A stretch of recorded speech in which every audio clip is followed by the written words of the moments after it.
Nun zusammen. Und alles klar soweit. Halt müssen wir unbedingt mal gucken, wie wir hier weitermachen. Wir haben ja so zwei Gebiete, wo wir noch durch müssen. So hinten haben wir ja das komische mit den Wassermühlen und auf der anderen Seite, wo wir danach kaputt geschlagen sind. Wobei, ich habe schon festgestellt, das könnte unter Umständen das gleiche Gebiet sein. Zumindest haben sie gleich gehieß, wie wir reingegangen sind. Von daher müssen wir mal gucken, dass wir uns da irgendwie durchquälen und was so dabei rauskommt. Ne? Viel Spaß. Also was haben wir beim letzten Mal gemacht? Vor allem haben wir 32.000 Seelen verloren. Das hat mich mega geärgert, ärgert mich noch immer. Aber egal.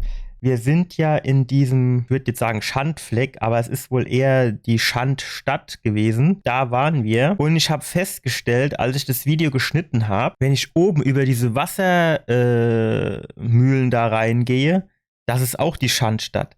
Also ich könnte mir vorstellen, dass das so ist, dass das eine der obere Eingang ist und das andere der untere Eingang. Ich weiß es jetzt zwar nicht genau, aber ich könnte mir es so vorstellen, ja.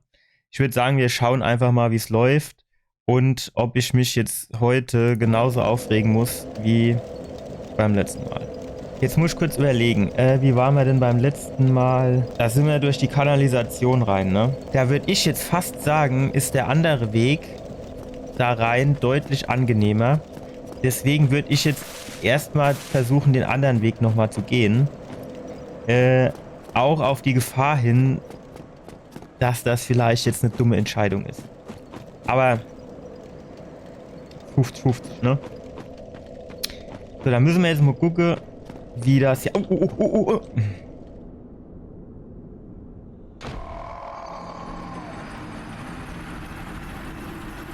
Kann ja nichts mehr schief gehen. Der erste Tod haben wir erledigt, ne? Ach, hey, darauf. Ich habe mir übrigens hier unten Moosklumpen reingelegt gegen Vergiftung und Heimkehrknochen. Weil ich habe mir zum Ziel gesetzt, dass mir auf jeden Fall nicht mehr passiert, dass ich irgendwie 32.000 Seelen oder mehr verliere. Also Heimkehrknochen. Die Macht. Jo, dann müssen wir jetzt mal gucken. Was sind das? 0, ne? Ne, 248. Na ja, gut, das ist ja schon fast ein Level. Ach, guck mal, jetzt ist aber der Aufzug da, ne? Hat er sich auch gedacht, na komm, einmal lassen wir eine sterbe, aber das reicht dann auch, ne? Ich glaube, das ist auch ganz gut, dass ich die Kamera hier rüber gebaut habe.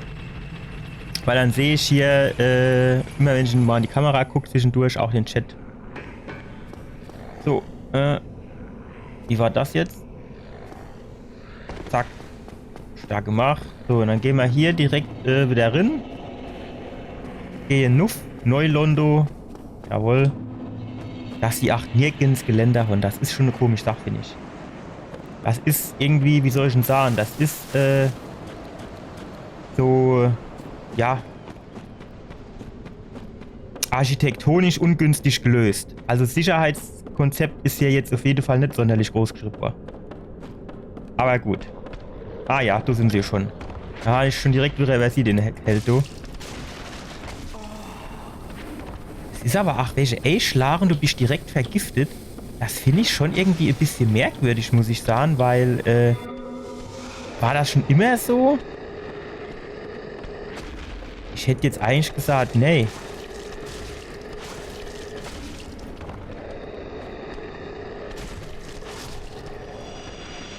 Aber gut. Wir müssen jetzt nur damit leben. Und warum hat denn der mich überhaupt getroffen jetzt?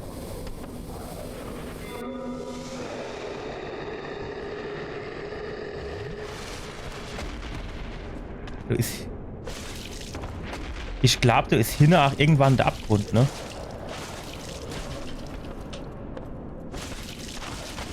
Ach, shit. Nehmen sie erstmal so eins.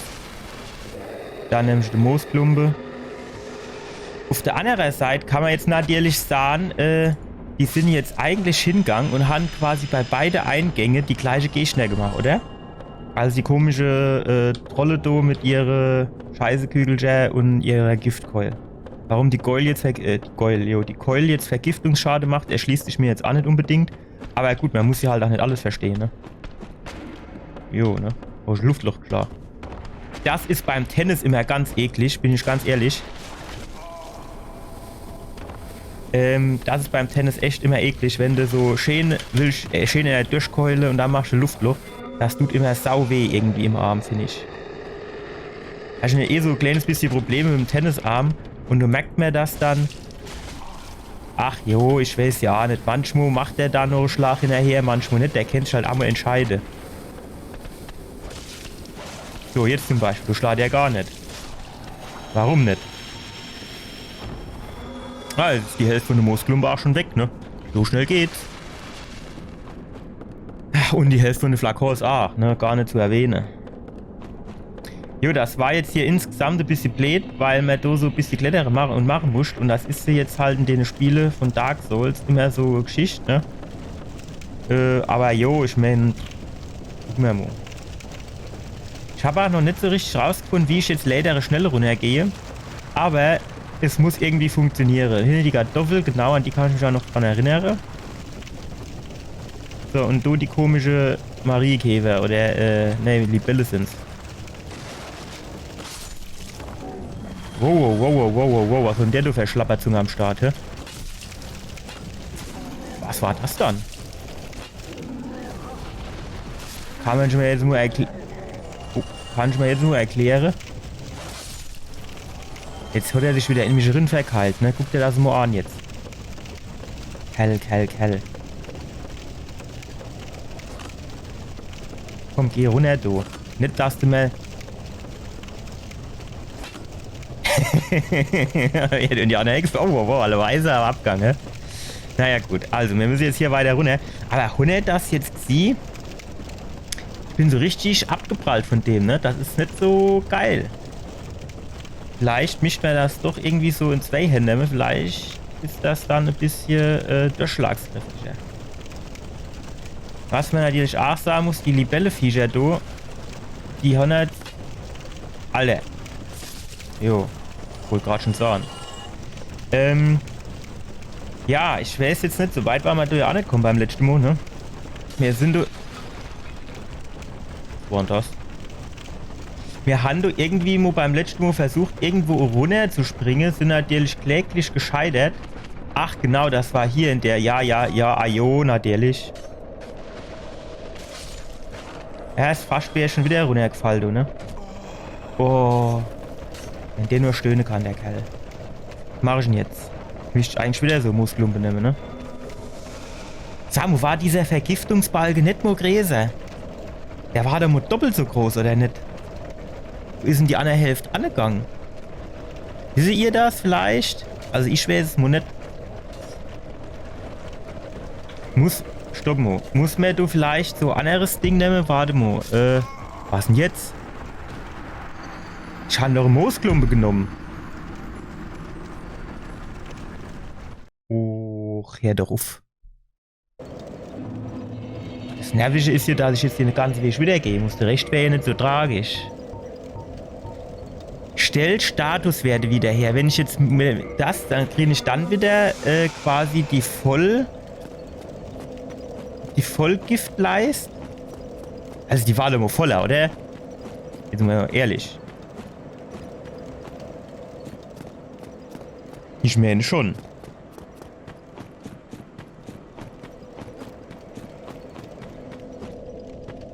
Muss ich hier nur aufpassen, dass ich nicht wieder den Abgang mache. Das ist einfach gefährlich, ne? Einfach zack, durchs Muller im Boden, fertig. Kommt der nicht von oben? Sieht eher aus, als käme der von unten, oder? Ich hab gedacht, der wird hochfahren. Ah ne, der fährt runter. Ach, das erklärt auch, warum er vorhin oben war. Wahrscheinlich bin ich nur in die Mitte auf den Schalter gefallen und dann ist er halt gerade hochgefahren.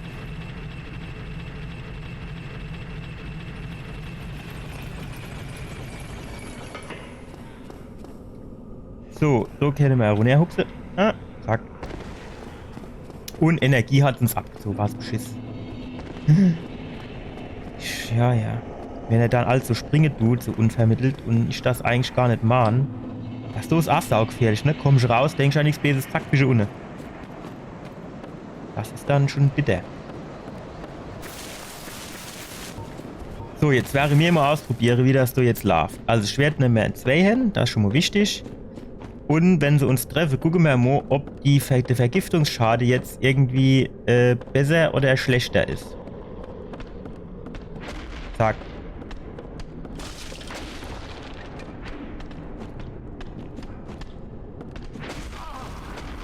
Hey, der ist nur immer so scheiße. Irgendwas stimmt doch nicht.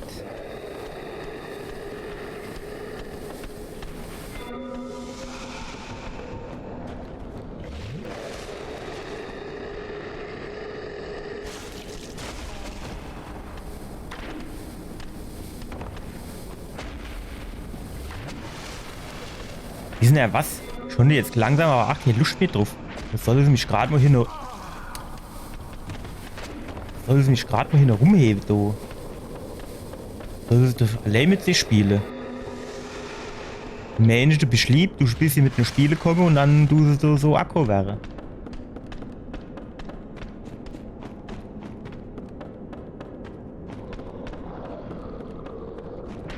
Ja, das du war zu spät, mein Lieber. Schandstadt, das ist doch die gleich wie Unne, oder nicht? Mir ist auch genauso nervig. Da habe ich Holzbrettchen und irgendwelche dumme Golems mit einer Keule, die sich vergiften.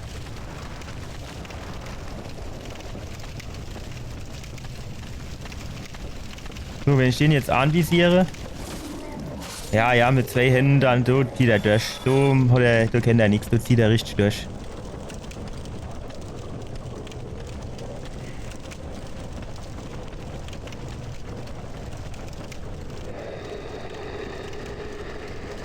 Wer macht da jetzt Superlava? Bleibst du war direkt vergiftet, das ist doch... Nee, Herr auf die anzuvisieren. Was mache ich denn jetzt? Jetzt bin ich gefangen oder was? Shit.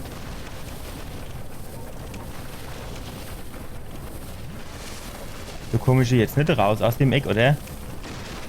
Ah, doch, danke. Das war zwar wahrscheinlich nicht so gedacht, aber ich nehme es natürlich mit, ne? Wir müssen da auf jeden Fall mal auf eine Stufe kommen, wo wir da ein bisschen Ruhe haben. Dann nehmen wir da noch so Moosklimpsche.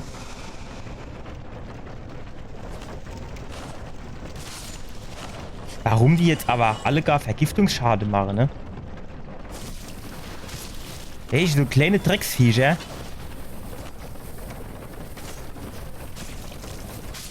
Ja, vergiftet bin ich halt schon, ne? War's das jetzt? Ja, gleich bin ich schon wieder tot.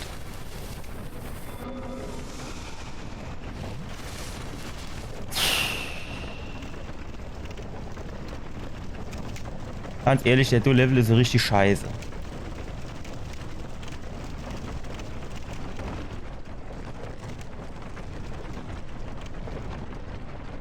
So, aber wir kommen jetzt, so wie es aussieht, irgendwie runter. Das ist auf jeden Fall schon mal gut. Hier ist dann quasi der Umkehrweg, ne? Also geht es dann runter. Also wieder rauf. Und runter wahlweise. So, da geht's komplett runter, ne? Und da aber auch. Gut, dann gehen wir mal da lang. Investieren wir direkt schon mal an und gebe dem mal direkt zwei Schläge. Dass der Junge auf die Idee kommt, dumm zu machen. So, was ist da hinten? Ah, das ist anders so. Fisch. Nein. Wenn ich das früher gewusst hätte, wäre ich schon nicht drin gegangen. Sag mal, das ist doch nicht normal. Der Balge war doch mal größer, oder nicht?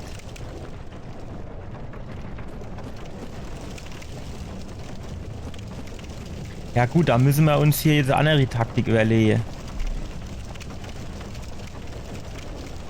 Wo ist dann der kürzeste Weg rüber? Der ist, selbst der kürzeste Weg ist halt noch zu lang, ne?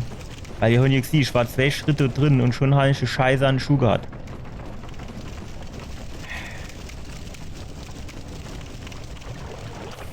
Ja.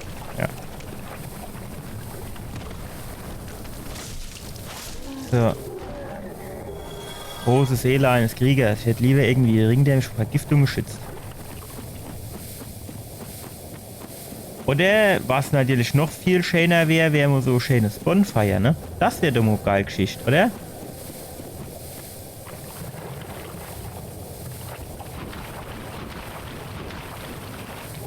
Nimm's auf. Da hinten die Schneck, soll man da angehen? Wow. Sieht eher aus wie Raub, ne? Weniger wie Schneck, oder?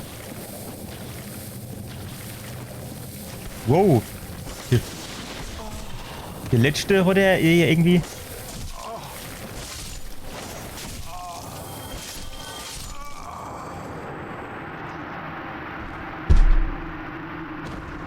Also dieser Giftungsschade, das ist echt nervig. Und ihr seht, wenn er so den Ball gesehen hat, da ist so ganz am Ende noch so ein großer Strich und der sagt ihr nochmal, das ist jetzt irgendwie die Hälfte oder so. Oder was natürlich auch sein kann, dass der bei mir so gering ist, weil ich keine Kleidung anhabe, ne? Hinten natürlich auch sind. Hinter halt wirklich sind. Also bin ich halt schon viel agiler.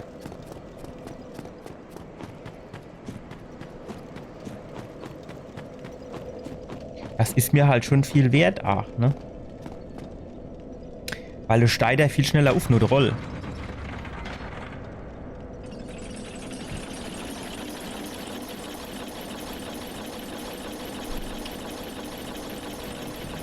Man muss jetzt natürlich sagen, der Weg ist natürlich schon arg blöd, ne? Weil bis du da unten bist, du ist ja schon die Hälfte von der Energie fett, wie eine komische Libelleviecher oder was das da ist.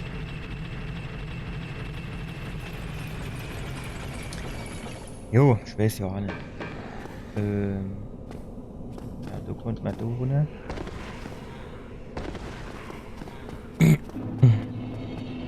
Ob wir an die komische Trolle oder was das so darstellen soll, da rennen wir einfach dran vorbei, würde ich sagen, oder?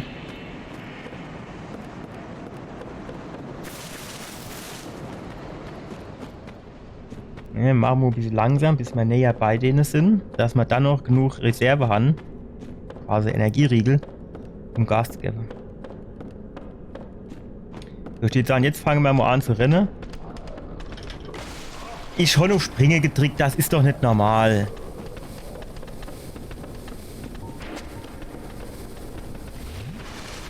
Als das nicht reicht, dass wir da irgendwie die Hälfte von der Energie abziehen. Nee. Wo ist ja auch noch den Double Vergiftungsschade am Start. Und vor allem, ey, Stich oder so reicht und du hast die Scheiße.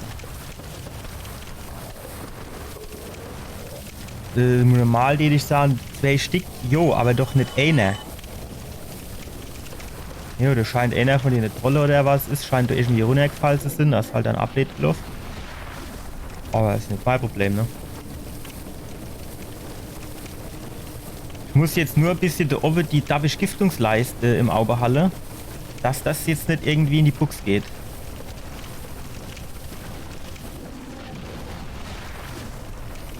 So, jetzt wäre zum Beispiel so ein Zeitpunkt, wo man schon mal so Flakhöhe nehmen könnte. Genau. So, und dann geht's so nun.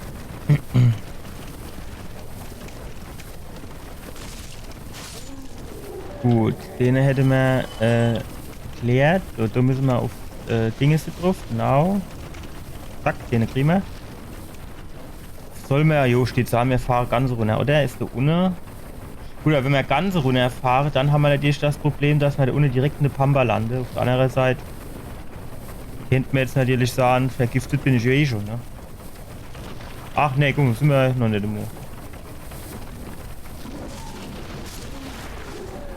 So, dann nehmen wir eine Muschelaberdrängsche.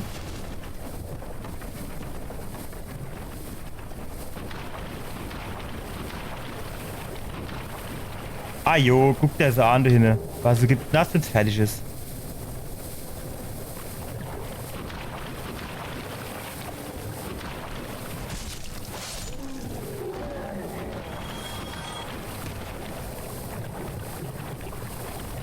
Ich bräuchte einfach, da gibt's nichts, ich bräuchte einfach so Bonfire. Ne? Alles andere ist einfach scheißdreck. Und so viel, wie soll ich denn sagen, wie schmeiße die oder du die nur vorsichtig auf die Boote haue? Oh ja, die schmeiße. Shit. Wow. Die sind ja ganz eklig drauf.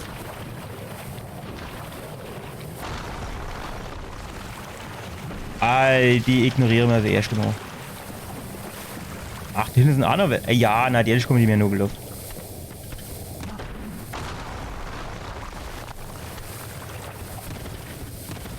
Nochmal, spring. Jetzt schnell. Noch einer, nur.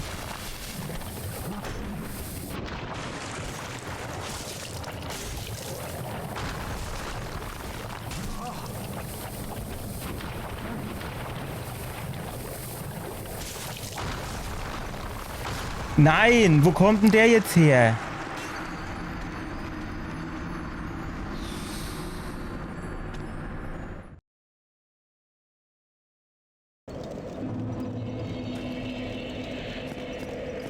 Ich weiß nicht, oder sind das vielleicht nicht die richtigen Wege, die wir jetzt hier inschlagen? Komm, ich probiere mal aus, ob das mit dem Vergiftungsschade besser wird, wenn man da was anderes anziehe. Oder mal überhaupt irgendwas. Wie stelle ich nur in der Mitte die Anzeige um? So, man bräuchte jetzt halt was eine gute Giftresistenz hat, ne? So 12 zum Beispiel. Gewicht 1,2, das wäre sogar noch annehmbar, ne?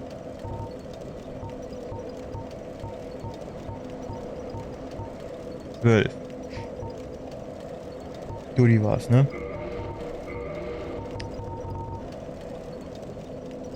F13. 21 wäre gut. 20. 31, das wäre natürlich. Hier war es 31, ne? Und es ist halt relativ nicht so schwer, ne? 4, 12, 18. Hier 18. So, noch Beinkleid. Klar, brauchen wir 8. 12, 31 ist wahrscheinlich das höchste. So, weil wir gucken trotzdem nochmal durch. Nicht, dass wir jetzt. Ne, 31 ist am besten. So, und jetzt, warte, stopp. Jetzt müssten wir eigentlich auch nochmal gucken, wo sind denn jetzt hier das Ausrüstungsgewicht? Status umschalten. 24. Das sieht doch eigentlich ganz gut aus, ne? Dann steigt er zwar wieder so ein bisschen. Ah, doch, das geht. War so ein bisschen träge auf, aber ja, ich weiß nicht. Wir brauchen jetzt auf jeden Fall irgendwie was man dann irgendwie mehr Giftresistenz hat. Alles andere ist nichts.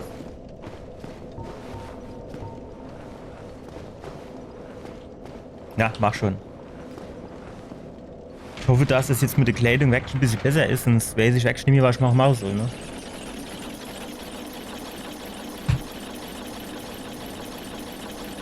Na, wir schauen mal. Kann ich nicht mehr wie nix geben, ne?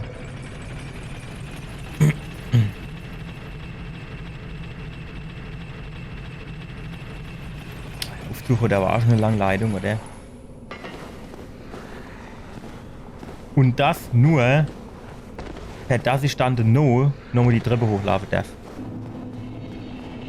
Aber der so Geschichte, ne?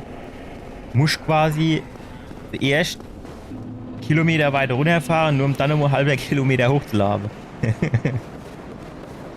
So, also jetzt mal gucken, ob wir uns jetzt besser dran stellen. Mit dem Laufe. Dass wir uns vielleicht nicht treffen, das wäre halt schon wichtig, ne?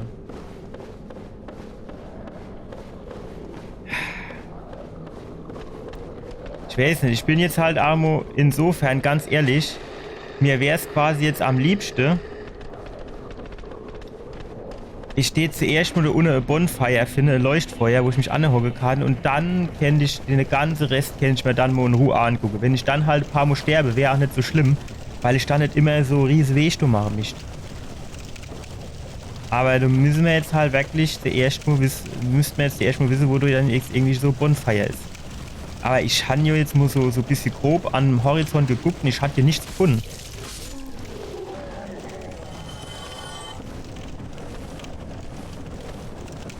Ja, wenn ich jetzt so von der oben kann ich so ein bisschen runter gucken, sehe ich nichts.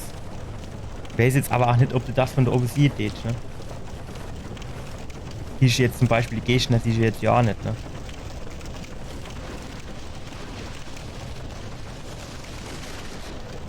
Ja, eigentlich sieht das bei den Drecksviecher eher aus wie Blutungsschade und weniger wie Gift, ne? Wahnsinn, ne? Ah, da unten liegt meine Seele, also so sehe ich das dann schon, ne? Aber wie gesagt, was ich jetzt wirklich nicht sehe, ist einfach die, ob du irgendwo Bonfire ist, ne? Also, was heißt, ob du irgendwo eins ist? Ich sage nur, ich sehe einfach nicht, dass du überhaupt irgendwo eins wär. Macht durchaus Sinn, dass du irgendwo eins ist, aber ich sehe es halt nicht. Vielleicht ist da aber auch gar keins. Na, die Chance. Sagt eben ja auch keiner, ne? Kennt ihr zum Beispiel auch sagen, geh nach Schandstadt, hinten links zum Bonfire. Das machen sie ja auch nicht, ne? Ja, aber jetzt sieht die Geschichte schon wieder ein bisschen besser aus, ne? Das ist jetzt zwar noch immer scheiße, aber nicht mehr ganz so scheiße. Auf der anderen Seite wäre jetzt die Frage,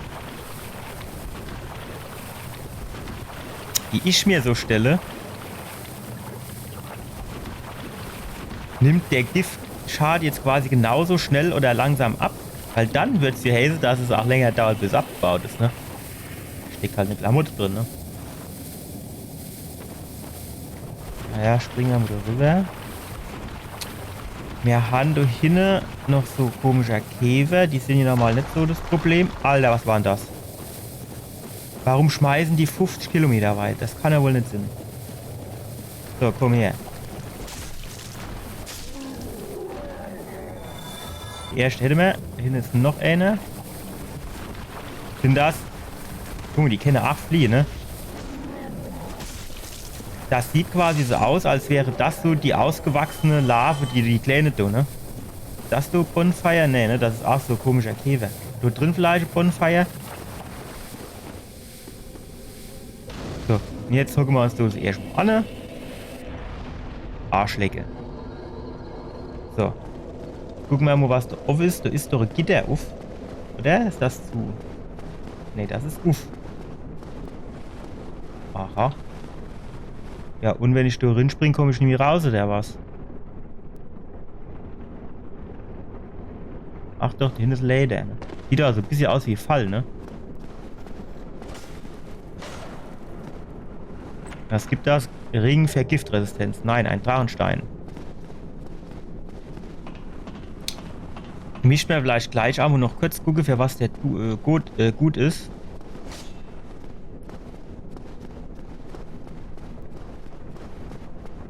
Ist das eigentlich die gleiche Group wie die einen, wo wir da so halb runtergelaufen sind?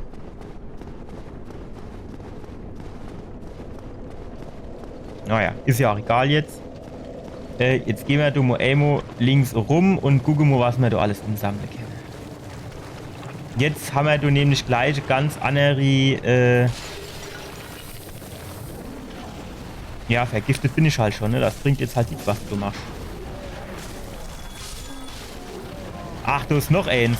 Schon. Wo bin ich dann? Wo bin ich dann?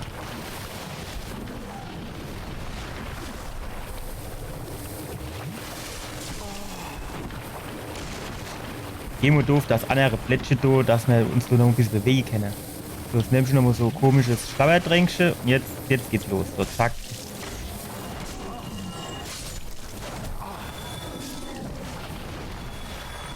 Warum meint denn eigentlich, er mischt die kleinen Gegner priorisieren? Das verstehe ich auch nicht. Dann nehme ich doch den größten Depp, der da rumlaufen, den verdruscht mich. Und wenn es nur deswegen ist, weil ich hoffe, dass die Kleinen dann Angst kriegen und abhauen, oder nicht? Das ist doch quasi so die Altregel vom Knast. Du musst dem größten, der da rumläuft, musst in die Fresse hauen und dann hast du Ruhe. Was ist jetzt? Ja. Erst will er nicht nuff. Dann ist er so blöd und springt genau in die Pampa rein da.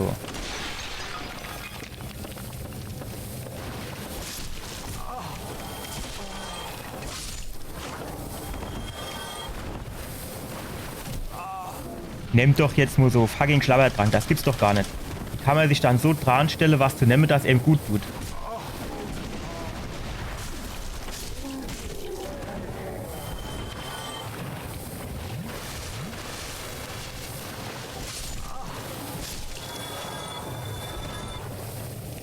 Ach, wie viel gibt's dann von denen Viecher? Das ist doch nicht mehr normal.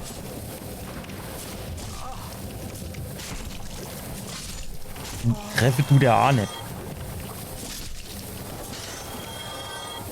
So.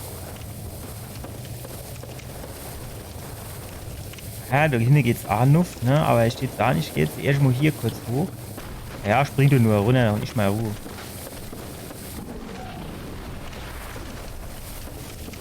Jetzt geht's hoch zu der Großkartoffel, oder? Hoffen wir mal, dass das nicht irgendwie ein Bossgegner war. Was war das dann jetzt?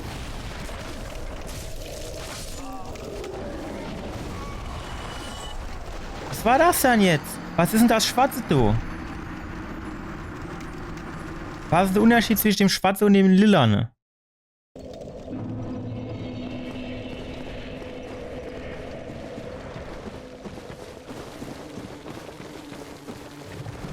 Wir gucken mal, ob wir da nicht einfach mal so ein bisschen... Ja, na, der spielt jetzt vergiftet. Du hast aber auch keine Chance, da irgendwie durchzukommen, ohne dass du dich vergiftet tust, ne?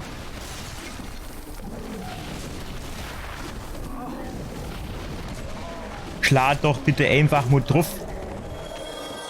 Er stellt sich aber auch schon ein bisschen über, als wäre ich an, oder nicht? Also, dass man jetzt irgendwie sagen tät, so Later. Ja, auf Later kann ich, glaube ich, den Trank nehmen, ne? Das ist erst später irgendwie dazukommen.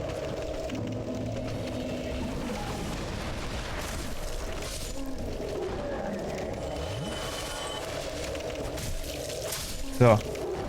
Jetzt hat er es wieder gesehen, wie er wieder unter einem irgendwer jemand anvisieren wollte. Was ist du? Aha. Das ist vielleicht was für Vergiftungsresistenz, wobei das sind wir ja eigentlich aktuell gar nicht so verkehrt aufgestellt. Ja, jetzt geht aber nur das Lilane weg, ne? Das andere nicht. Geht das andere dann mit dem Dokmoosklumpe weg. Ja.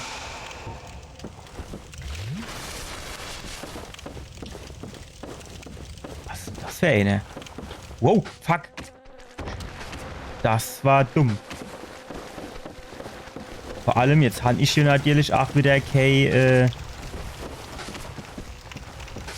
Flakos mehr, ne?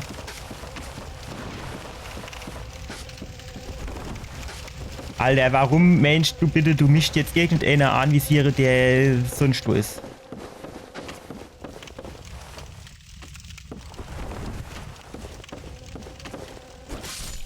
Ah, jo, bist du so blöd, ey, jetzt ist er tot. So gut wie. Ach, der ist aber schon blöd, oder? Wo ist denn jetzt... Oh. Alter, dann spring doch das bitte auch einfach runter. Heb doch Mutter, ein Drecksfies hoch. Ach jo, jetzt bin ich eh tot.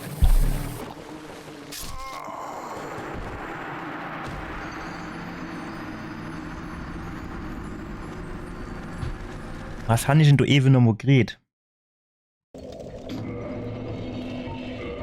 Das war irgendwie... Das war irgendwas so in die Richtung... Wanderdingsbums oder so, ne?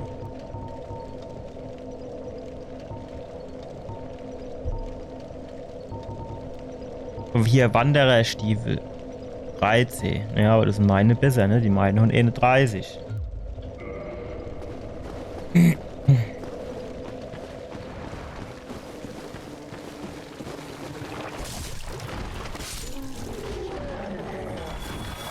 Ach, wieder eine Millisekunde zu spät. Jetzt gehe ich gerade wieder zurück.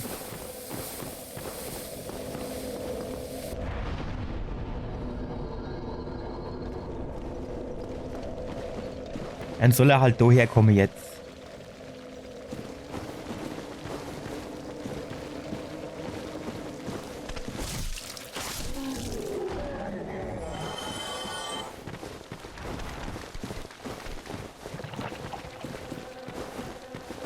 So rumlaufen, kann ich vielleicht dort zweimal hupsen. Dreimal. Ah ja, weil er da wieder hinten im Eckelchen hängen bleibt. Das gibt's doch nicht sowas. Ach, das wollte ich gar nicht tricken. Löscht du mich jetzt vielleicht mal durch, du?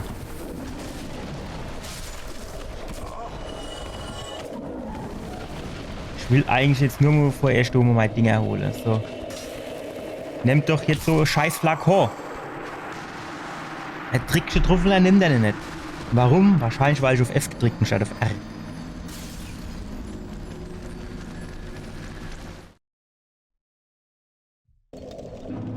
Aber du hast ja auch wieder so 1000 Gegner am Start.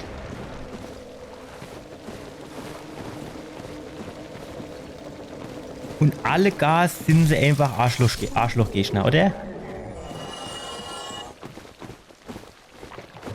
Warum der dann aber auch an jeder fucking Eck hängen bleibt, ne? Gibt's keine Eck, die er nicht mitnimmt.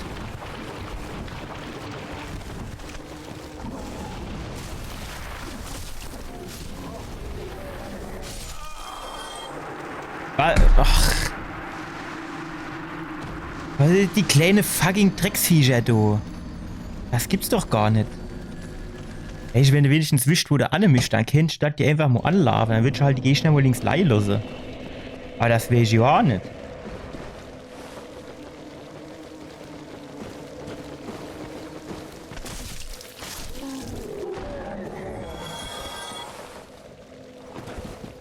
Kommen die da her, jo, ne? Sind sie so dumm und sprechen gegen das Schild, oder?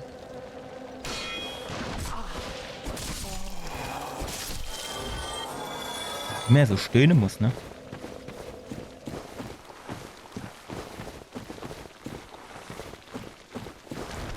So, da oben wären noch zwei, kommen die angeschlappt. Jo, ne?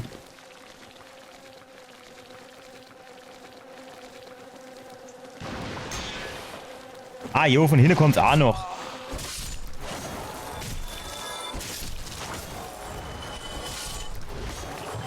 Wo kommen die dann überhaupt alle her? Und ich schwöre nicht, wie viel die gäbe. Stufe eine. Ja, die gäbe 100. Die sind aber auch keine 100 wert. Und wahrscheinlich die Viecher die gäbe nur 20. Die ich normal sagen, gibt mir 100.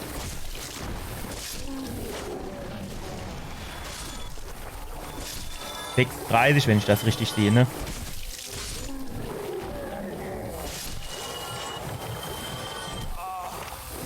Sag mal, ist du irgendwo ein Loch oder was? Irgendwann reicht doch jetzt auch noch mal. Geht doch bitte einfach durch Nuff. Das ist doch jetzt nicht so schwer, oder? Gucken euch das doch jetzt mal an. Er kann doch jetzt einfach mal sein Drecksvieh hochheben, oder nicht? Hier hat doch schon wieder was Dummes.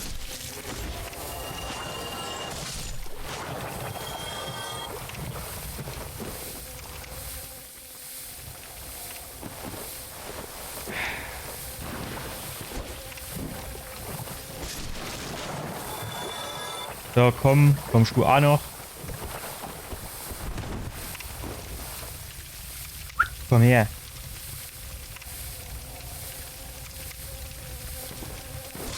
Welche? Per den Weg braucht er halb Jahr. Aber wenn er dann nur halber Meter vor der ist, dann kann er auf einmal Gas geben, ne? Stufe 1. Ja, bleib du gerade da unten. Da komm mir nicht mal Ruhe.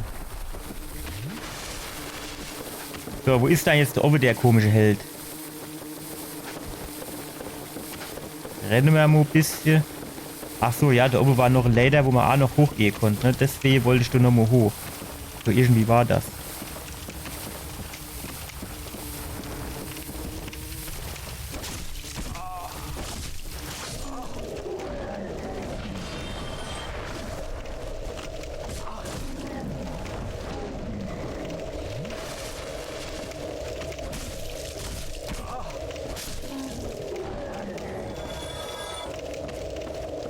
Visieren doch bitte einfach an.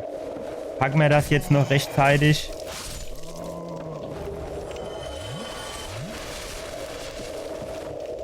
So.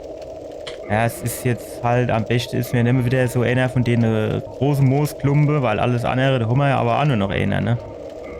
Weil da scheiße jetzt. Ah, dann hört wenigstens das komische Gewimmer doof.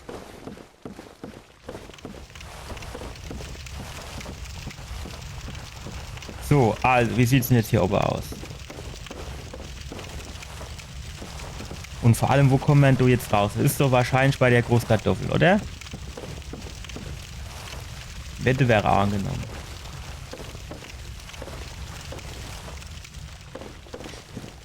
Und jetzt kommt dann irgendwie hoch, oder was? Ist das jetzt wirklich denn ihr Ernst, oder?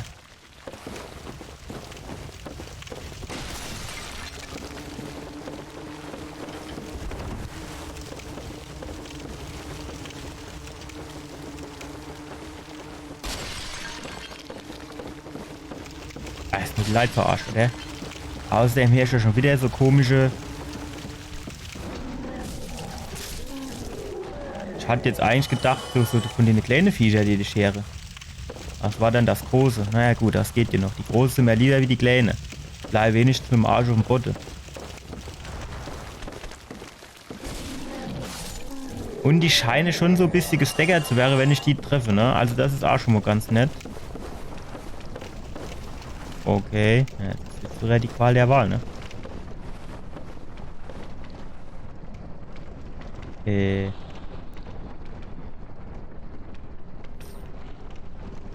Leider haben wir da nicht, ne? Jetzt könnte man höchstens auf dem Gerüst da irgendwie langlaufen, aber welche Lust steht davon? Ach, da unten ist die Truhe, ne? Ja, ja. Och, jo, das lassen wir mal, ne? Es ist halt jetzt nicht ersichtlich, dass es da jetzt wirklich weitergeht, ne? Wenn ich jetzt ziehen würde, ah ja klar, du kannst weitergehen, so, dann wäre das kein Thema, aber so, oder wenn du jetzt hinten irgendwie in der Ecke so ein Item wäre, gehe ich natürlich davon ausgehe, dass das jetzt das geilste Item überhaupt ist.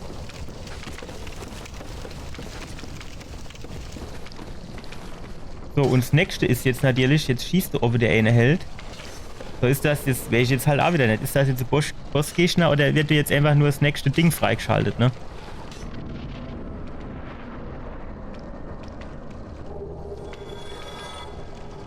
Okay. Keine Ahnung, wo es herkommt, aber er schon Skrit, ne? Was ist denn das für ein Lando?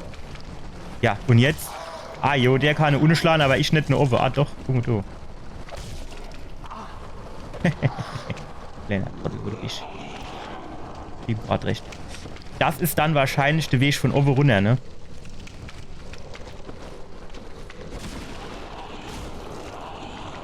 Huch, nimmst du nur 2 Hände, vielleicht tippt das mehr.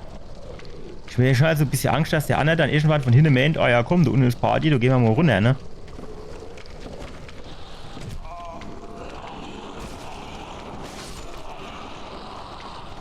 $150, okay, der hat aber mehr schlecht gebraucht, das finde ich jetzt okay und fair. So, ansonsten gibt es jetzt hier, wenn ich da rundlaufe, jetzt erstmal nichts mehr. Es wird mich jetzt halt schon interessieren, ob das dann quasi der Weg rüber ist, ne?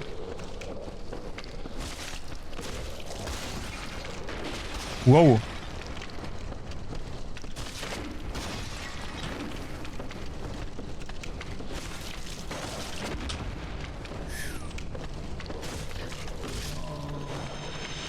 Ich habe halt jetzt nicht mehr so die Manövriermasse mit hier Flächelchen und Gedöns. Deswegen muss ich da bis aufpassen gerade. Es gibt das wieder scheiße Küchelchen, ehrlich. Hopp, mach's weg. Ja, ja, ja.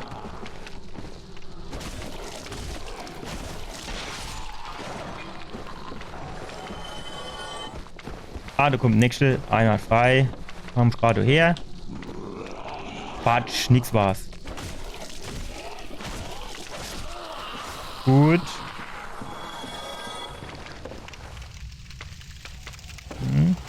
Gerade ist ein bisschen ruhiger, ne? Gucken wir da mal kurz hoch. Das ist die Kartoffel, die wir vorhin gesehen haben, hä? Die ist ja ein bisschen größer wie die andere, oder? Meinen das wäre so eine Art Bossgegner oder meinen kann ich das kaputt schlagen? Ich könnte jetzt natürlich schon darüber gehen, aber das sieht schon so aus, als ich jetzt keinen Spaß verstehe, oder? Boah. Da habe ich jetzt echt gar keine Lust drauf. Was meinen dann, wie das so abgeht? Meinen das wäre brutal oder meinen das wäre jetzt eher so, Also ich steht vielleicht mal hingehen, Folgendes ausprobiere.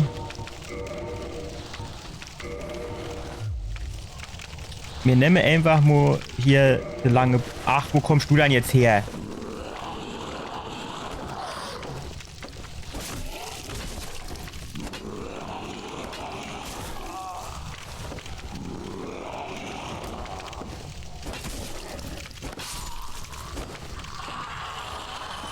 So. Also mich interessiert jetzt hauptsächlich, Mo, ist das einer, wo man sagen tät, jo, oder ist das eher einer, wo man sagen tät, nee. Aha. Okay. Ja, ich meine, so viel Pfeile habe ich jetzt auch mal gerannt.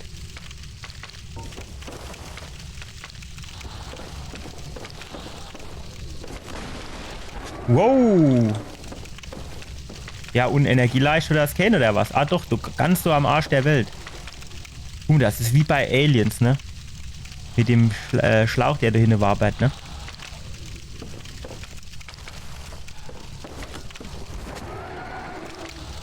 Aber es bleibt schon hängen, also es kommt jetzt nicht irgendwie so vor, oder?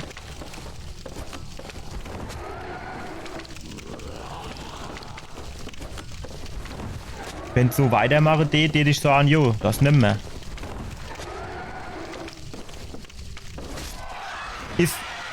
Ist natürlich irgendwo 8.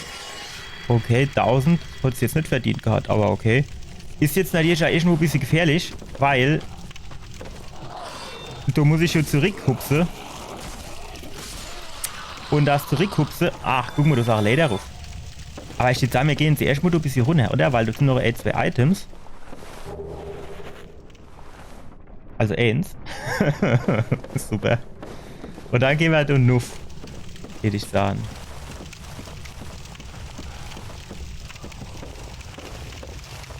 Das Problem ist halt, eigentlich bräuchte jetzt schon wieder irgendwie Leuchtfeuer, ne?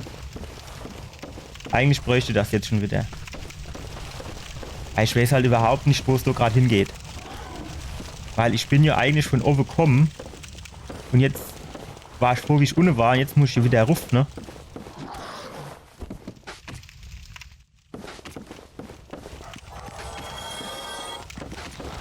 Ah jo, jetzt kommen noch kleine Käder an.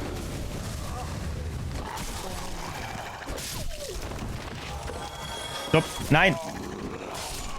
Ach, das ist immer dieses dumme Anvisiere. Hört doch mal auf anzuvisieren, Kerl.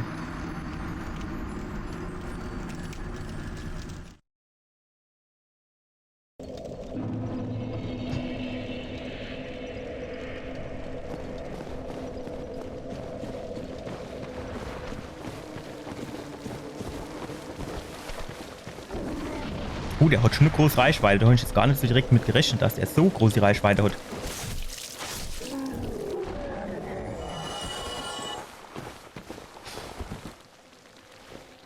Ich muss hier wieder langsam machen, weil sonst kann ich sie halt gleich vergessen, ne?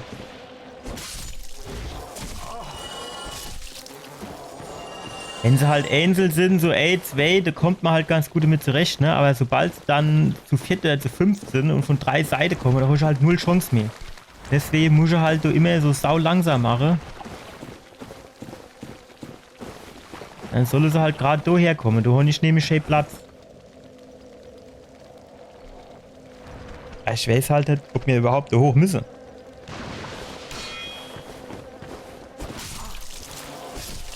Theoretisch stehe ich nämlich da hinten, ne, wo dieses Spinnegedöns ist. Wahrscheinlich müssen wir das hoch, oder? Dann wird so Double Spinner als Endgegner kommen, wo ich ja hier überhaupt keine Lust drauf habe.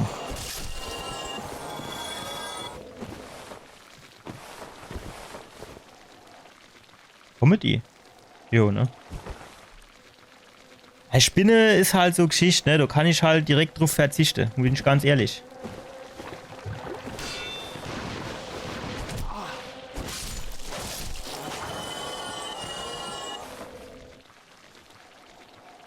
So, die Ado nehmen wir noch mit. Kommt die oder? Warum kommen die eigentlich von 50 Kilometer Entfernung angeflogen? Das ist, ergibt das doch auch null Sinn, oder?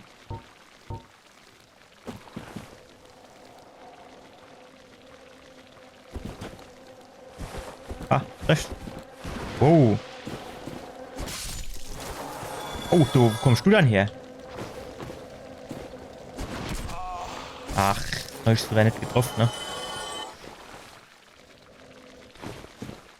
Also ich finde halt schon, man sollte auf jeden Fall mal da hochgehen und mal gucken.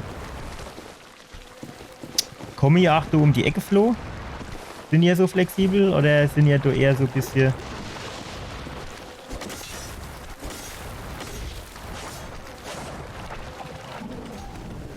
Nicht mit mir, mein Lieber.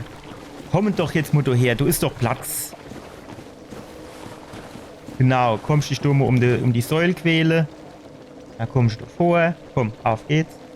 Bisschen schneller. Noch nicht ganz Tagzeit.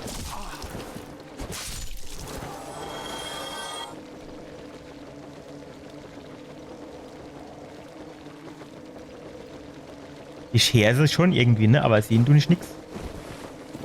Was ist mit dir? Genau, kommst du her. Warum war... Ach so, schon das Schwert nicht doppelhändig, ne? Beidhändig. So, komm, ihr seht mich doch da jetzt. Ja, ja. Du musst dich halt immer irgendwo treffen lassen, das gibt's gar nicht. Weil wenn du dann ausholst, dann du so schnell nochmal Rückzieher machen. Falls euch das aufgefallen ist.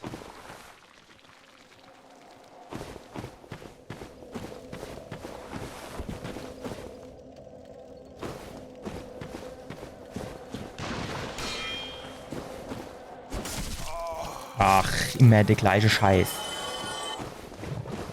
Kleine Saubanker da. Hin ist noch so Drecksvieh. Schon gemeint, es wäre irgendwann auch noch mal gut.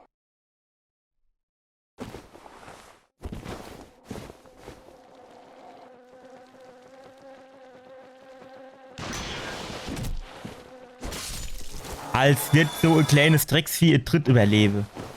Das wäre ja wohl schon um Tritt kaputt gewesen.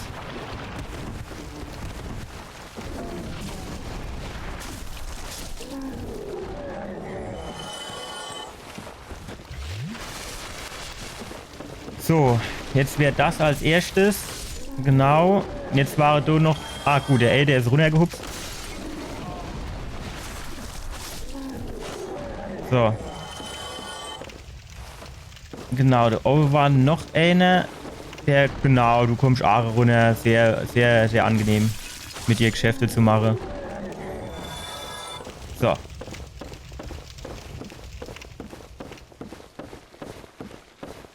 So, grundsätzlich wäre das da jetzt mal geklärt. So, jetzt ist dort oben wieder der andere mit seinem Bloßrohr. Der scheint aber noch nicht getriggert zu haben. Das Problem ist, das sind jetzt natürlich zwei von denen Heinz ja nochmal auf dem Weg.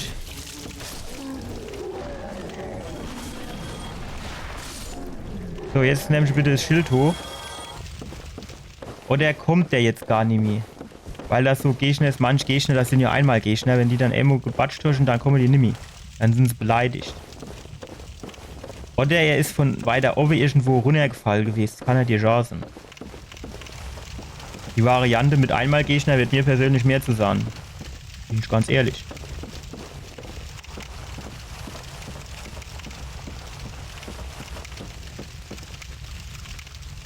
Okay. Da ist ja auch nicht viel los, da, ne? Spricht denn eigentlich die Uhr? Oh, fuck.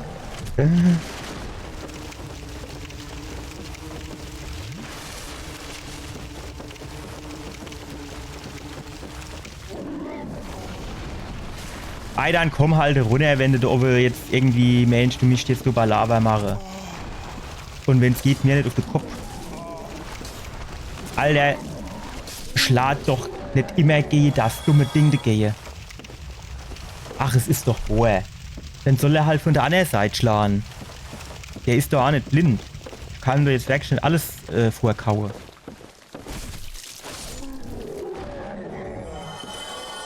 Ja, komm, ich nehme ein Flakon, nur wer klinische Treffer ab und dann wird's wieder blöd. Jetzt kamen da so einige Deppe mit ihrem Messerchen angeflitzt, ne, die 4 Schläge brauche. Wir trinken jetzt erstmal was.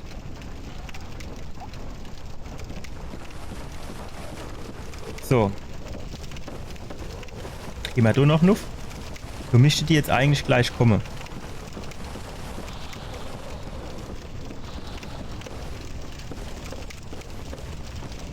War das hier? Sind wir hier hoch? Ich glaube schon, ne? Ja, und da kamen sie dann auch, ne? Ja. Ach, jo.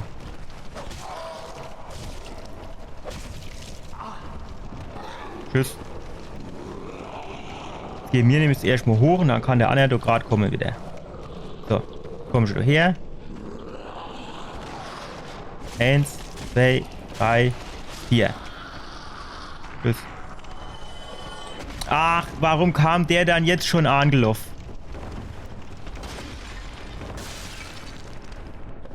Lieber mal Schlabbertrinkchen. So.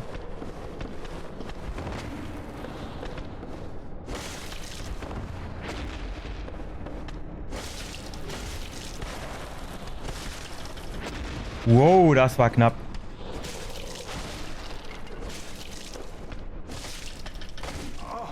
Ach komm, einer noch. Ja, ich hatte das Schwert halt nicht doppelhändig, ne? Dann zeppt das halt deutlich weniger rein, das muss man wirklich sagen. Jetzt habe ich natürlich schon wieder kein Flakos mehr. Kommen die da irgendwie runtergehupst?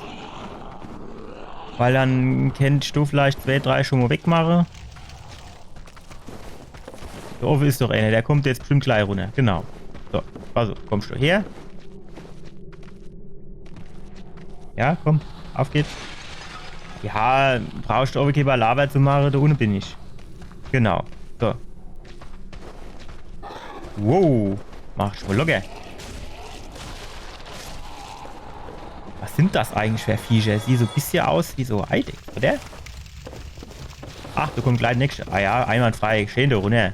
Schön in die Falle rein. Ja, schön in die Höhle der Löwen. Da. Zack, 1, 2, 3, 4, tschüss. Ja, schon so ein bisschen echsenmäßig, oder? Nur das waren aber noch nicht alle. Da sind ja noch 50 runtergehupst kommen irgendwie.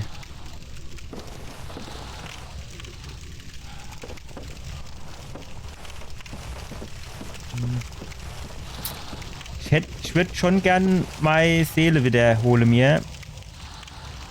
Ich weiß jetzt halt ich nicht, wo sie rumlungere, die Seele.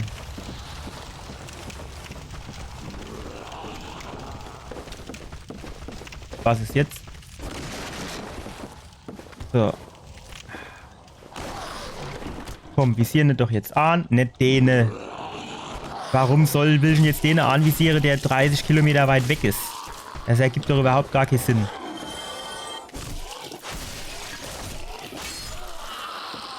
War ich das? Ja.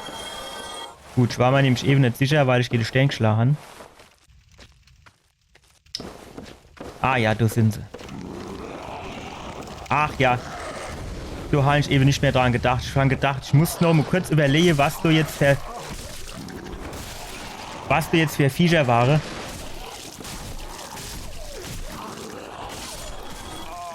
Spring weg. Nomo, ja. So. Nimm das Scheißding.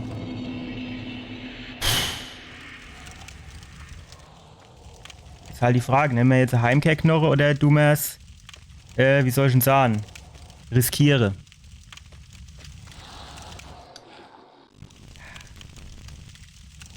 Ich jetzt halt eine Heimkehrknoche nehme, dann muss ich halt den ganzen Weg wieder machen. Da habe ich halt auch keine Lust drauf.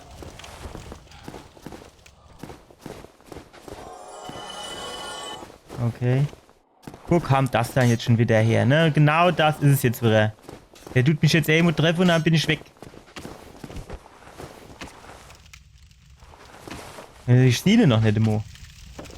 Stellt sich natürlich die Frage, wie der mich sehen kann dann. So viel Gegner sehe ich jetzt halt auf Pfanne gerade nicht, ne? Also es kennt halt...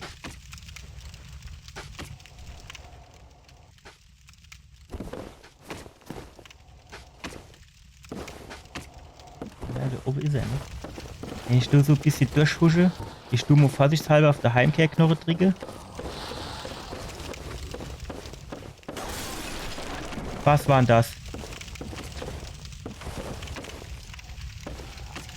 Vielleicht hat er irgendwie eine Tonscheibe oder so was getroffen mit seinem Wurfpfeil. Ne? Gott sei Dank. Guck dich direkt an, mein Lieber. Jetzt können wir halt eine A-Level machen, ne?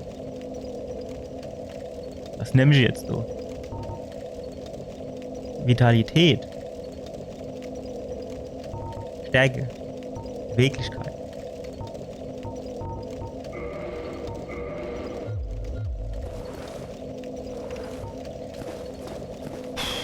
Jetzt stell dir mal vor, ich hätte vorne der Heimkehrknurre genommen. Und da wäre es Leuchtfeuer gewesen, ey. Da hätte ich mir dann keine andere Arschbeiße, ey. Ohne Scheiß. Alter, was bist denn du für eine? Oh, der Puppenmann in der Hand. Ach, jetzt ist er noch zu blöd für eine ohne zu treten. Jo, alles drauf.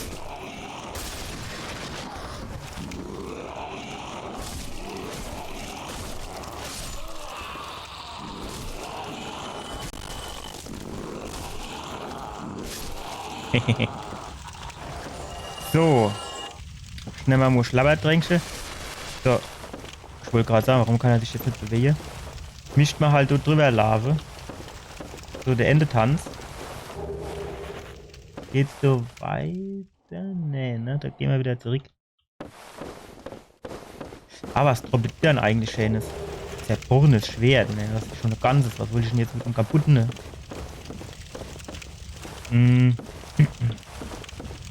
Dann geht's wohl hier lang. Alter, was gibt denn das, wenn es fertig ist? Da ist eine Schlange oder was?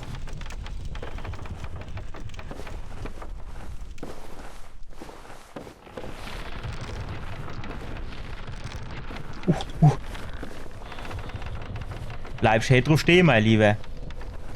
Ah jo, natürlich kommt jetzt Mitte auf dem Ding noch so. Ah ja, natürlich, was da noch? Mitte auf dem Steg kommt so Drecksköder angelaufen. Ey, du musst doch sagen, dass das Spiel nicht mehr all hat, oder? Das Gute ist, es Leuchtfeuer ist um die Ecke. Das Schlechte ist, die ganze Recht. War hier irgendwas? Erst wie ich dort drinnen war, ne? Kommen die freiwillig ruf.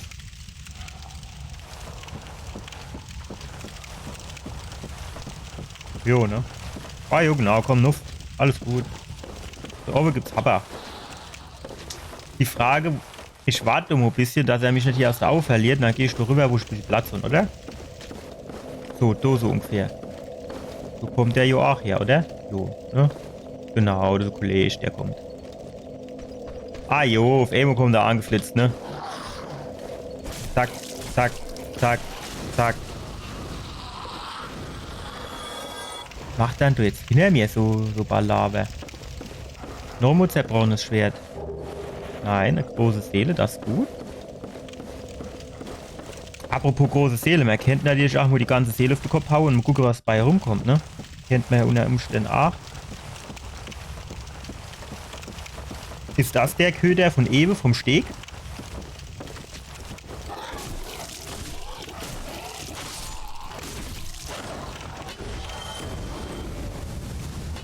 Ach, schlag doch einfach mal bitte nicht, gehe die ganz in Richtung.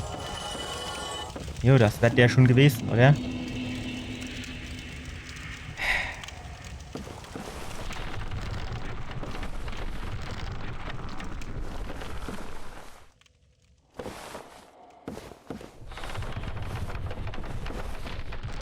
Ich habe jetzt noch nicht so ganz rausgefunden, ob der bei der Bewegung mitmacht oder ob er dann irgendwie runterfällt. So.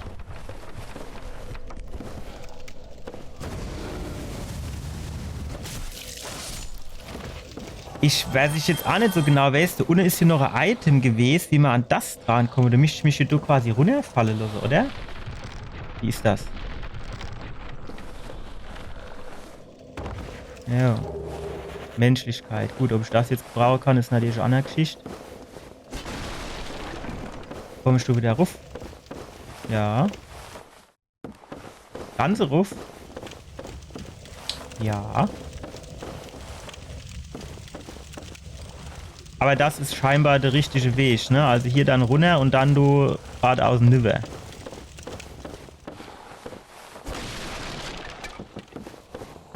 Tut das wieder bewegen oder geht's nicht weiter, ne? Wo muss ich denn jetzt lang? War da irgendwo Leder?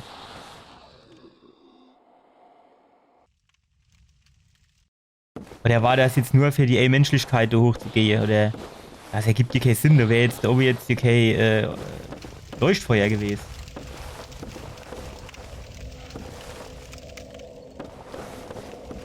Musst du dann irgendwo Leder oder was hin oder nicht?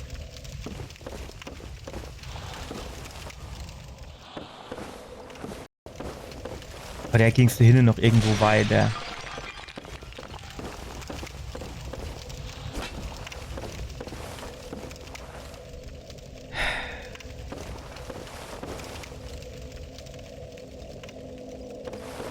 So runter kann ich. Hier irgendwie Leder? Nee. Wo ist auch nirgends Leder?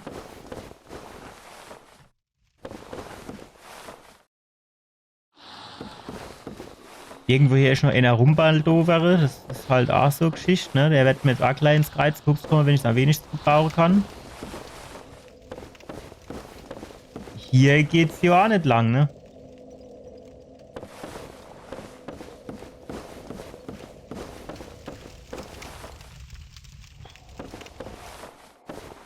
Ja, Hanna ist mir Vorschlag für mich, weil so geht's jetzt nicht weiter, ne?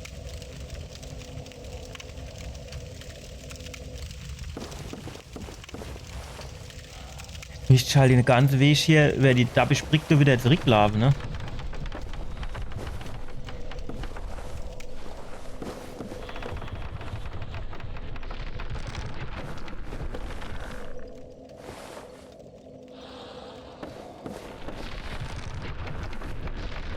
Ich trau dem halt nicht so, ne? Ich habe nur immer so das Gefühl.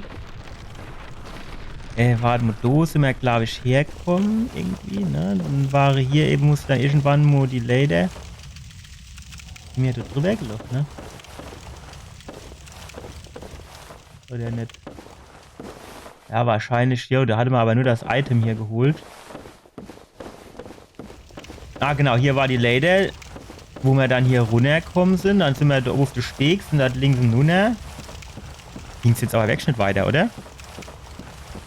Also mindestens könnte ich jetzt nicht erkennen, wo es so hätte weitergehen sollen. Schwierig, ne? Wir gehen vielleicht in die Richtung, dann geht's so bestimmt irgendwie weiter. Oder auch nicht. Ah, doch. So kann ich in Luft. So war mir, glaube ich, da noch nicht, ne?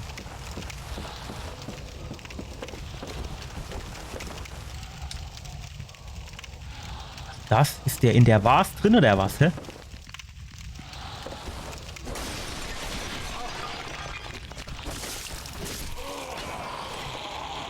Wäre die in der Vase ausgebrütet oder was?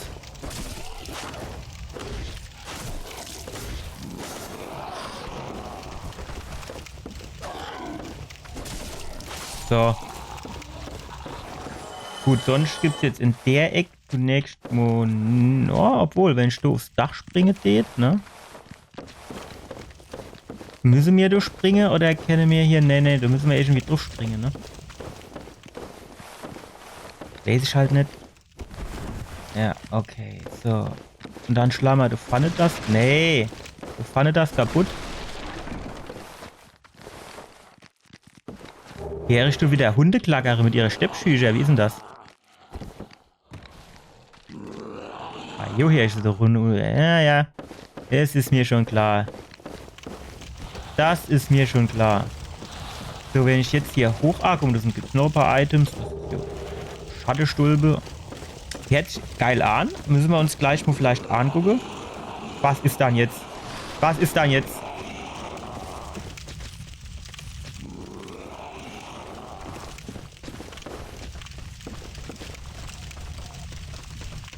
Schränkt mich doch nicht so, ey. Ach, da overhopsen sie rum. Ach, und du hin, ach. Alter, was geht denn jetzt ab?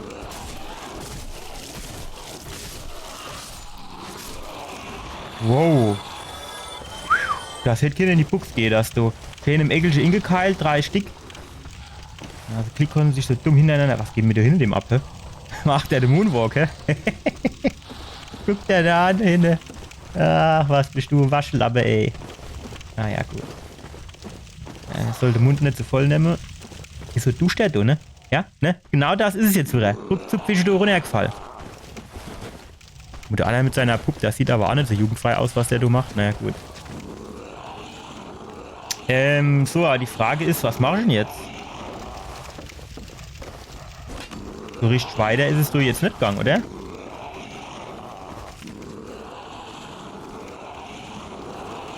Du musst halt schon aufpassen, ne? Du bist ruckzuck runtergefallen. Aber vielleicht musst du da auch runter, da unten auf den Steg. Aber ich steht halt eher so lieber nicht, ne?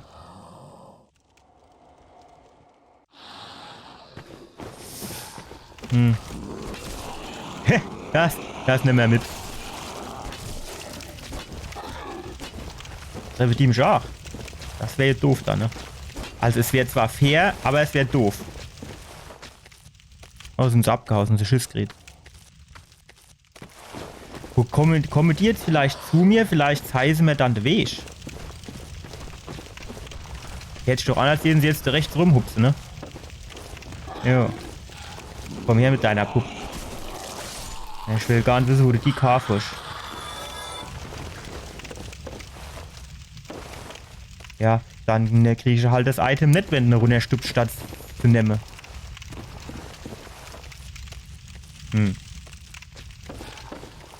Wo war jetzt die Leder nochmal? So auf die Ebene kommen wir halt alle drauf, ne? Oder ich muss jetzt halt dann wirklich so Heimkehrknochen nehmen. Und du vielleicht Leder irgendwie? So in der Ecke? Nö, ne? Ach guck mal, können wir da runterhupsen? Das kennt gehen, ne? Dann sind wir zwar bei den 2 Köder, aber...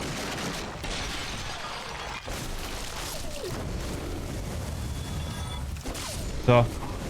Ach. Hör doch jetzt auf mit deinem scheiß Ding da oben.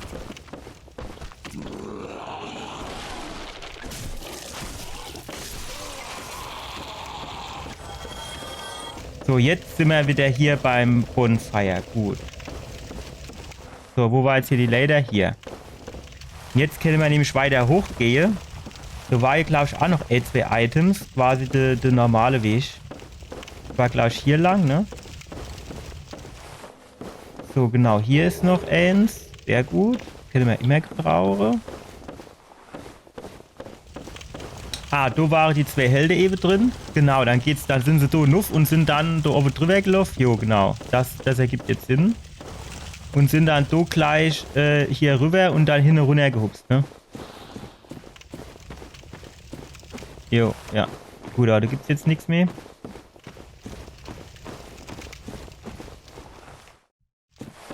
Hier geht's lang.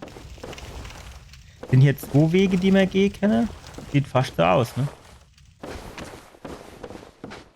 Och, her doch mal bitte auf mit deinem Scheiß.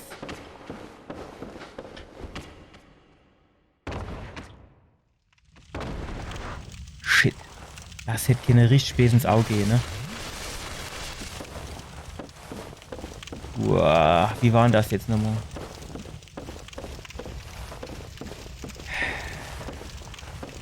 Ne, da habe ich nur Item geholt. Ah, da war die Leder. Gut, dann gehen wir die mal nuff. Jetzt schon blöd, ne? So kann ich 100% kann ich da drüber hupsen. Die Frage ist, probiere ich das jetzt noch einmal? Ach, wo war denn das jetzt? Das war irgendwie um die Ecke. Nee. Hä? Ich weiß nicht. Warst du hinne? Ja, ich kennt hier gewesen. Ja, du um die Ecke, ne? Ja, so. Ich stehe das Item halt schon gern hole.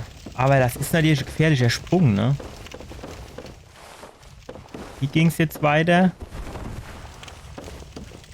Ja, Donuff, genau. Genau, hier die Leder hoch. So, war das hier schon mit dem Sprung? Ne, da unten war es. So, jetzt kann man höchstens gucken, ob man da noch mal so ein bisschen günstigere Stelle erwische. Ja. Das habe ich nicht gesehen. Es hat so ein bisschen nur einem Katana ausgesehen, ne? Ist natürlich die Frage, wie wir hier jetzt von dem Ding runterkommen. Okay. Frage geklärt. Giftschade haben wir keiner gekriegt. Wir gehen jetzt mit den 3 Flakons mal weiter, weil ich schon jetzt keinen Bock, dass die ganze Trottel noch mal kommen. Bin froh, wenn ich die los bin. Wir kennen uns auch mal kurz so ein kleines Eckelchen aussuchen, wo wir hier vielleicht, ne? Da sind wir relativ safe, oder?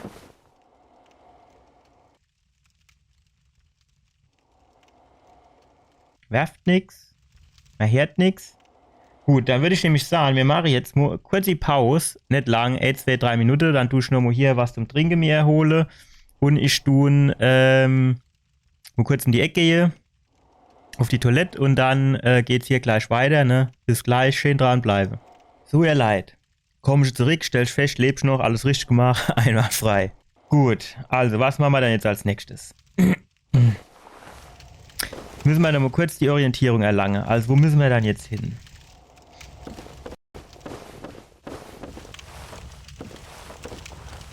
War das hier lang?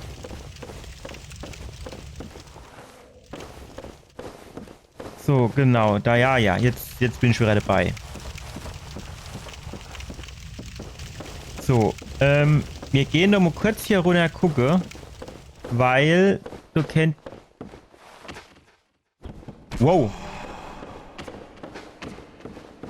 Alter, jetzt bist du ein Schlachtest. Nee. Ah ja, komm, pass auf, dich machst du erst. Zack, vorbei. So. Gut, wenn du dich anbietest, nehme ich dich mit. Gar kein Thema. Wenn du es willst, krieg ich es. So, jetzt, mein Lieber, jetzt, du gehst mir schon die ganze Zeit auf das Sack, ey.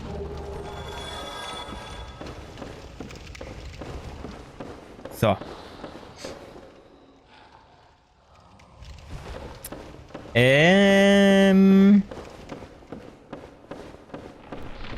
Nein, nein.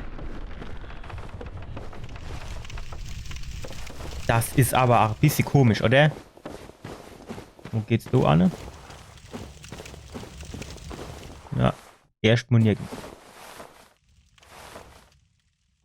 Jo, hier unten ist auch nichts am Start. Das kennt sogar das gewesen, wo die vorhin... Ah, okay, ich verstehe. Dann ist das... Jo, genau, du sind wir runter. Man hätte auch so lang gehen können. Gehen wir lieber so lang, du bewegst dich nichts. Ist hier schon so ein bisschen unheimlich, wenn ich irgendwo so Trick bewege. Da denkt man irgendwie immer so ein bisschen, vielleicht lebt du irgendwas, ne? So Star Wars mäßig, ne? Fliege in eine Höhle rein, stell fest, ist irgendein Ungeziefer. So, hier war der. Gut, da müssen wir da lang. So, jetzt ist...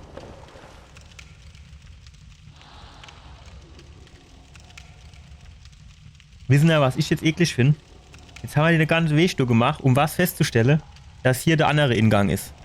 100%ig. Weil du die dabische Golems, die siehst du jetzt schon. Komm, schla.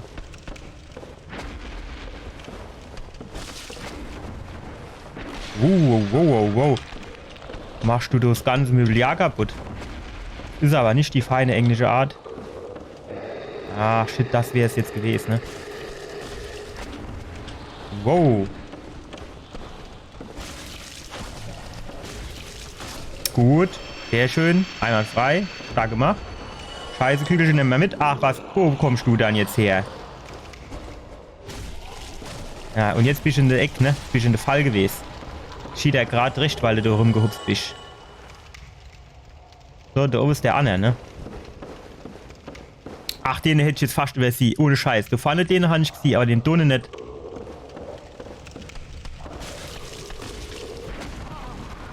Ah, jo, hat er mich getroffen. Ich weiß zwar nicht genau wie, weil die Hitbox war auf jeden Fall noch nicht nur ansatzweise in der Nähe von dem. Also meine.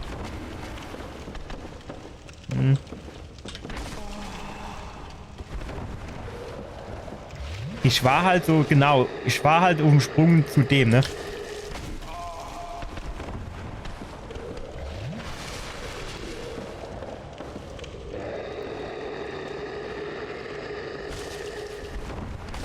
Alter, was hat der dann für eine Reichweite mit seiner dummen Lattenzaun, do?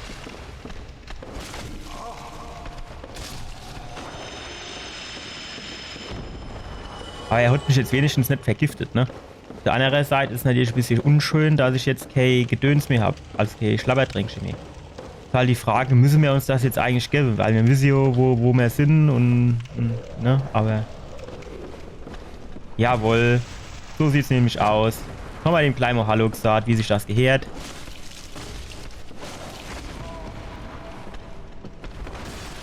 Meine Idee war so ein bisschen, ich stun's instecke.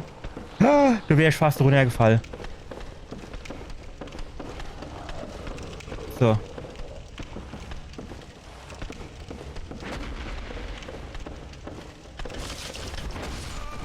Ach, ich bin doch weggesprungen. Herrgott, du ne Wetter noch im Mo.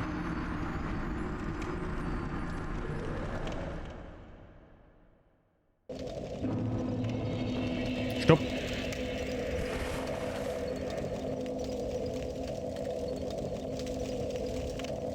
Ich hätte jetzt eigentlich ein paar Köder erwartet.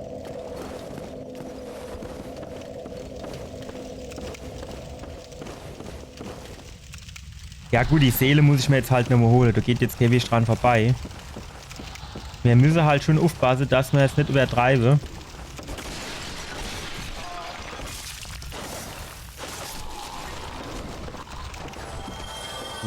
Fuck.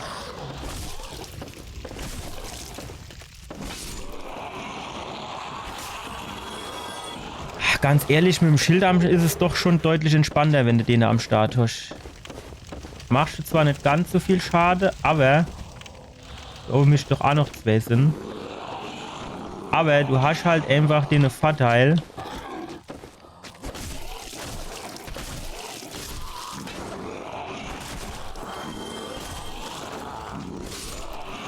Du hast halt unterm Strich einfach schon den Vorteil.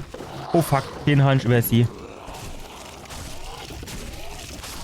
So, nein. Ja, und was hat das Schild jetzt gebrungen? Nix.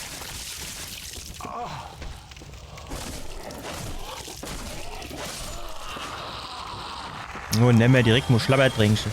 Sicher ist sicher. Das war ein Move, ne? Den habe ich jetzt nicht gekannt und den habe ich deswegen auch nicht erwartet. Ist da einer drin? Nee, ne? Weil aber irgendwo muss der ewig von hinten herkommen sind. So mal Krach gemacht, das könnte sie eigentlich auch ankommen, ne?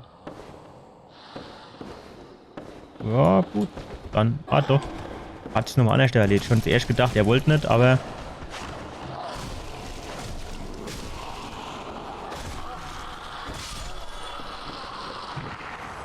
So, noch einer. War's das? War's. Ah, jetzt müssen wir wieder bei Golem-Bagage.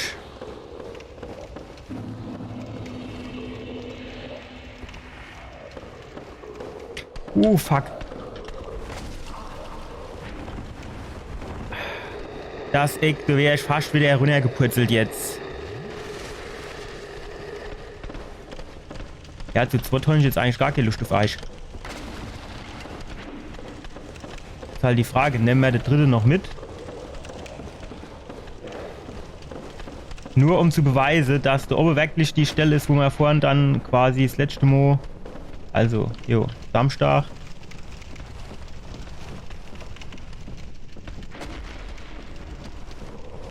Ist jetzt die Frage, kommen die da hochgelaufen, was wir ändern? Alter, geht so lang hoch. Jo, ich kann mich daran erinnern, dass das so lang gedauert hat. Kommen die mir no? Ach, was sind's Luschgeb. Da sieht man, wo das die Schiss vor mir haben. Ja. Ostsee ist der Eilee, ne? Und du beide noch runterfallen, das wäre jetzt die Krönung gewesen. Jo, ich mein, was soll ich halt sagen? Das Leuchtfeuer, du, das hätte auch Kinder am Anfang von dem Ingang sind, oder? Was muss das du jetzt mit in der Pampa sind? Das ist hier nichts Halbes, nichts Ganzes. Und jetzt, ich muss jetzt wieder gucken, wie ich ganz nun herkomme.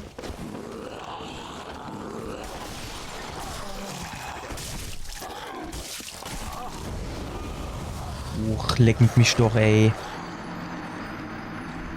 Dass der Anna aber auch dann doof hinkommen muss. Wo war denn das? hin, ne? Jo, wir müssen uns jetzt, das war eh schon wieder saudumm von mir. Ich hätte müssen direkt hingehen, Seele hole, jetzt gehen wir gerade nochmal zurück. Wenn sie kommen, ist es gut, ansonsten auch.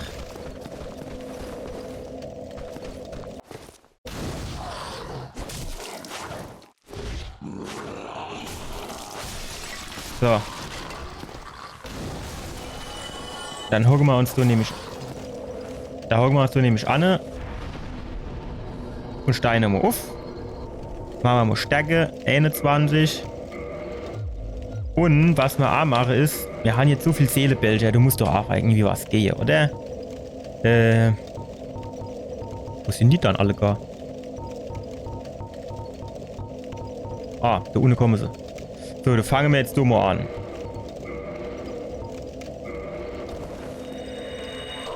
Sehr schön. Und so machen wir da gerade weiter. Hier. Rieche. Zack. Schön.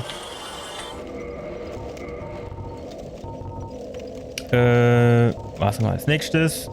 Steht da, wir fangen jetzt hier an. Dann nehmen wir die einen noch, die anderen 3 tun wir mal so ein bisschen in der Hinterhand behalten. Und dann gucken wir mal, wie viel Level wir damit jetzt überhaupt machen können. Nein, das will ich nicht. Aufsteigen.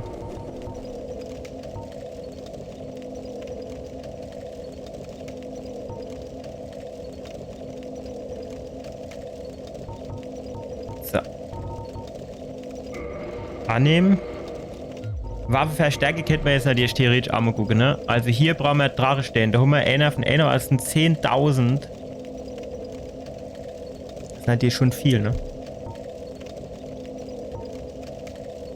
Das könnte man theoretisch auch machen, aber wir haben ja das Durchschwert am Start. Das brauchen wir dann eigentlich nicht, ne?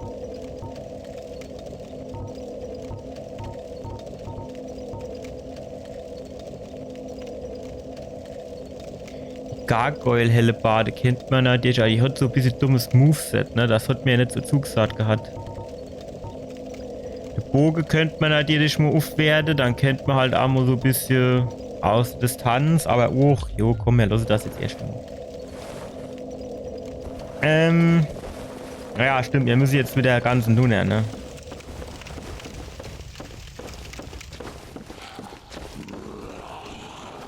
Kommst du gerade nochmal her? Das war doch eben schön gelaufen.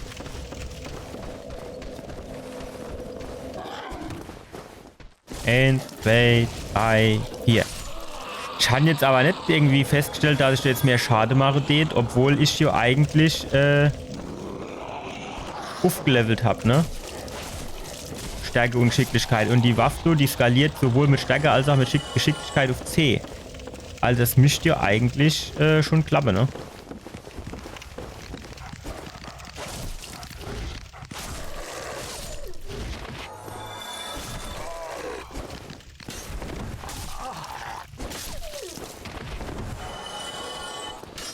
Oh, fuck.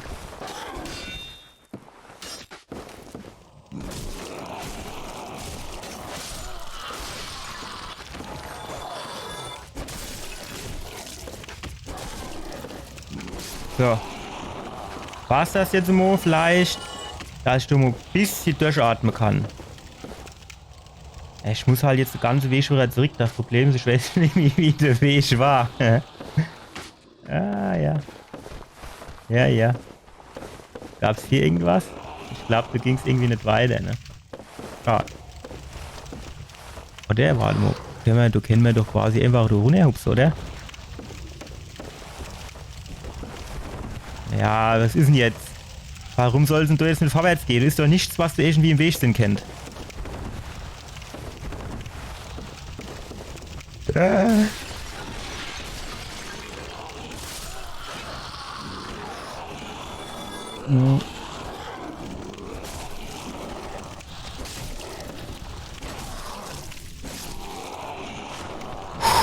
Das war jetzt irgendwie so der Superhelden-Move, aber den wollte ich eigentlich so gar nicht raushauen.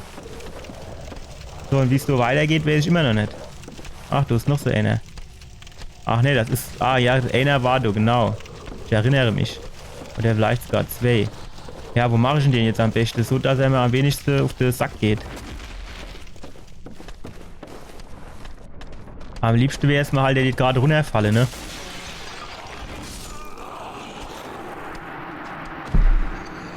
Wenn du von der Seite kommst, ist er echt eklig, weil du hast halt nur enge Gäste, ne? Du kannst nicht irgendwie muss sagen, komm, ich weich mal aus oder so.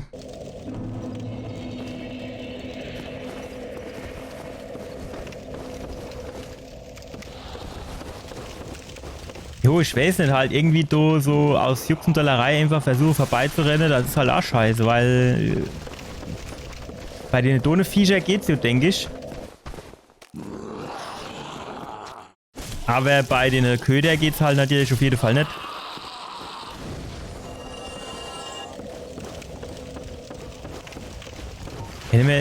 Stopp.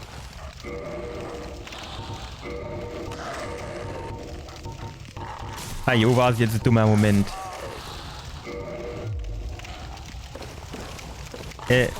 Warum kann ich denn jetzt... Ach, weil er da oben im Menü festhängt. Ach, das ist aber alles, finde ich, so blöd gemacht. Ich kann mir hier nicht helfen, aber ich finde es wirklich.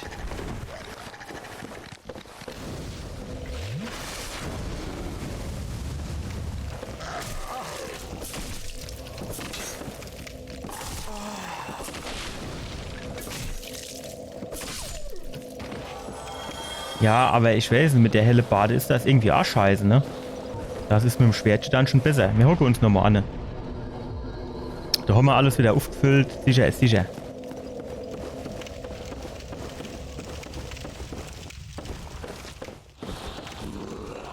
So, jetzt kommst du schon mal schön daher.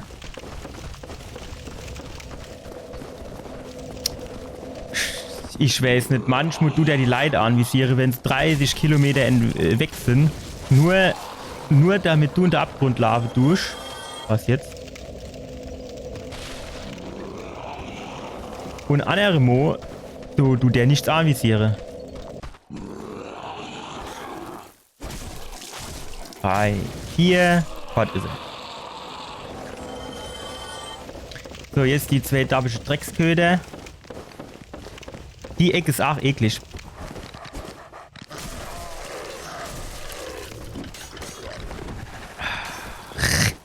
Warum trifft der die nicht? Kann jetzt wohl nicht so schwer sein, die zu treffen, ey.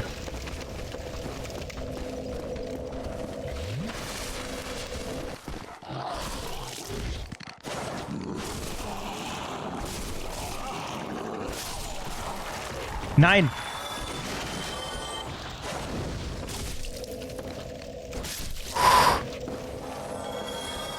Kliege hat. So wäre ich fast runtergehupst. So, und jetzt die Pfanne auf die Ecke runtergefallen, ne? Das wäre es jetzt. Ach, aber das weiß ich zu vermeiden. So. Wie ging es denn da jetzt nochmal weiter? Weil da war ja auch irgendwie so eklig Stelle, oder nicht?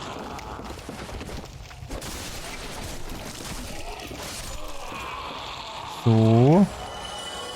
Dann, ach genau, da war der Dabbisch Golem. Hey, was? Warte mal. Wenn ich jetzt da runter hupf.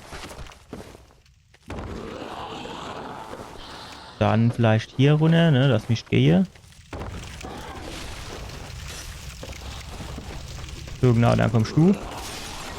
Ach, da war ich zu weit weg. Das ist manchmal, finde ich, schwer einzuschätzen. Bin ich jetzt nah genug verschlagen oder nicht? Ich weiß nicht. Irgendwie, ich kann mir nicht helfen, weil das finde ich manchmal sehr schwer. Jetzt, du könnte ich theoretisch auch runterhupsen. Ach ne, sogar Lader. Ja gut, ja, die Lader wollte ich jetzt nicht nehmen. Weil, dann haut der mich hier von unten. Schwierig jetzt, ne? Am liebsten wäre es mir halt, der jetzt einfach hochkomme. So. Genau.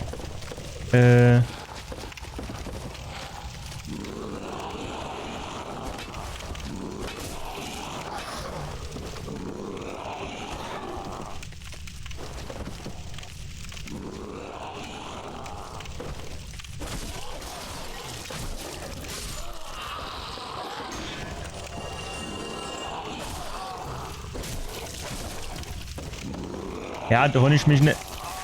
Shit. Nee, nee, nee. Och, hopp, ey.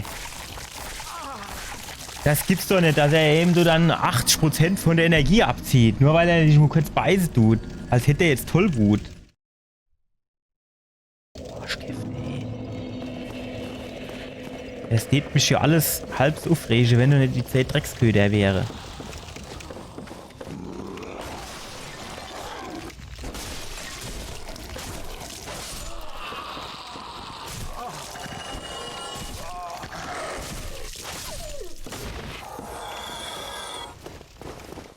So, an die Seele kommen... Jo, natürlich.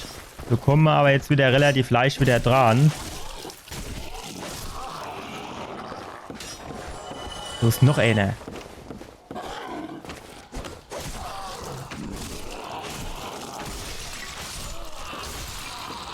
So. Klapperdrängchen. Wie war das jetzt? So runter. Das geht. Genau. Ah, hier war sie. Gut. Springen wir da runter. Schnappen wir uns die. Andere 4000 sind jetzt natürlich weg.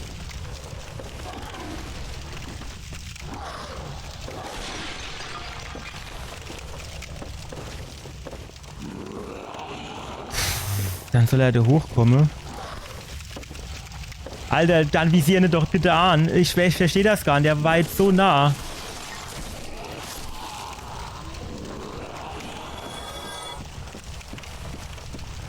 So, wo sind die anderen 2, die dumme?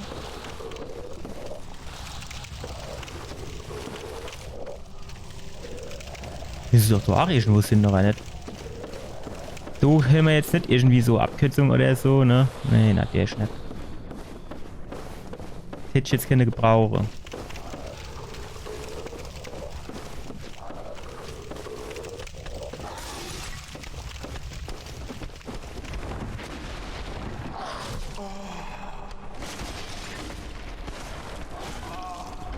Lass mich doch bitte durch.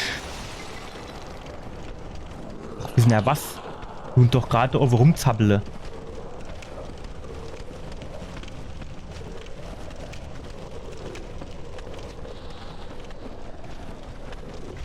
Nur gespannt, wie langsam wir jetzt nur gelaufen kommen.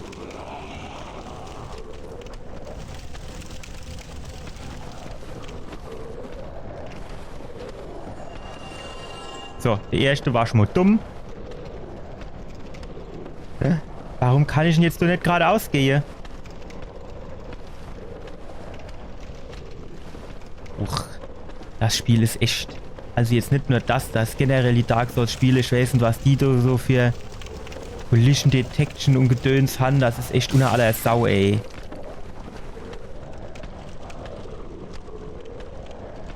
Jo. KI at its best. Die Frage ist, wie komme ich jetzt da runter? Ah, das leider. Kann ich eben nicht sehen. Mein Fehler.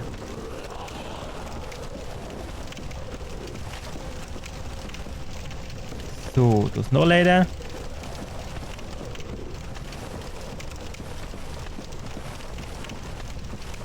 Ich krieg nicht raus, wie ich durch mich schneller runterrutschen lassen kann.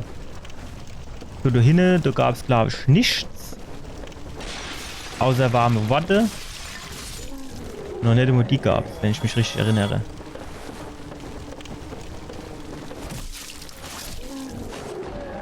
So, das seid ihr mal Harem oder was, hä? Jetzt muss ich halt den ganzen Weg wieder nun zu dem dappischen Drecksteich da unten.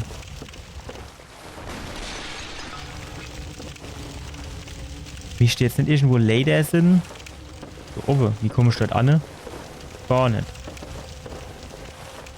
Ach ja, ich erinnere mich, da war ja was.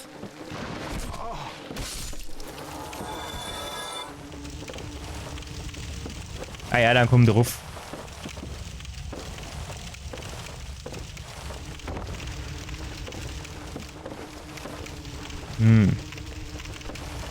Ah, da ist die Lady.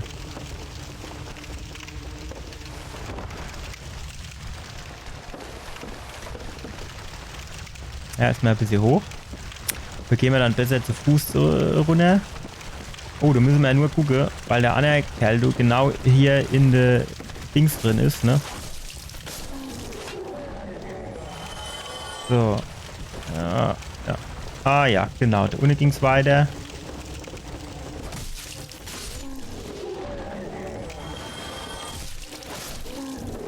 Nein, nicht da runter.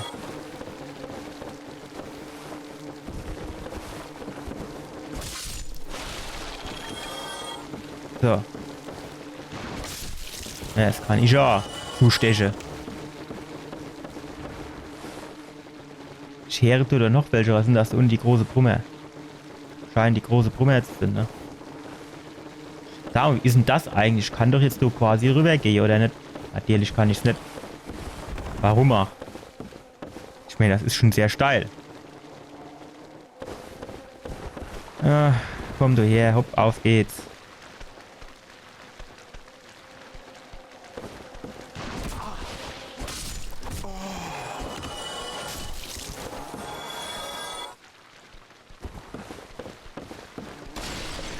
So, dann würde ich sagen, bist du der Erste.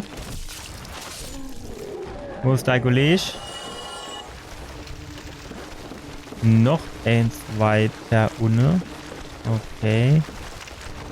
Jo, aber ich, keine Ahnung, dann warte ich lieber, bis du die Hornisseviecher kommen und dann...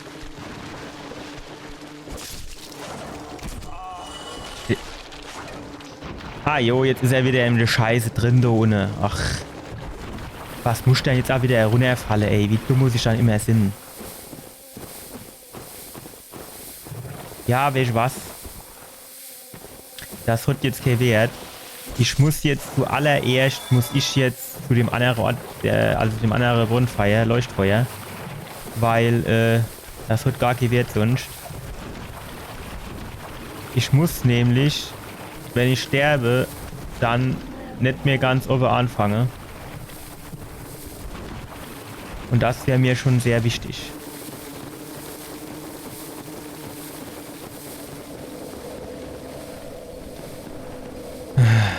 Ja, es ist in Ordnung.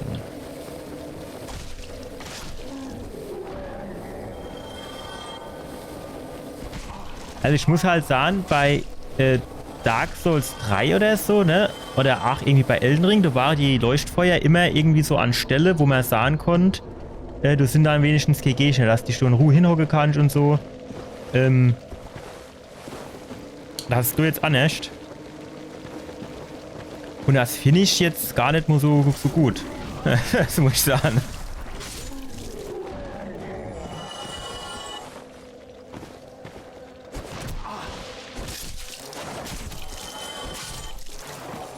Wenn ich wenigstens, wenn ich sie kaputt mache, genauso viel zurückkriege, wie ich Schade nehme. Aber das ist ja auch nicht der Fall, ne? Oh, komm, ich warte, bis die anderen zwei kommen, du.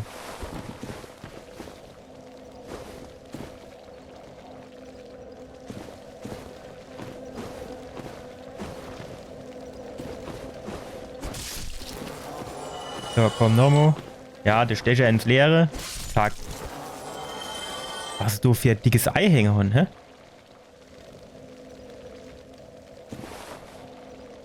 Ah, ich warte, bis alle gar kommen von der Unne. Dann sind sie alle gar fort. Das wäre doch die Maßnahme. Das wäre genau die richtige Maßnahme. Ich warte einfach, bis sie alle gar kommen von überall der Unne, so vom letzten Eckelchen und dann habe ich nachher mal Ruhe.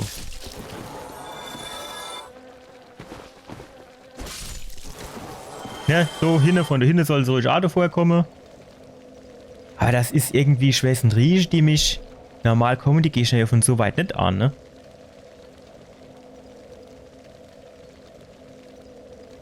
Oh, da war jetzt eng. Zack.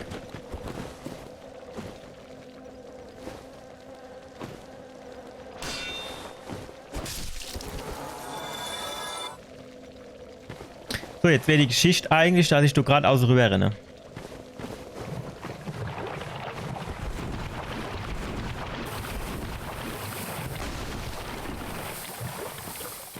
Wenn der vergiftet ist, ne, das hört sich an, als würde so schlank zischen. Ja, ne, genau das sind nämlich die Dinge, die ich jetzt gern hätte. Ich hätte jetzt gern so hier unten den ganzen Loot. Der Loot, der tut mir gut. Was gibt das Ding? Nix. So Nacktschnecke da. Ekliger geht's ja echt nicht mehr. Der Vergiftungsschaden, der geht eigentlich insofern, weil der, finde ich, jetzt gar nicht so viel von deiner Energieleist abknabbert, aber es ist natürlich auf die Dauer gesehen schon einiges. Aber dieser schwarze Gedöns, der ist deutlich heftiger, ne? Das muss man echt sagen.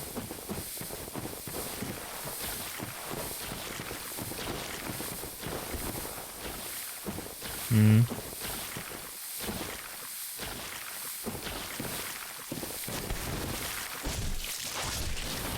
Ja, ja, du machst dann so Zwischenhupser und dann machst du große, aber nicht mit mir. Ist aber schon auch ein bisschen eklig, die Viecher, muss ich schon auch sagen. Also weil die kommen so langsam an, dann machen sie einen riesen Sprung. Das ist halt schon schlecht zu timen vom Schlag her, finde ich, ne? Und was man natürlich auch sagen muss, jetzt sind nur 1000 Stück am Start.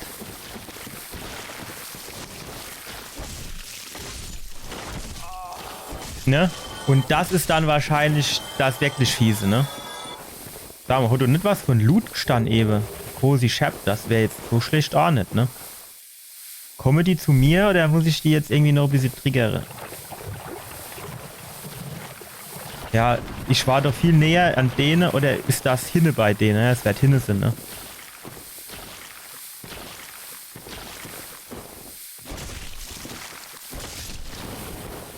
Ja gut, auf dem Festland, wo ich ein bisschen manövrieren kann, geht's an für sich, ne?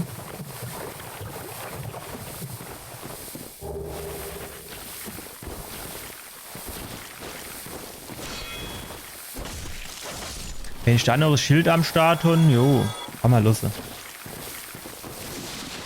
Ach, Gift macht er auch noch. So, du vorkriege Schlee. Soll er angehupft kommen, wie sich das gehört und sich ihr Schläge abhole. 100 gäbe die. Naja, gut, also auch ein bisschen übertrieben, oder? Hm. Ja, du kennst aber auch deutlich mehr gäbe, oder?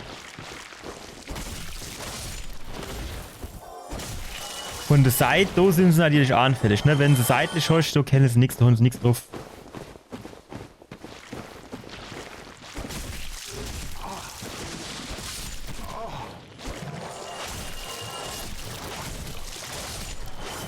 Ah, jo, ist er wieder vergiftet.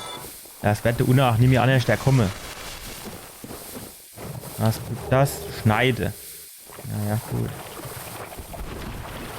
So geht's jetzt aber nicht weiter, wie ist das, ne? Sieht nämlich aus, das kennt man hinten, das ist aber nicht der Fall. Gut. Das heißt, jetzt müssen wir wieder vor. Es gibt jetzt wieder, sagen wir mal, relativ lange Reise in die Unendlichkeit des giftigen Sumpfes. So, die Frage ist jetzt natürlich immer noch, was machen wir da vorne mit den Steinhelden, ne? Die sind ja auch ein bisschen unleidlich, die haben ein bisschen viel Hunger, ne? Snickers habe ich leider keins dabei.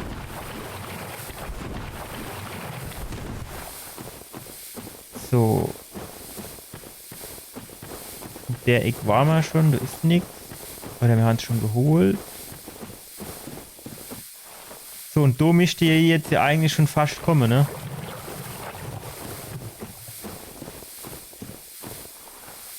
Ach, du steht da. Die ist doch nix.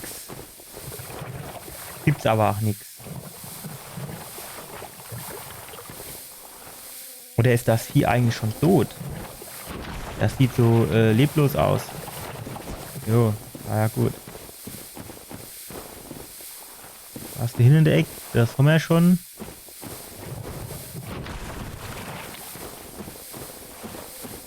So, und da kämen jetzt dann die Riesen, ne? Die sind doch immer nicht. Ach, wo kommt ihr dann schon wieder her? Schon gedacht, ich hätte euch alle gar gemacht, du. Guck mal, kommen die jetzt von ganz da hinten her oder was? Das ist ja nicht das Ernst von dem fucking Spiel, oder?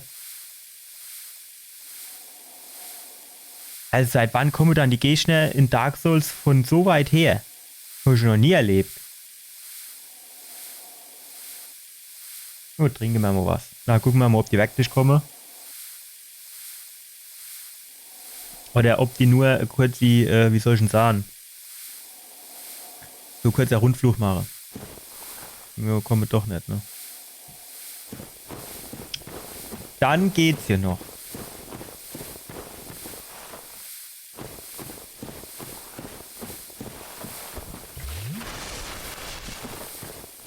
So, und jetzt wäre die Frage, was machen wir? Zuerst Späne kaputt. Der hat doch mich scheinbar irgendwie anvisiert, weil er da in meine Richtung kommt.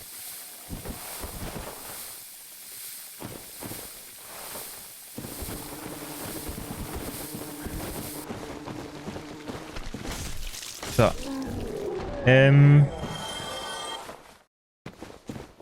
Ich habe gemeint, du wär irgendwo auch noch so einer in der Ecke gewesen, der mir dann von hinten des Stein ins Kreuz geschmissen hat.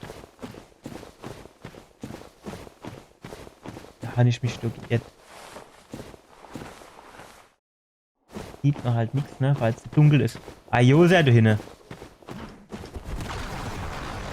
Ich will dir nichts sagen, aber ich bin weggesprungen, ne?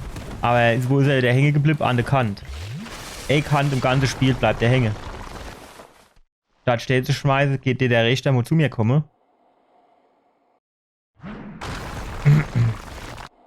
Wo hat denn der überhaupt die Stellen her? Holt der die sich aus dem Sack raus oder was? Die beamt der bei, hä? Den kennt man aktuell ganz gut gebrauchen, ne? Du kennt ja ein bisschen Stay-Bei-Zauberer quasi so als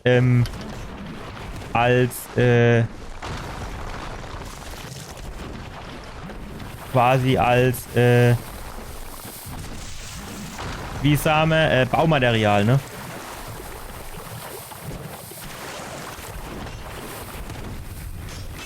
Alter, Rolle kennen sie die auch. Was kennen die da nicht? Sterbe oder was?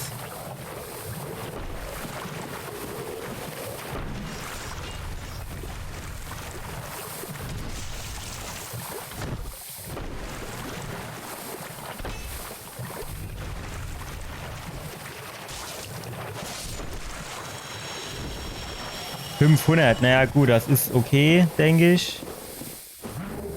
Alter, ich schon gedacht, das wäre nur ein Roller. Jetzt schmeißt er doch.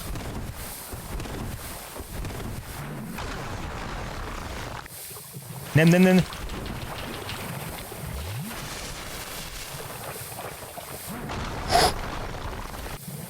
war eben ein bisschen knapp, muss ich ganz ehrlich sagen. Nein!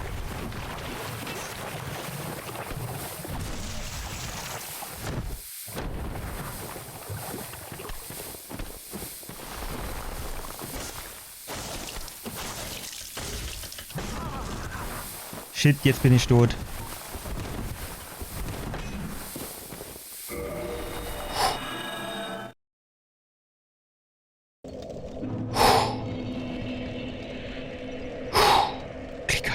Das war so knapp, ey. Weil der Vergiftungsschade war ja auch noch am Start. 7000. Komm, ich weiß ja auch nicht. Nehmen wir da noch so Seele-Ding. So, die A. Reicht die? Komm, wir nehmen da ein. Das sind genau die 1000, die wir gebraucht haben. Stark. Oder?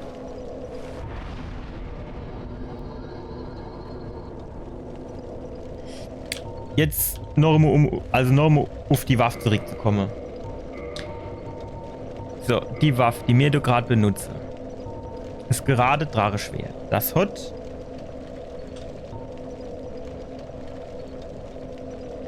gar keine Skalierung.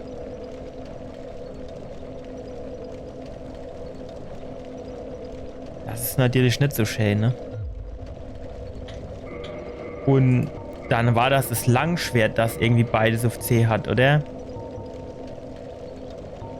Da war das es beides auf C hat. Müsste mir vielleicht darüber überlegen, ob man das Langschwert auflevelt, ne?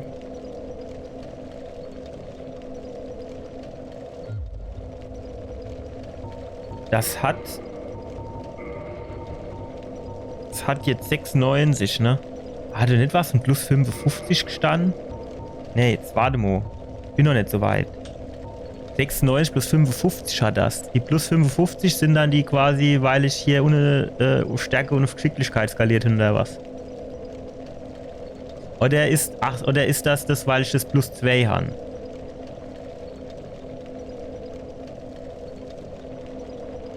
Ach, keine Ahnung, ey. Gucken wir es uns mal an. 96, jetzt hat es 104. 104 und 112. Wäre das dann jetzt aber quasi schon besser wie das, was ich aktuell habe? Ah, ne, warte, stopp. Ich habe 104 plus 59, so. Und wenn ich es jetzt noch einmal auflevele, dann habe ich 112 plus 64.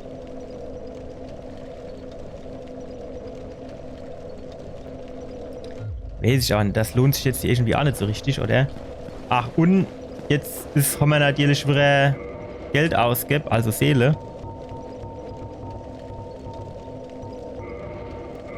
So, das können wir jetzt natürlich wieder nicht aufleveln. So, jetzt aber. Und an den ich sah, machen wir das Arm auf 21. So, fertig. Naja gut, jetzt ist halt wieder die Geschichte, ne? Jetzt müsste man eigentlich da zuerst Modene kaputt schlagen.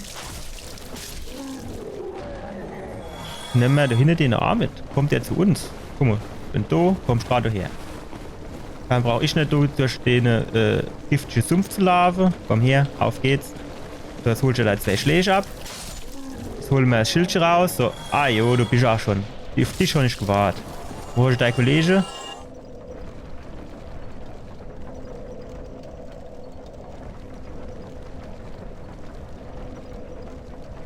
Wie sind denn, das ist jetzt halt die Frage, ne?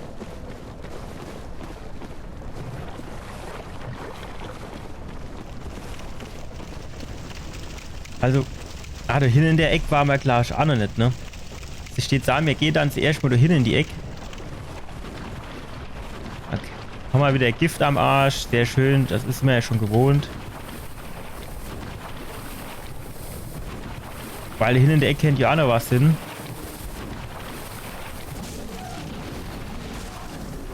Naja, ne, das ist halt die grüne Leiste jetzt leer, ne? Hinter die Säule mischt man halt mal gucken. Jo, komm, das geht so langsam weg, du musst doch was hin. Schade. Alter, kannst du mir mal rullerse du jetzt? Komm, geh mal weg, du. Geh doch mal weg. Komm, du bist doch jetzt tot, das reicht doch jetzt. So, die Geschichte wäre jetzt halt folgende. Wahrscheinlich geht sie dort hoch dann irgendwie zum Bossgegner. Und so wie das da aussieht, wird das hier Spinnen sind. Sonst wäre jetzt nicht irgendwie so viel Spinnewebe. Mich wundert es jetzt zwar ein bisschen, bin ich ganz ehrlich, dass man hier jetzt keine Spinne als Gegner hatte, aber wenn du so viel Spinnewebe sind, ich meine, was soll das anderes sind als Spinnen, oder? Und das ist jetzt so der einzige Weg, wo ich sagen, das macht Sinn, hier lang zu gehen. Quellachs-Sphäre. So, die Geschichte ist jetzt halt... Ja, komm, wir haben hier nicht so viel Seele. Scheiß drauf. Das Schnecke?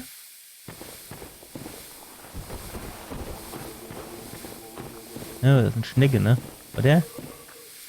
Ach ne, da ist ein Kerl, die irgendwie, was denn jetzt? Och nee, was ist denn das für ein Drecksviehzeug? Ah jo. Was will ich denn du jetzt wieder machen? Guckt der die da mal an, die Drecksviecher. Oder brauchst du die gar nicht kaputt schlagen. Also wenn die jetzt nicht auf dich reagieren, kannst du die ja leben lassen, oder?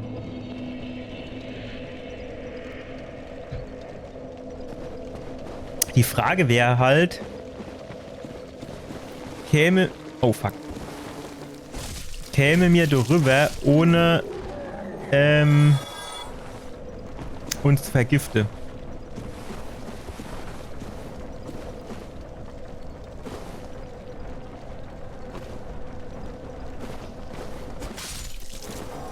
Ne, wenn sie so schön aushole und dann vorbei flutschele, das ist mir gerade am liebsten.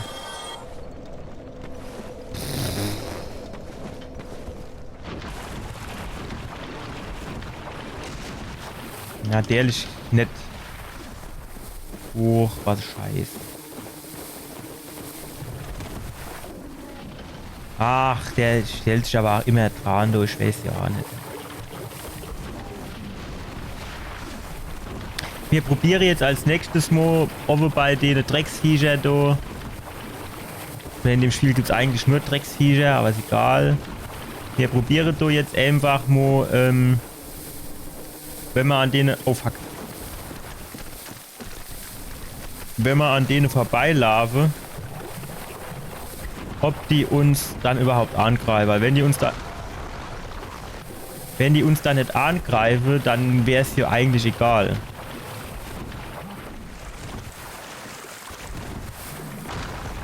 Die scheinen irgendwas zu bewachen, ne? Aber da kommen die ja nicht drin, ne? Mit ihrem großen Stay, oder?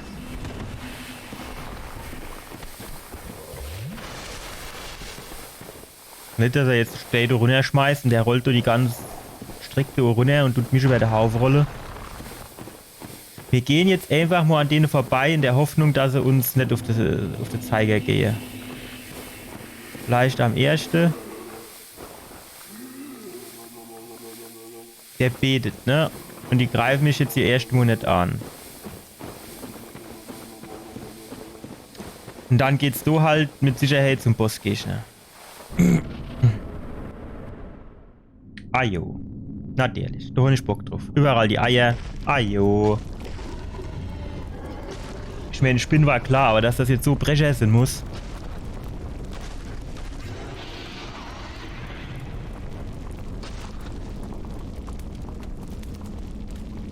Was für ein Kieferfinger, der mischt sich auch noch mal schneiden, oder? Figur ist gut. Haarfarbe ist sehr gut. Die wichtigste Stelle sind bedeckt, dass wir Twitch-konform sind. Streicht er jetzt hier nicht die Horde weg. Was denn jetzt? Achso, das ist noch die... Jo.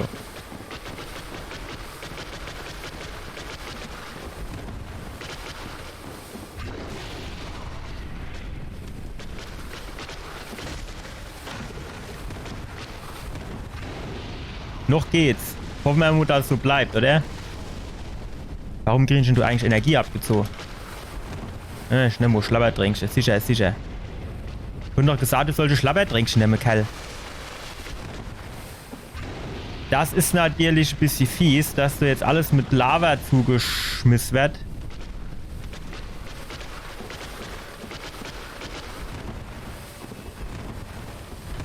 Wow.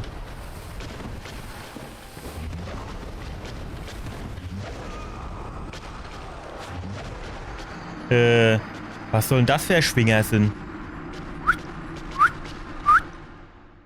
Noch nicht immer irgendwie, dass du mal so soll ich sagen, so Impact, also so, dass du getroffen wirst, ne? Kriegst gar kein Feedback und nichts, ne? Ach so, ein bisschen finde ich...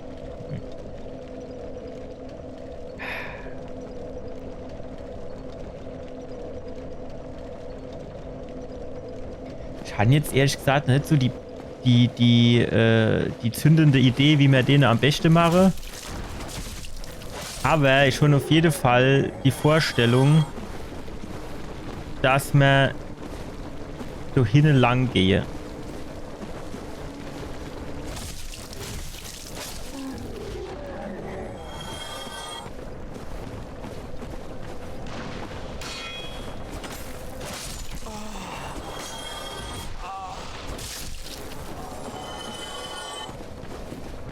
So, das macht's gut. Wir sind noch nicht vergiftet.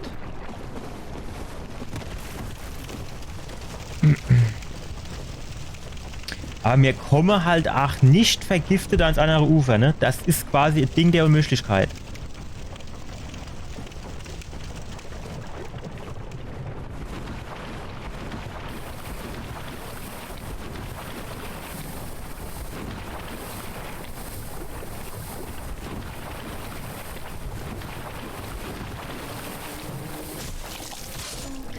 Aber es ist halt am besten, wenn man hier rechts rumgehe, weil dann du mir die Riese dort mit ihrer dabischen Stecher nicht triggere.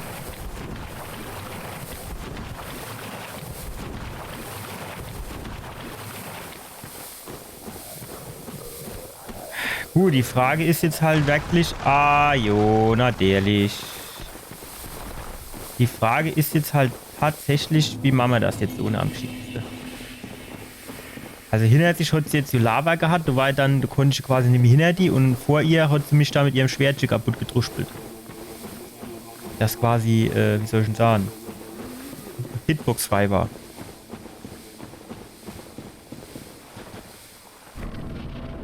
Wenn du jetzt wenigstens hier das Gift weg wäre, ne?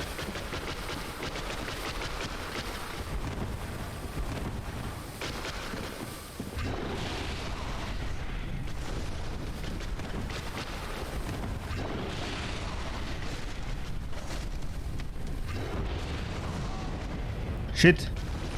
Stimmt, so war die komische Lava-Explosion. Komm, renne mal weg. Renne mal weg. Renn gerade mal weg. Nee. Du musst mir nicht nur Lava, ich komme mal allein zurecht. Ich bin schon ein großer Kerl.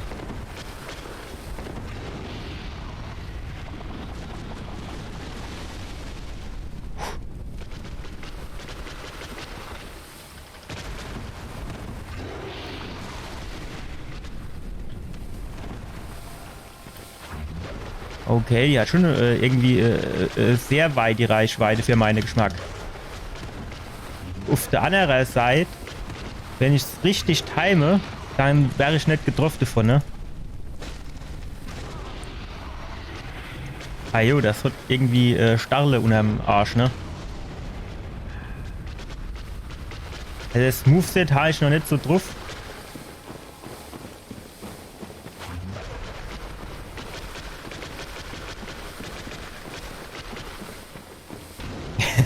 Nein, nein, war doch Mo.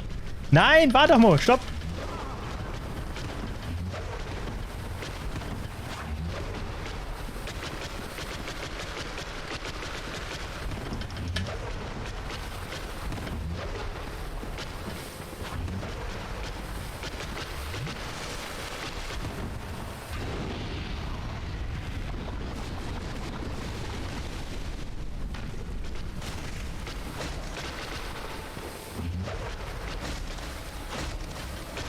Nein, nicht in die Lava.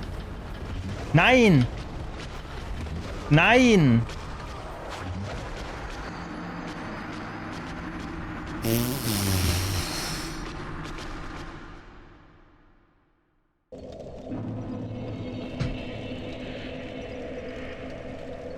Bin ich jetzt mal ganz ehrlich, auf den habe ich eigentlich gar keine Lust.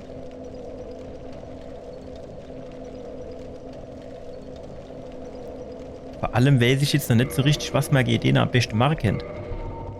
Aber ich probiere mal was aus, einfach weil es mich interessiert. Und wir haben ja 19 Menschlichkeit.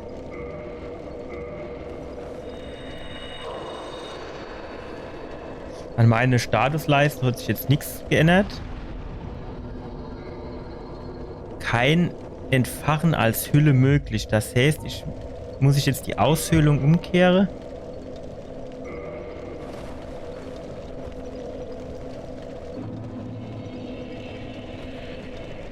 Kann ich es jetzt entfachen? Keine Menschlichkeit. So, nennen wir Normo-Menschlichkeit. Mich interessiert jetzt einfach nur, jetzt wahrscheinlich mache ich jetzt was Dummes. Irgendwie so nur dem Motto, oh, dann bist du halt irgendwie NG plus 1 oder so, ne?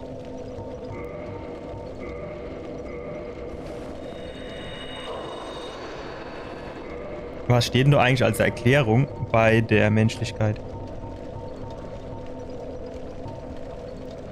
Leichnam, ne?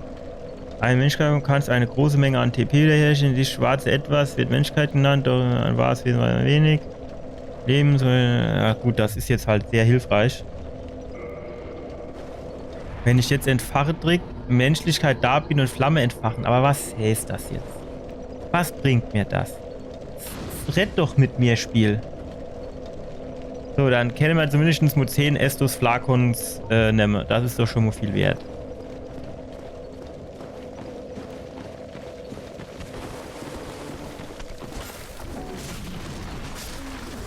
So. Die da hinten brauchen noch ein bisschen. So. Was ist dann jetzt los? Bleib doch, Fattkerl. Ich kann dich jetzt nicht gebrauchen hier. Gerade so, wo es so Gift überall ist.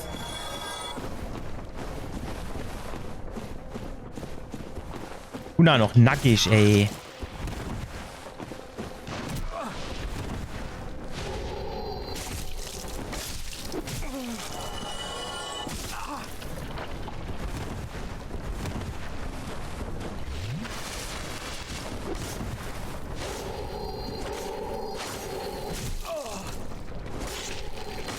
So.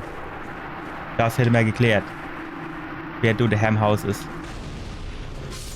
So, was soll ich jetzt von dem kriegen? Auf jeden Fall Seele. Soll man die gerade mal reinvestieren, hä? Alter, das ist doch nicht normal. Bleib doch jetzt nicht so, als wolltest du dich mit mir paare. Schon keine Lust auf dich. Erstens mal du stinke und zweitens mal bist du Arsch. So. Soll man vielleicht die Vitalität ins hochschrauben? Und dann kennt man ja mal Ausrüstung reparieren.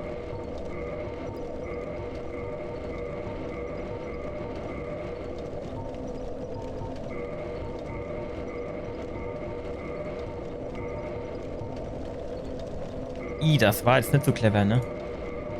Hätte besser ohne die repariert, ne? Naja. Ist jetzt auch egal.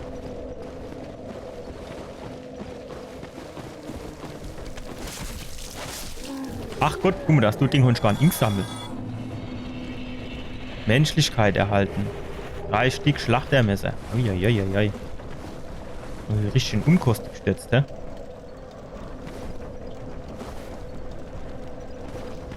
Vorbei. War du nicht noch ein zweites? Jo, gut, dann halt nicht. Ich beschwer mich nicht, wenn weniger kommen, ne? So ist hier jetzt nicht. Auf geht's, so ist er.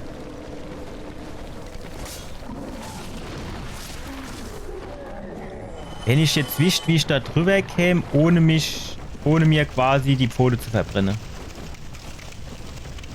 Ich meine, du hinherum ist natürlich, das sind die Wege kürzer, aber ich habe es ja versucht, ich habe es trotzdem nicht hinkriegt, da drüber zu kommen, ohne mich zu vergiften. Von daher würde ich sagen, gehen wir halt einfach den Weg, wie wir jetzt eine Evo 8 gegangen sind und fertig. Guck mal, warum habe ich denn jetzt eigentlich 11 Estos Flakons? Also, jo, ich beschwere mich jetzt natürlich nicht, weil ich kann sie gebrauchen, aber...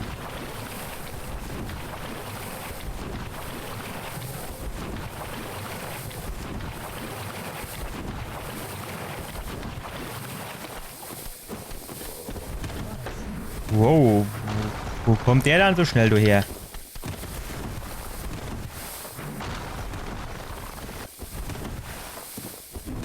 Nomo. Quällachs, ne? Das ist aber auch der richtige Name von, also Quälen schreibt man eher mit aber so Quällachs, das passt irgendwie schon zu dem, oder? Oder der, die. Ich weiß jetzt aber auch gar nicht, ob das jetzt so der richtige Gegner ist für mich, ne? Also ob das jetzt der ist, den ich als nächstes... Ach, du willst dich mir anschließen? Jo, komm, hilf mir.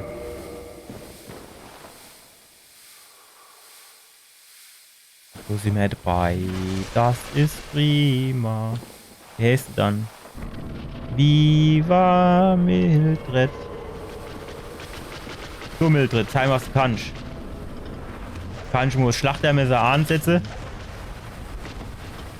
Ach, den habe ich nicht erwischt. Den habe ich nicht erwischt, allebei.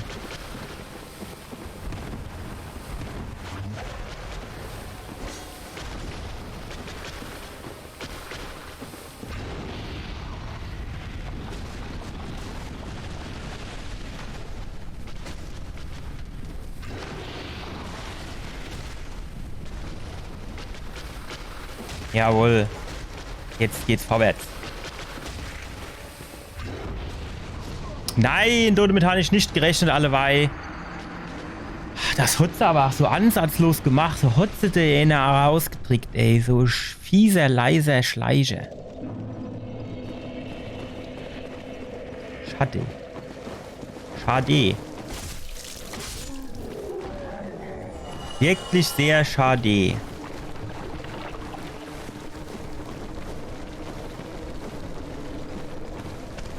Weil das war richtig geiler Versuch.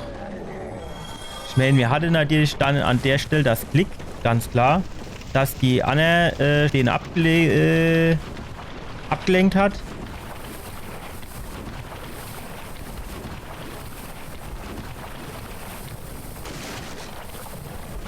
Hatte man natürlich sehr viel Glück.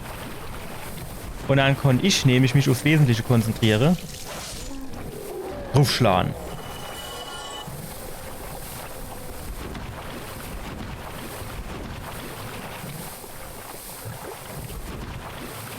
Ich musste jetzt so ein bisschen gucken, wann er da reagiert. Vielleicht reagiert er diesmal auch gar nicht. Ah, doch, jetzt.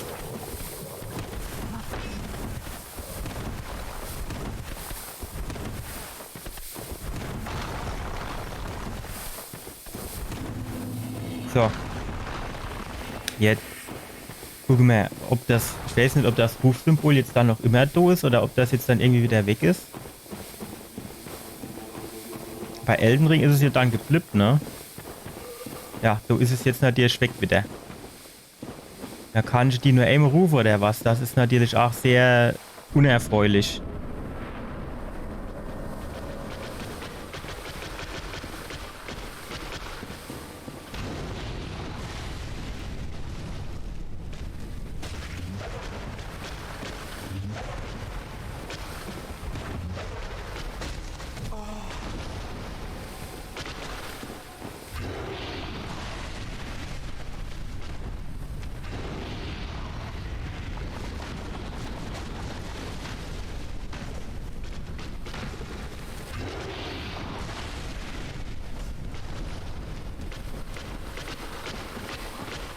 Ja, ja, ja, ja. Nee. Falsches Timing. Na, bleib doch mal da mit deinem Arsch.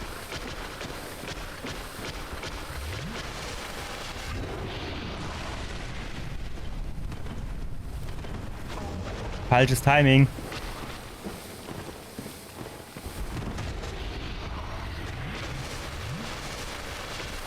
Mildred, du bist aber ach. Der hätte doch jetzt mal dabei bleiben können bei der Geschichte. Das ist wieder die Spinne gewesen, da hast du Schiss gekriegt. Sag doch, wie es ist.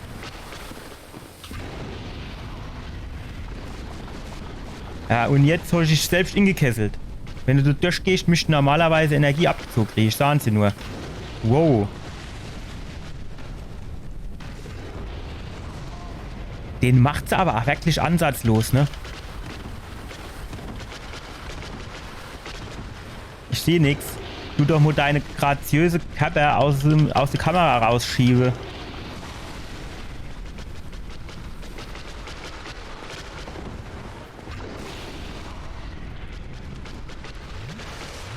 So.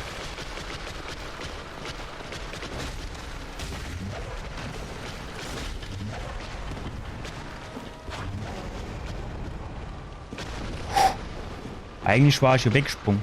Ich wollte es nur mal angemerkt haben. Alter, was machst du denn jetzt? Wärst du jetzt schwierig oder was?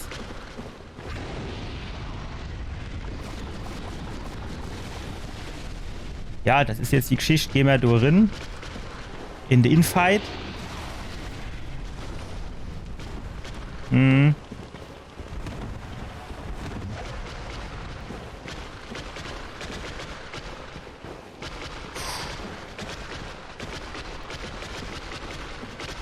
Wo ich Spinne so gern han. Ich hab dir schon öfters gesagt, alles was mehr Glieder hat als ich, bin ich raus.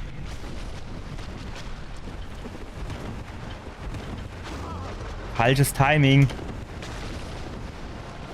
Renn weg, komm, du hin ist Luft, komm, hopp, gib Gas.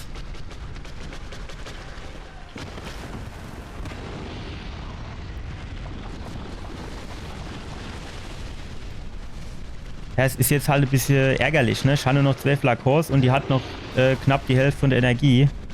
Ist jetzt halt ein bisschen unschön.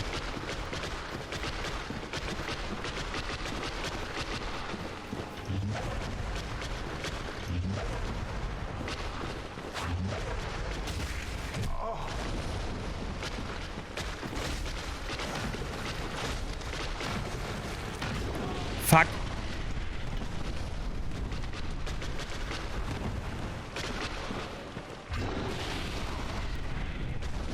Quelax. Bleib nur mit deinem Arsch stehen. Komm, renn weg. Das wird dir kein Wert.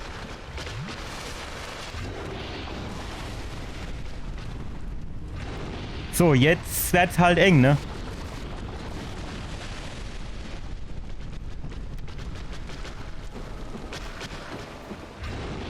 Das ist halt auch, weil die Mildred wieder Schiss gekriegt hat. Ah jo, es stupst mich in die Lava rein. Das haben wir ja gern.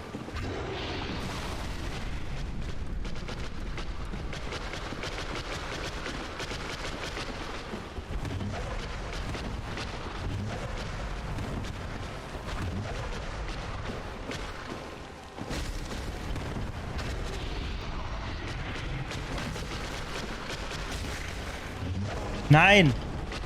Spring weg! Ach, spring doch weg! Kerl!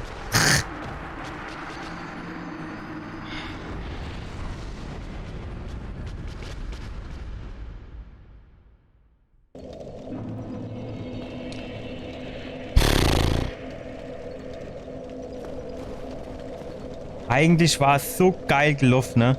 Und dann bist du tot.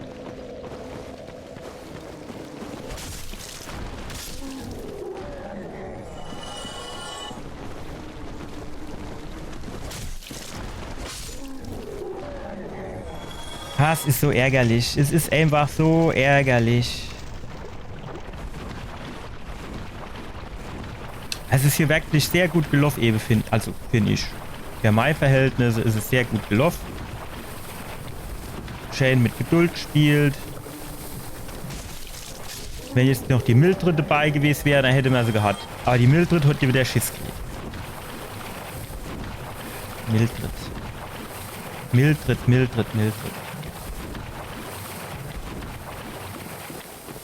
Man kennt sich natürlich auch da unten auf das Ding quasi Menschlichkeit. Oh jo. Menschlichkeit lege, dann kennt man natürlich auch ein Menschlichkeitsding, wenn es eng wird.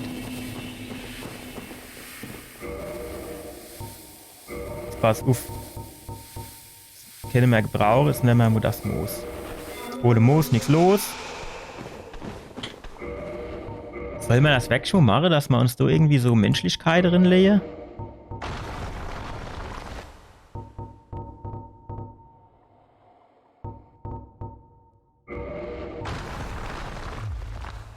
Das ist dann halt wirklich nur der äußerste Notfall, ne?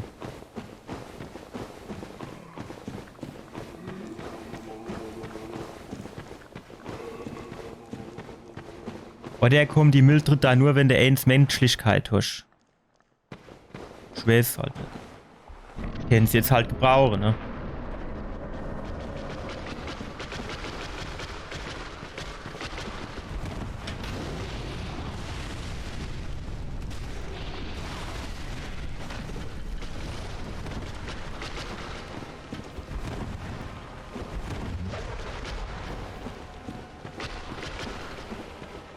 Wow. Jetzt wird's schwierig, ne? Jetzt eben war es ja so knapp, jetzt hätten sie mich jetzt noch ein bisschen aufdreht, ne?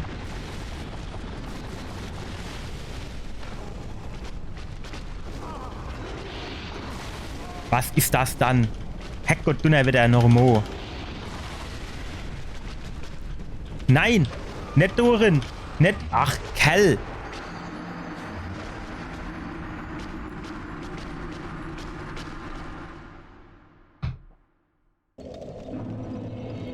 Sein Scheiße.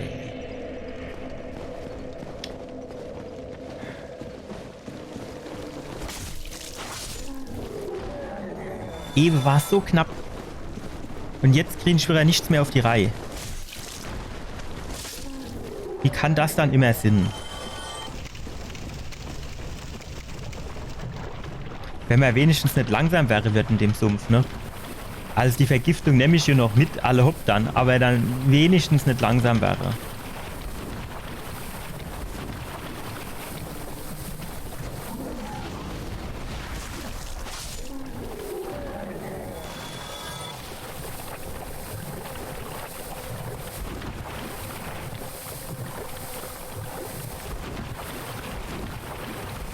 Müssen wir da jetzt mal kurz... Ah, ne, der Riese gibt schon Gas.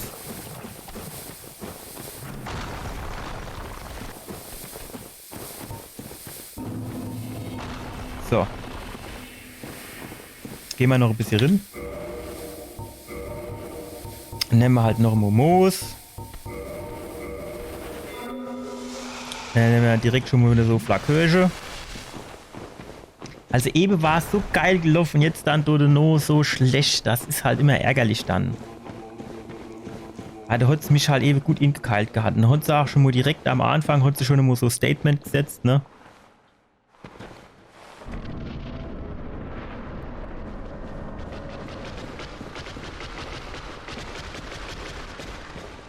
Hä, was gibt denn das in Fetches?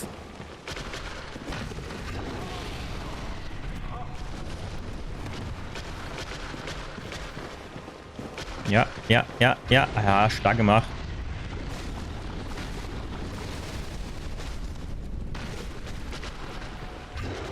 Ja, schön.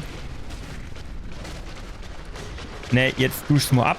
So, jetzt gehen wir also erst mal auf die andere Seite. Dann kannst du mal schön seine Sperma, sei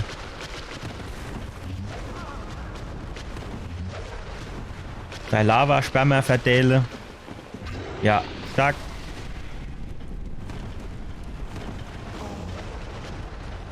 Nicht in die andere Richtung. Du machst ja immer das, was nicht machen sollst.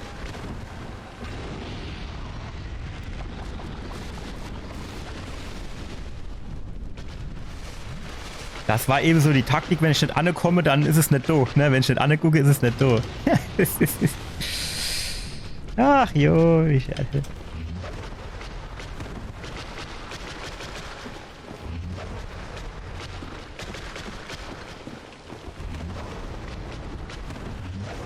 Es ist einfach irgendwo das falsche Timing und dann hast du einfach verloren.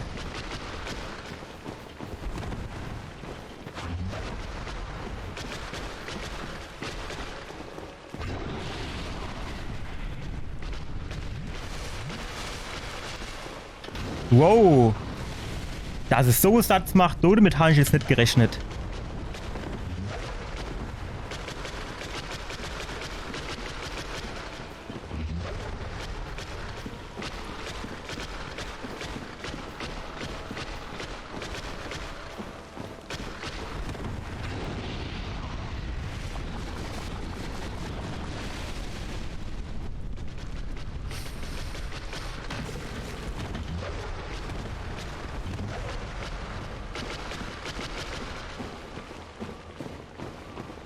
Jo, naja, gut.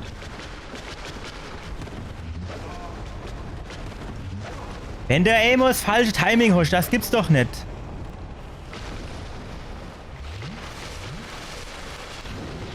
Shit, shit, shit. Nee. Du, hör doch mal auf, die anzuvisieren.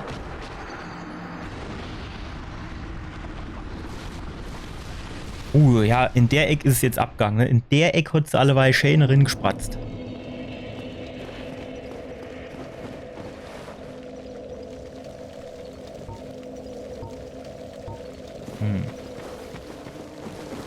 Würde mich jetzt echt mal interessieren, warum jetzt die Mildred nicht mit da ist.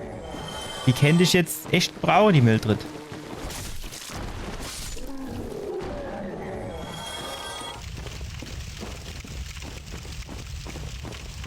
Machen wir jetzt erstmal Satz.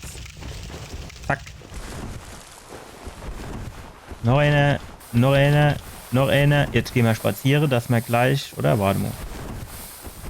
So, jetzt gehen wir spazieren. Nochmal Sprung. Anvisiere, dass wir dort eben die 2 Schläge bekennen. So, und jetzt können wir auch nochmal springen. Musst du jetzt wieder so Ballast mit dir rum, Alter, wie er den alle hinter sich hochgeschmissen wird, hä? Kann er das sehen? Kann auch nicht jeder. Renn doch. Renn doch. Alter, hat er sich die Knöchel gebrochen. Guck mal, wie der läuft. Sieht doch auch nicht so gesund aus, oder? Ohne die Viehs. Sieht nicht aus. Aber du im Helle sieht man es besser. Guck mal, sieht nicht aus.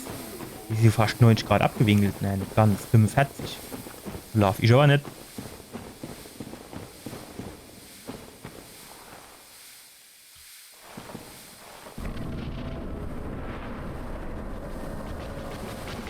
So, Mildred, jetzt lass uns noch mal ein bisschen tanzen. Wow, wow, wow, wow, wow, alleweil geh ich aber ab, ey. Wann macht's denn das bitte?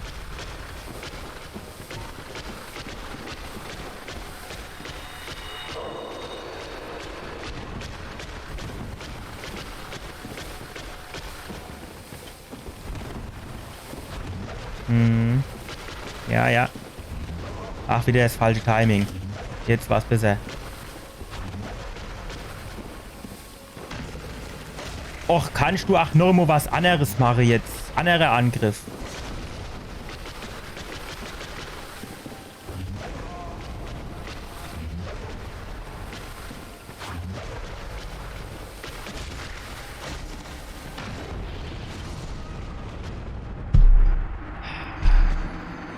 Die ist halt so groß, du siehst nicht, wenn sie sich aufblustert. Und wenn du das merkst, dann ist es halt zu spät. Vor allem, wenn du dann schon gerade mitten im Schlag drin bist.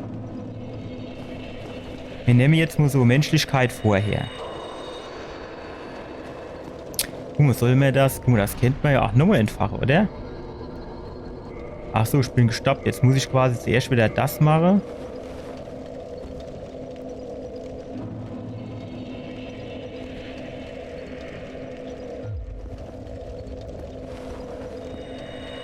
So, und dann können wir hier nochmal entfachen, oder?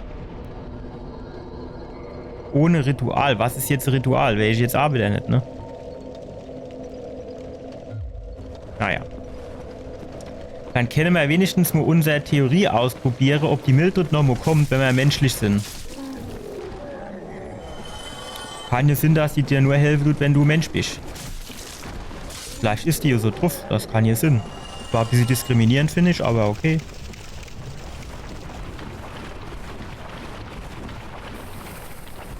Ja, Vergiftung ist in Ordnung.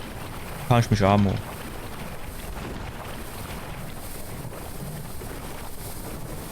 Jo, komm angeflitschert. Gezwitschert. So, zack. So, jetzt mischt man quasi wieder drüber.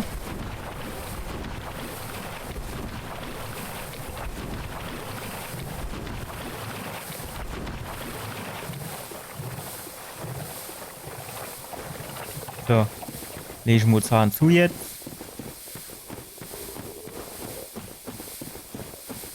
Alter, guck mal, der linke Fuß. Der linke oder so, ne? So wirklich so 45 Grad sind das schon. Das Schlimme ist, ne, wenn man jetzt nicht vorhin schon quasi kurz vorm Sieg gewesen wäre, ach ja, jetzt kommt sogar die Mildred. Ist doch ein bisschen schneegisch unterwegs, ne? Wilde Mildred. Au, au, au, au, au, wild ist die auch noch. Ist da. Kennen wir. So, Mildred, Attacke. Vorwärts jetzt, hopp.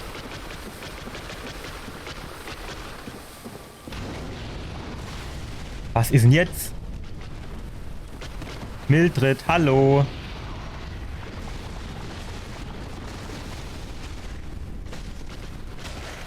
Weg, spring weg. Ja, ich konnte nicht wegspringen, weil das dumme BMW war. Nee, in die andere Richtung. Wow.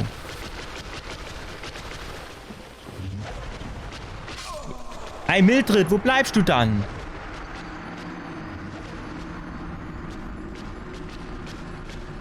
Was ist denn los mit dir? Skatebock mir gehabt. Bleib grad fort.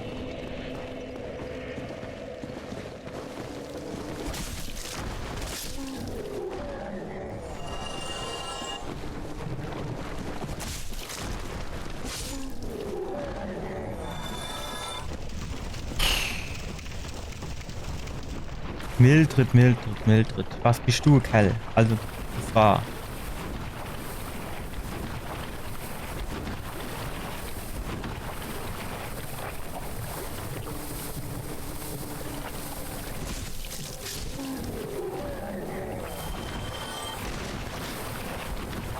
Die 300, die kriegen wir auf dem Weg dorthin, ne? Also, die haben wir regelmäßig. So. Jetzt gibt Gas, komm, hopp. Bevor der die andere wieder ersteht ins Kreuz werfe. Ne? So war er schon gerade stehen. Sollen wir nicht? Komm, soll's.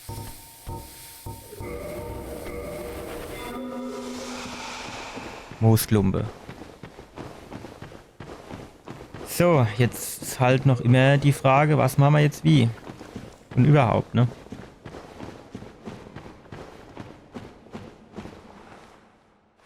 Schon jetzt halt auch keine Lust, die ganze Menschlichkeit von mir auf den Kopf zu hauen, nur dass die Mildred kommt und dann doch wieder keine Lust hat.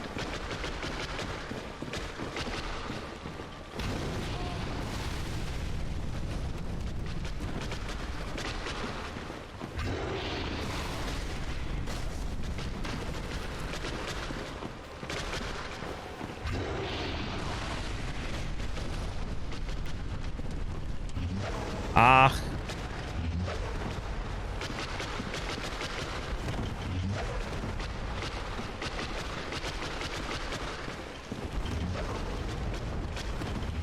Ja, wenn der Amos falsche Timing holst, das gibt's doch nicht.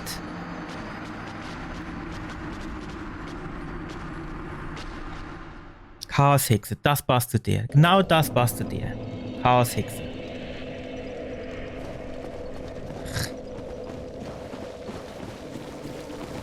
Ach, du, also an der Stelle, das sage ich jetzt ganz ehrlich, du lob ich mir Elden Ring. Da holst du dann irgendwie so Marikas Pfahlpfanne dran und dann darfst du das wieder anfangen. Weil das ist ja auch nichts anderes als einfach nur nervig.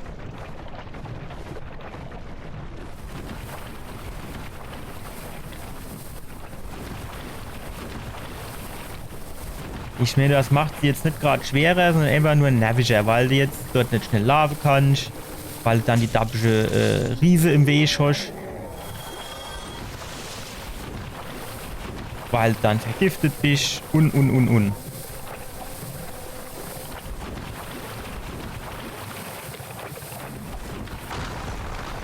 War das? Achso, war steh. Ich hab schon gedacht, nach seit wann du dann die kleine Libelle so Tats mache. Ja, komm, dann machst du halt mit Vergiftung.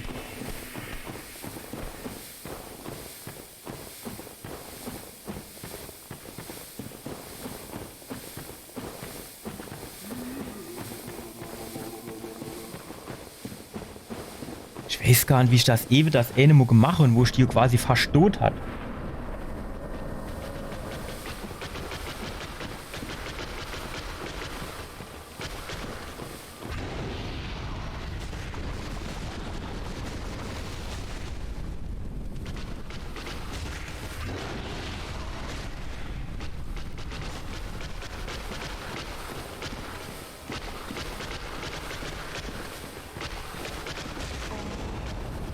Ah jo, tut's mich in die Lava rinschubse. Hm.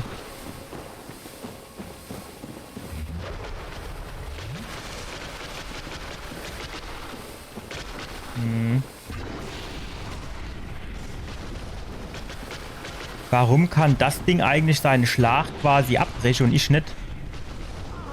Wow, tut doch weh.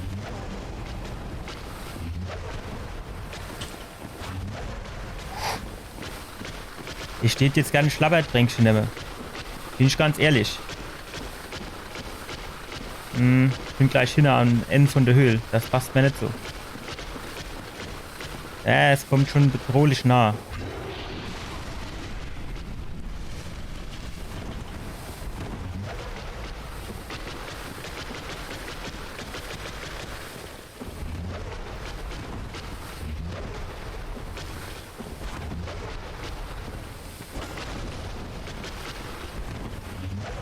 Ja. Ja. Ja.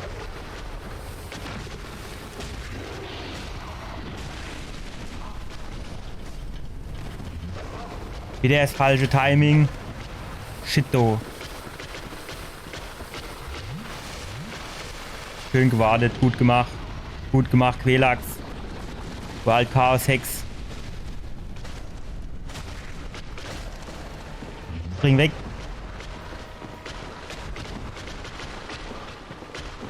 Ja, jetzt muss ich ja vor die Noslava. Da hinten ist die Lava, ne? Shit. Shit ist es. Shit ist es. Wow. Was gibt denn das, wenn es fertig ist?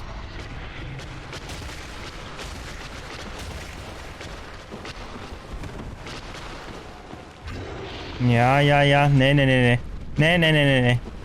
Ja, schön. Nee. Ja, war nix. Quälax, Quälax, quäl dich doch nicht so.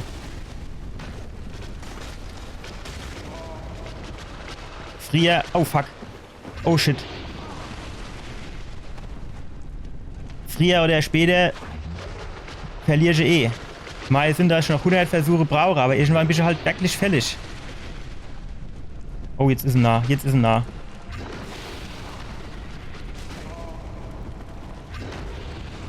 Nein! Steig auf.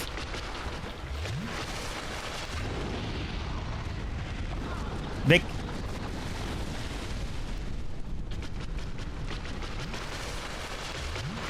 So, komm, komm, komm, komm. Weiter. Konzentriere. Falsches Timing. Besser, aber nicht gut. Nein!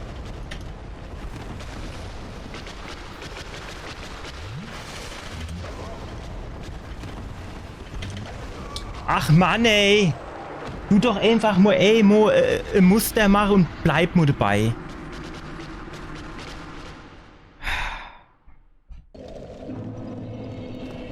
Quälax, du bist halt noch fällig.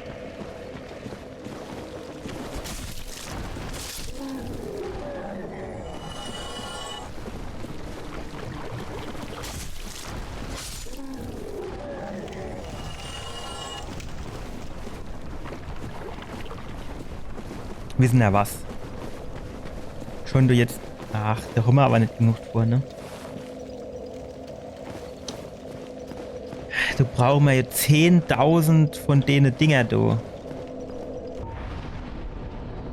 Nee, warte.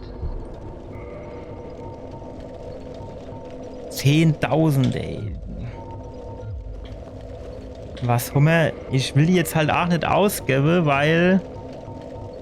Wenn ich dann gehe, der Quälax abknibbele und dann sind sie halt weg. Oder ich mich hier so Mondlichtgedöns nehme. Aber da kann man ja auch so einzigartig die Waffe anfertigen. Komm her, los ist. Gott gewährt. Es hat einfach gewährt. Aber das wäre halt vielleicht nochmal sowas gewesen, ne? Die Waffe nochmal aufgelevelt. Da hätte ich halt vielleicht nochmal die letzte Zentimeter herausholen können.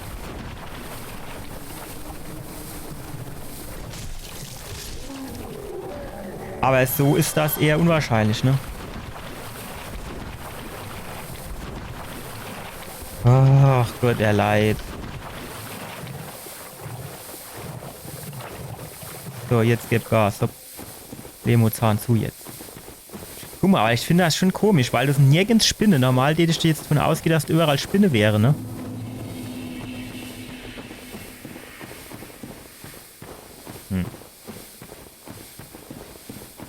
Vor allem passt der Quälax da überhaupt das, weil da überall Spinnewebe sind. Und kann das jetzt quasi die Eier so für sich selbst legen? Also hat das nicht irgendwie noch ein Mensch dabei oder so? Naja, gut. Fragen über Fragen, wir werden sie nie beantwortet kriegen.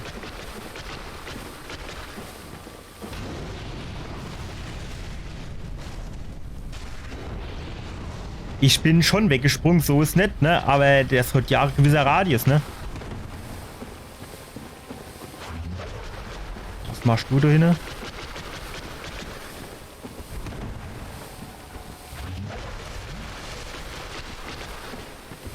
Ja, wieder das falsche Timing gehabt. Besser.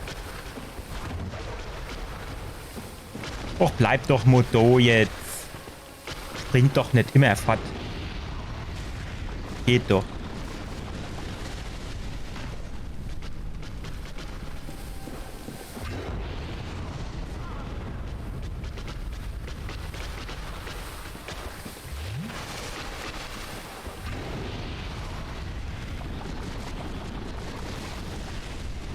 Herrgott.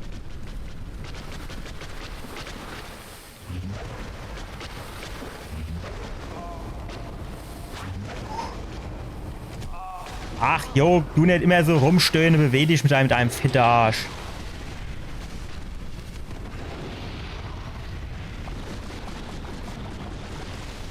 Der spratzt halt auch weiter, als er eigentlich wirklich spratzen tut, ne?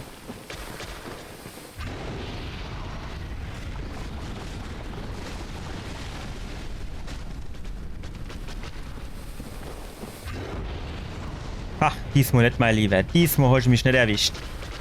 Ich wollte es nur noch mal erwähnt haben.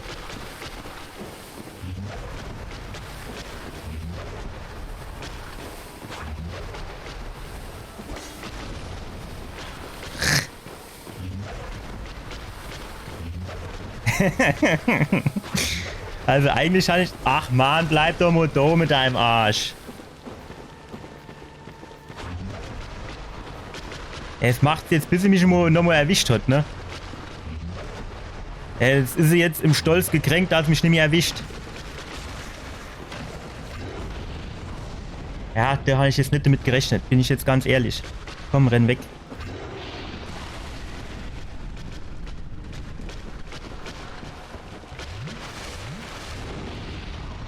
Wow.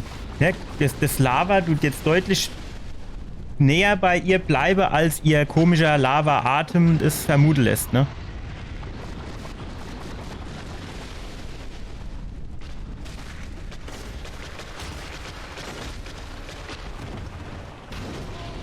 Ach, genau ringehupst. Ach. Ajo. Ajo, natürlich. Ajo, was denn noch? Ohne de gleich der angemacht und offen. Da und da und da und noch mal drauf. Mann, Mann, Mann, Mann. Das ist eigentlich so ärgerlich, weil ich Hansi ja eigentlich schon quasi so gut wie gepackt hat. Hallo Kingdom. Wie geht's? Ach, Quälachs, Quälachs, Quälachs. Was musst du mich jetzt so quälen?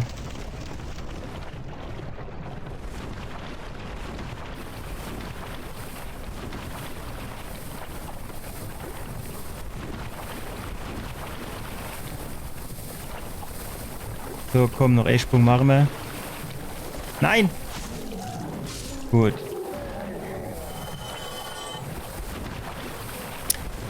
Also mein erstes Mal Dark Souls 1. Ja, ich habe Dark Souls 3 gespielt und Elden Ring. Aber Dark Souls 1 noch nie. Also das erste Mal. Bist du ein Dark Souls Veteran?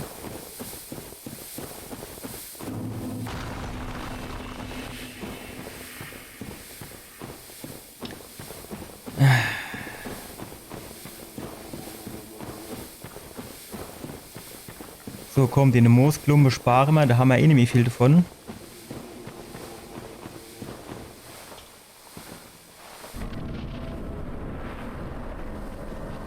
So, Quälachs. Nächste Tänze zwischen uns zwei. Ja. Oh. Nein! Nein! Das ist Amos falsche Timing. Da hast du immer verloren, du. Bleib weg. Bleib weg. Ich muss jetzt gleich ein Schlabberdränkchen nehmen. Bleib weg. Ach, bleib doch weg. Ach, jetzt ist er aber auch weggeschwungen allebei. Noch eins.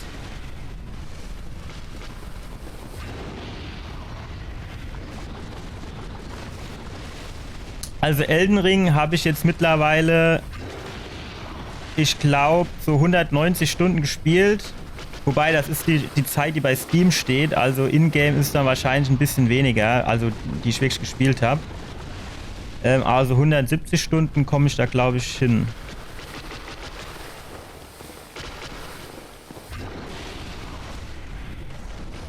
Was denn jetzt? Bodegebiss. Hätte ich denn nur die 10 ausgeschlagen bei.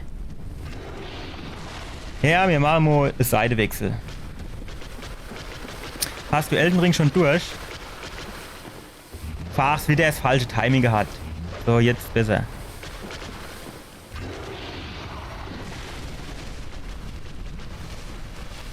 So. Genau. Bloß du deinen Lava-Shit raus, dann kann ich da 2 Schläge geben. So, und wieder weg. Und wieder... Oh, fuck, du Lava.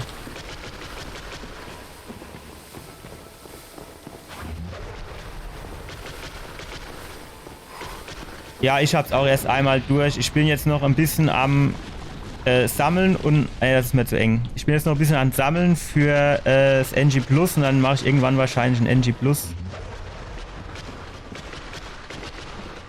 Weil ich habe halt so ein paar Fehler gemacht im Spiel. Oder was heißt Fehler, ne? Also wenn man jemanden Falsches tötet oder so. Und dann kriegt man da... Ach, bleib doch Moto.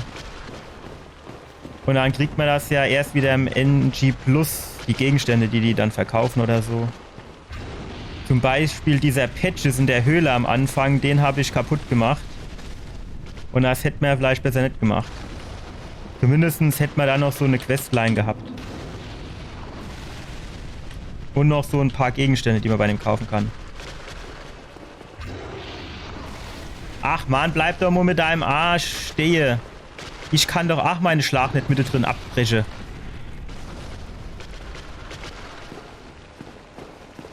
Ach, falsches Timing. Besser. Wow, das war Klick. Jetzt wird's eng. Jetzt wird's eng. Jetzt wird's eng. Noch eins hinterher. Jawohl. Oh, fuck. Mach mir's doch nicht so schwer. Ja, der muss zwar sterben, aber wenn er später stirbt, dann bekomme ich wenigstens noch seinen Kram. Also der hat irgendwie, ich weiß nicht, ob es ein Talisman ist, aber irgendwas hat er auf jeden Fall noch. Ja. Ja, so machst du das gut. Fuck. Ach, in die falsche Richtung. Komm, du runter, du ist Platz. Vielleicht wäre jetzt nochmal so Schlabberdrängsche gut. So. Jetzt haben wir hier nochmal Platz, einwandfrei. So, Quelax. Ne, Quelack. Ich glaube, es waren immer Quelax, ne? Besser. Besser. Gut. Nein! Ach, du hast wieder so dumm verzögert. Stopp. Gut, so, jetzt wird's halt eng, ne? Jetzt müssen wir halt erstens mal durchflitzen. Dass wir hier aus der Gefahrenzone rauskommen. So, komm, jetzt konzentrier dich. Besser, jawohl, so ist gut. Das Timing ist gut.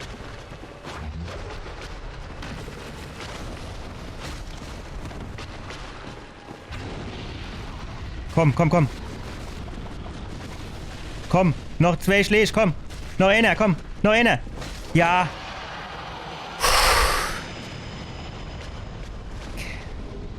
All die Quälen, die Hex wurde Bisch. Quälack. Doppelmenschlichkeit.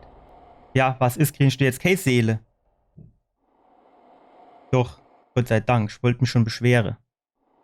Aber 20.000 finde ich jetzt ein bisschen dürftig irgendwie. Für den der andere Gegner hatte ich 30.000 gekriegt. Die ich dann nur natürlich clever wie ich bin verloren habe, weil ich 2 Mal gestorben bin hintereinander. Aber ich spiele mit Maus und Tastatur, ja. Weil ich komme mit Gamepad nicht so wirklich zurecht. So, ne, jetzt so ein schöner Ort der Gnade. Das wäre doch immer eine Aktion. Das könnte natürlich auch jetzt so eine Abkürzung sind zum Feuerbandschrein. Aber ich habe mir ja geschworen, ich gehe das Risiko nicht mehr in. Ich nehme jetzt eine Heimkehrknoche. Level auf. Und danach gehe ich halt einfach nochmal hin. Die Hex ist jetzt weg. Aufsteigen. Jetzt kennt man natürlich auch die Waffe verstärken, ne?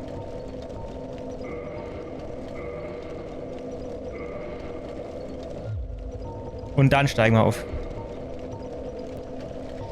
Ja, das habe ich öfters gehört. Ich habe Dark Souls 3 auch schon mal mit Gamepad ausprobiert zu spielen, aber ich komme da echt nicht mit zurecht. Vielleicht probiere ich es irgendwann nochmal. Also ich habe es schon mal probiert, aber es hat irgendwie nicht so geklappt, wie ich mir das vorgestellt habe.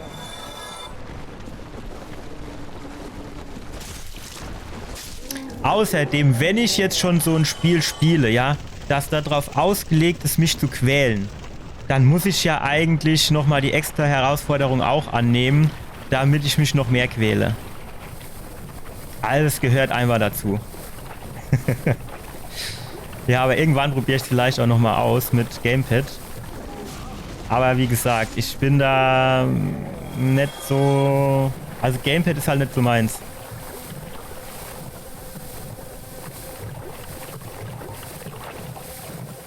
So. Aber ich habe die 10 Flakons jetzt auch wirklich gebraucht, ne? Also es war schon, glaube ich, ganz gut, dass wir das Leuchtfeuer aufgewertet haben.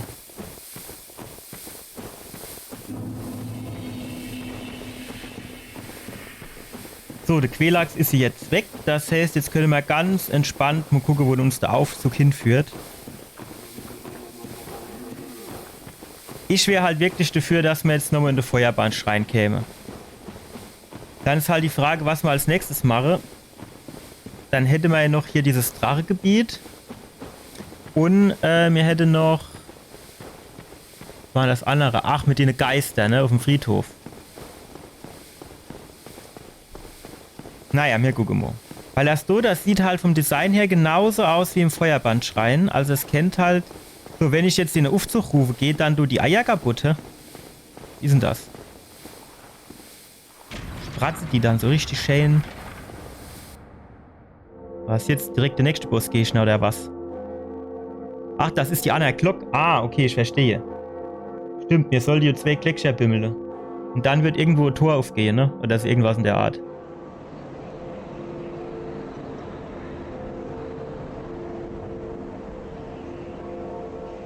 Sagst du hier eine Bär? Ach, der hat jetzt die ganze Zeit geschlafen. Jetzt habe ich eine Wacht gemacht mit dem Wecker. Wenn ich das gewusst hätte, hätte ich es nicht gemacht. Ich tue ja immer mitfühle, wenn die Leute einfach frei aufsteigen müssen oder so. Ah, ist das hier das Tor von dem, wo der eine Typ vorne dran gehockt hat, ne? Wo der Schmied ist, wo man dann links rüber gehen kann. Ah ja, das ist das bestimmt. Und eine Heimkehrknochen immer geht. So, und wohin geht jetzt unser Aufzug da ohne?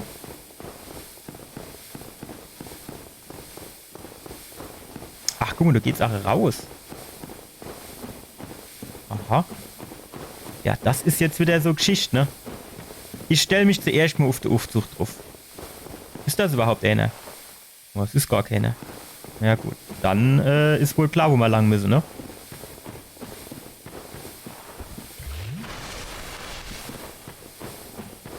Da müsste irgendwie so eine Warnung geben, wenn du oben die Rotleist quasi aha. Wenn die Rotleist quasi am ja, noch einen Zentimeter Dos oder so, ne? So wie bei Call of Duty. Der ganze Bildschirm wird rot, dass du weißt, ach, jetzt wird's Zeit. Komm, wir hocken uns hin, dann ist das Vergiftungsgedöns auch weg. So, die Do haben wir ja schon gelernt, die schlagen wir besser nicht drauf, weil dann die komische Blutegel da rauskommen. Müsste die jetzt eigentlich nicht mich anbeten, weil der Quelax, den haben wir hier platt gemacht. Das heißt, eigentlich bin ich jetzt der neue Gott. Gibt's da vielleicht noch Item? Nee. Das sieht irgendwie so duster aus und so irgendwie so nur Endgame-Finish. Ach ja, jetzt kommen sie an, ne? Weil ich die Anna abgemurkst dann wahrscheinlich. Ja, das sieht aber auch eher nur Sackgass aus, da unten, oder? Wenn ich jetzt da runter gehe, vernichten wir nichts.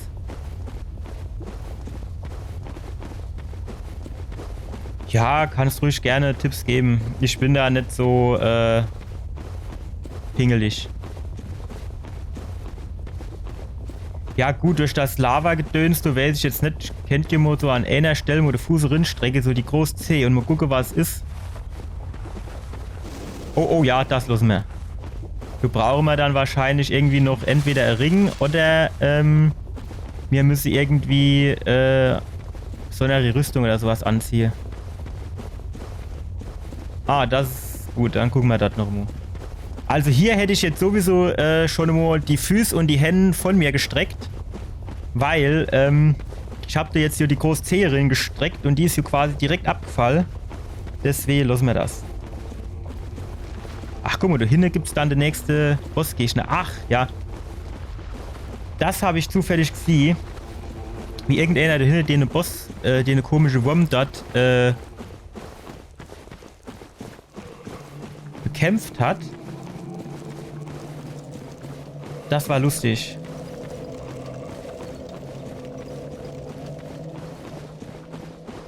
Und was ich ja auch irgendwie mitgekriegt habe, wenn man in, ich weiß gar nicht, wie es heißt, Andor, Londo oder so, irgendwelche Gegner kaputt macht, dann kann man sich auch endlich beamen.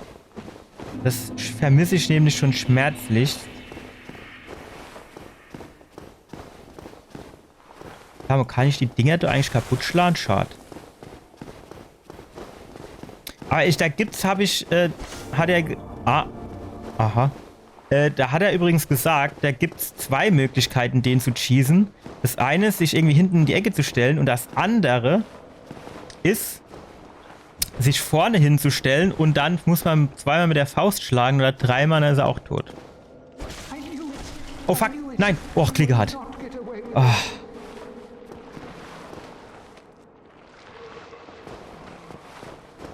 Nee, ich hab gedacht, jetzt bist du lieb, weil ich dich nämlich kaputt hau. Du hast doch gesagt, ich soll aufhören.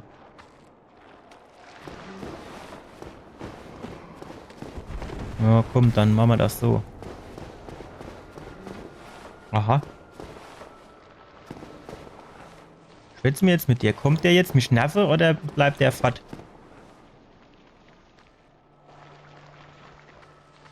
Estus, Flag und Verstärker der Honig, glaube ich, nichts, ne? Feuerhüterinnen-Seele wird benötigt. Haben wir sowas nicht gekriegt? Eid leisten. Ich will jetzt eigentlich auch nicht der aktuelle Eid widerrufen. Ja, komm, bleib doch jetzt weg. Dann bringe ich dich halt um. Ja, das war. Genau, ich hab einmal zu oft drauf gehauen. Kann ich ja nicht riechen.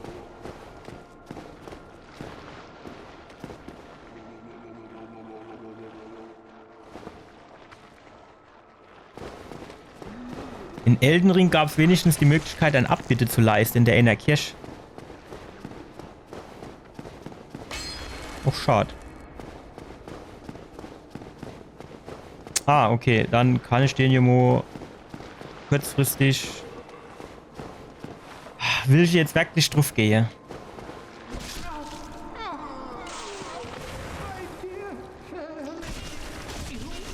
Was denn jetzt? Ach so, jo, jetzt kommen die kleinen Drecksviecher. Jetzt konnte ich mich doch nicht anhocken. Achso, schon hier vorne an dem anderen gehockt. Das ist ja in Ordnung. Die sind eklig. Normal mich der 10.000 Seele gäbe. Hier drin, ne?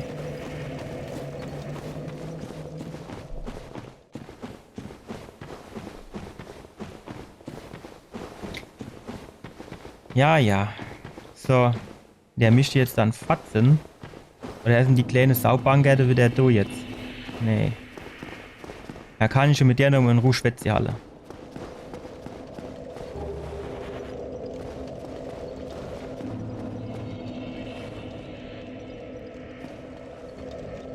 Reden.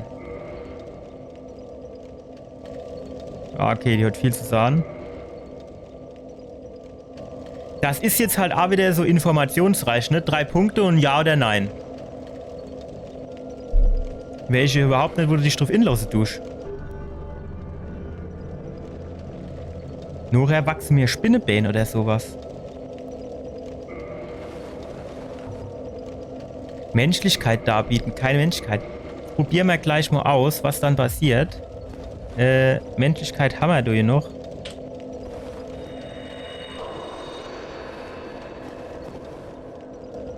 Menschlichkeit darbieten. Was passiert dann?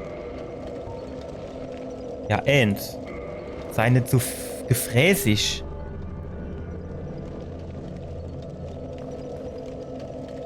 Ach, shit, Hund der Ei da noch vertieft. Ich weiß zwar nicht, was für einer, aber ist egal. Nimm mal mit. Ja gut, sonst ist du halt nichts zu holen.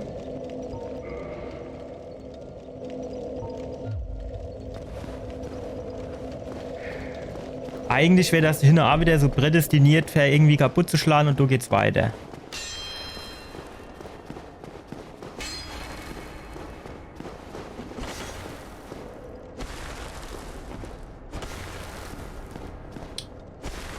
Weil bei dem... Ach, welche was, wo wir jetzt angehen, das machen wir.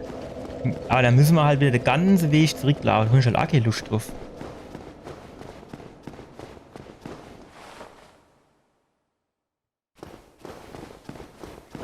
Weil dann, der hat jetzt dieses Tor hochgemacht, dann könnte man dort jetzt theoretisch weitergehen. Aber dann muss er halt jetzt wirklich den ganzen Weg zurücklaufen.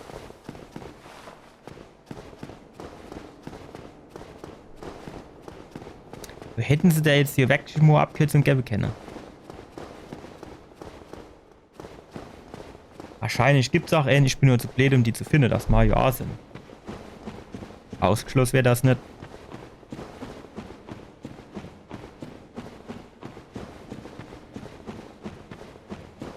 Ist die Frage, was der Weg gehen wir? Du von links oder gehen wir rechts hoch?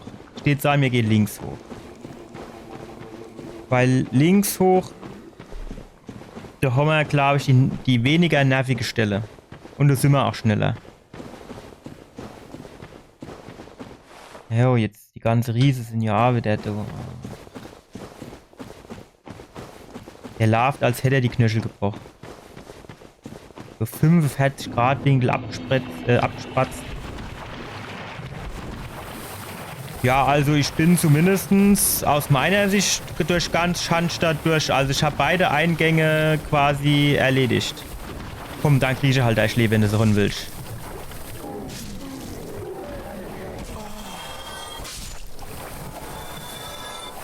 Also für meinen Geschmack würde ich sagen, ich bin durch. Ohne dass ich jetzt wüsste.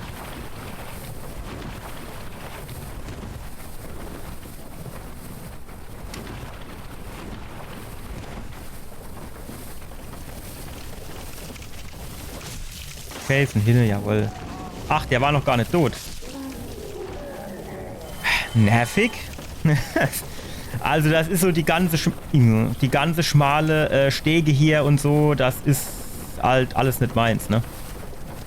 Weil da ist mir dann ja auch mal ruckzuck runtergefallen.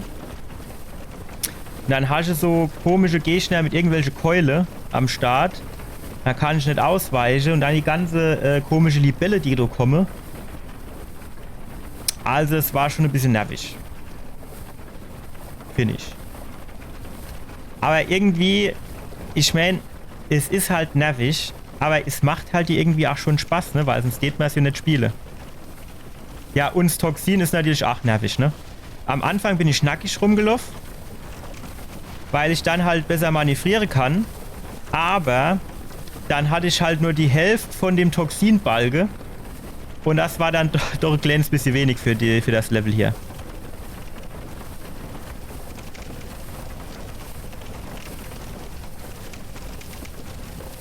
So, jetzt müssten wir doch eigentlich bald nochmal offen sind.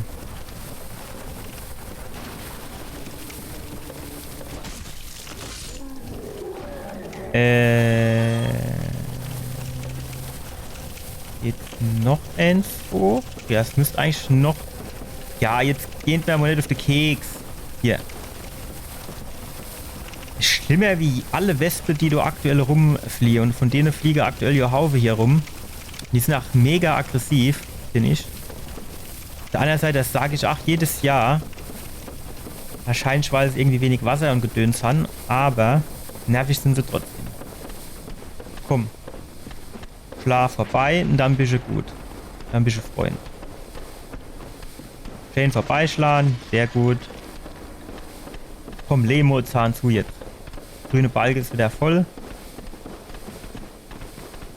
So, jetzt muss ich kurz überlegen. Wenn wir jetzt im Feuerbandschrein sind, dann können wir Ah, ich müsste vielleicht noch mal, das wäre fast in die Buchs gegangen. Wenn wir jetzt ein Feuerbandschrein sind, dann hocken wir uns kurz noch mal ans Lagerfeuer. Und dann müssen wir ja den Aufzug hoch. Das ist ja dieser Doppelaufzug. Und dann gehen wir zum Schmied. Beziehungsweise Richtung Schmied. Und dann können wir durch das Tor gehen. Ich habe voll den Schreck gekriegt. Ich war in diesen Katakomben drin. Und dann bin ich verflucht. Boah, und dann habe ich noch die Hälfte von meiner Energieleiste gehabt. Und dann hat er mir irgendwas erzählt von, ich muss in Andor Londo, oder wie es heißt, zu irgendeinem Knilch gehen, der das wieder wegmacht. Und ich war dort ja noch gar nicht. Aber ich habe Gott sei Dank einen Händler gefunden, der so komischer Läuterungsstein verkauft hat. Na, konnte ich den benutzen. Hast du eigentlich noch mal was zum Erzählen? Naja, nichts Wichtiges. Ja, prinzipiell schon, aber ich finde es trotzdem, also ich bin froh, wenn ich endlich irgendwann mal... Okay. Ich bin wirklich froh, wenn ich mich zwischen Leuchtfeuer ein bisschen hin und her beamen kann.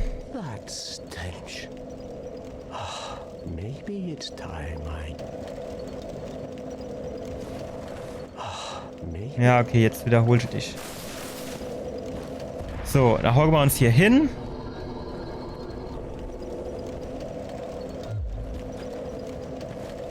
Und dann gehen wir zum Aufzug.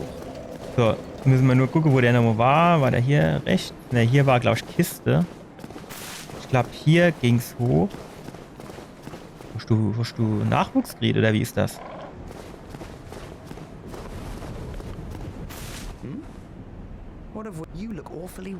Ja, es ist schon ja auch schon viel geschafft.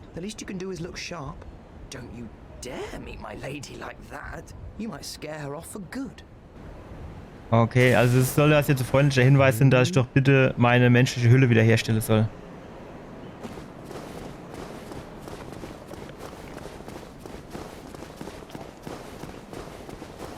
Ach, bist du eigentlich? Ach, nein. Da habe ich mit dir schon mal geschwätzt. Oh, and if by chance you've had a change of hearts, I'll be pleased to assist you by sharing my spell. Ja. Will ich mir Zauber geben? Na ja, komm. I'm sure that they'll be of some use. Here, first take. Ja.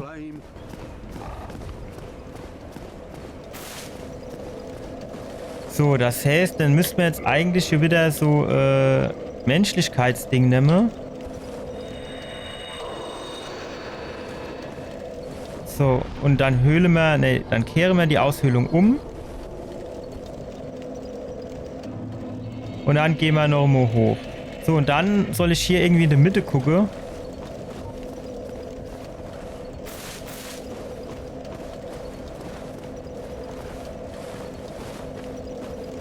Bei der Ebene tiefer.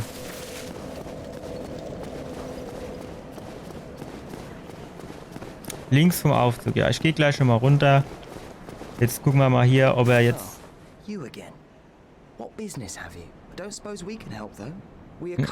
Da haben wir ja... Okay.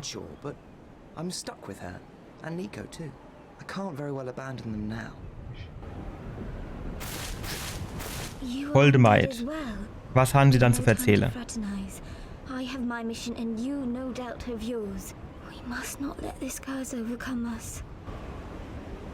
Ja, war's das jetzt?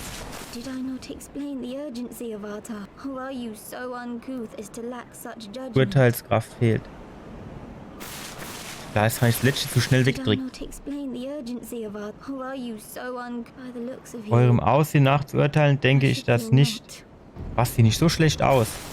Normo. Das habe ich das immer nicht verstanden. Jetzt schwätzt es gar nicht mehr mit mir.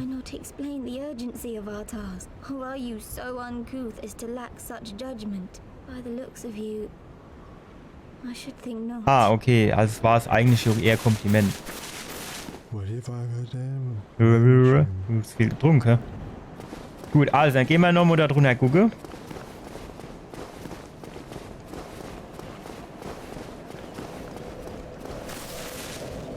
Links vom Aufzug. Da müssen wir jetzt erstmal zum Aufzug gehen.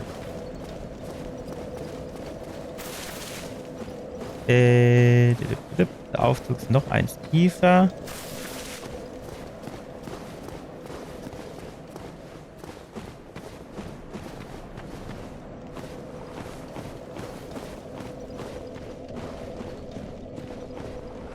So. Gibt's hier... Also hier nicht, ne, oder? Ne, also hier jetzt nicht irgendwie gedacht, dass hier was ist. Dann gehen wir nochmal runter mit dem Aufzug.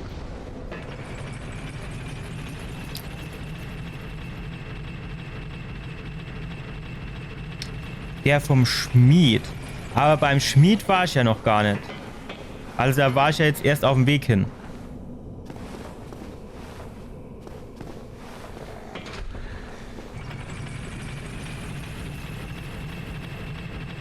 Der Schmied ist ja in irgendeinem komischen Türmchen, sag ich jetzt mal.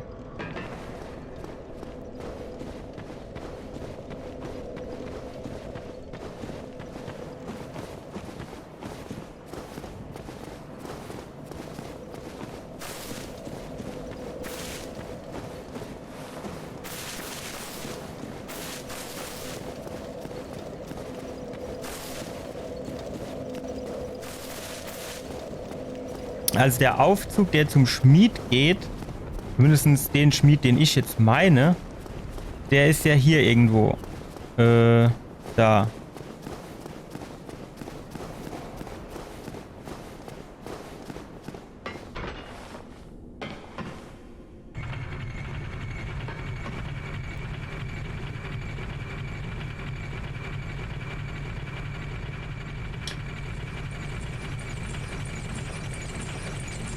Alter, das geht aber hoch.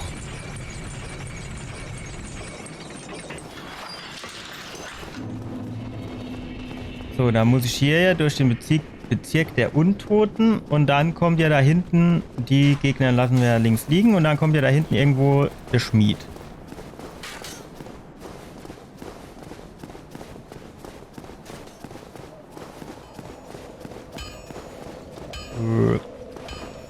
So ohne klempert da schon rum, so.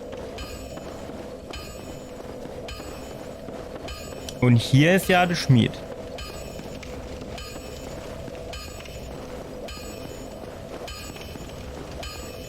Hat er eigentlich noch was zum Bieten?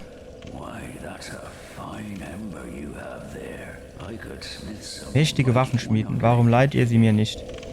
Jokon, der Kuschse.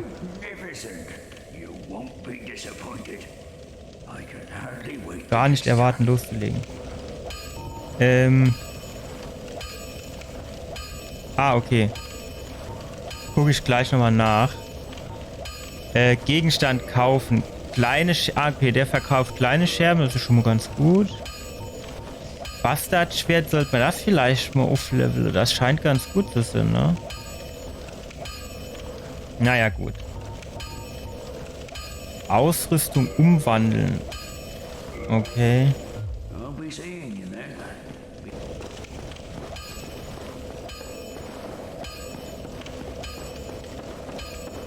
So, genau, hier hinten das Tor ist jetzt auf. Da können wir dann gleich wo noch hingehen. Weil dann gehe ich zuerst nochmal zurück zum Feuerbandschrein von dem NPC.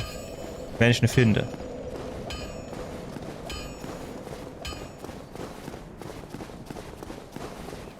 Ist jetzt so weit hier gefolgt, nur um jetzt zu sterben. Armer Bub.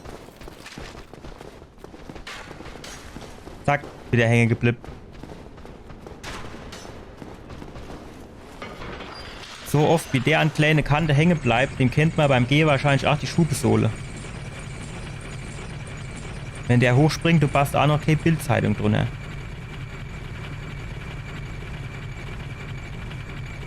So bin ich auch schon mal runtergesprungen. Du gab's dann irgendwie noch ein Truhe.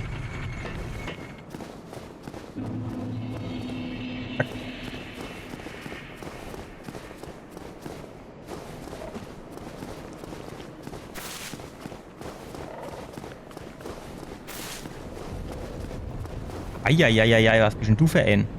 Bist du Schlang? Bist aber auch nein. Das kann ich noch nicht gesehen. Den hast du gemeint?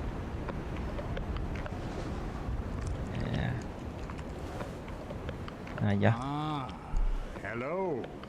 Was it you who rang the bell of awakening? Schuldig. I am the primordial Urschlange. King Rammt. Seekerfrat, close friend Win, of the okay. great Lord Gwyn, chosen undead, who has Leute, long I wish to elude wer hellen. seek Sucht ihr solcher immer. Bei Erleuchtung bin ich immer dabei. Ich habe nur immer very well. die Befürchtung, dass das mit dem Erleuchten hier in Dark Souls nicht so weit her ist. Chosen undead. Your fate Prost. is Habe to ich das nicht ewig schon immer erzählt? the great Lord Gwyn, so that you may link the fire. Finstern fortjagen und den Fluch der Untoten aufheben. Feuer verbinden heißt dann wahrscheinlich die Leuchtfeuer. Anor Londo. Herrschaftsgefäß erwerben, genau.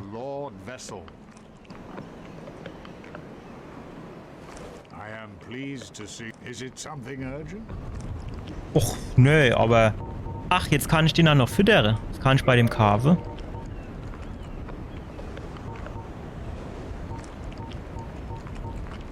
Hä? Das finde ich doch alles. Kann ich bei dem Sache kaufen, die ich eh schon habe, oder was?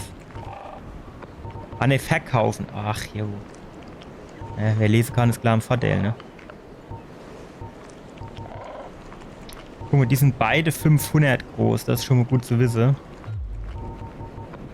Große Scherbe füttern, grauer Brocken füttern. Ich weiß halt nicht, was das ist, wenn ich dem jetzt irgendwie was füttere, was er dann macht. Das lassen wir jetzt erst mal. Das machen wir dann irgendwann mal, wenn wir genug von den Dinger haben.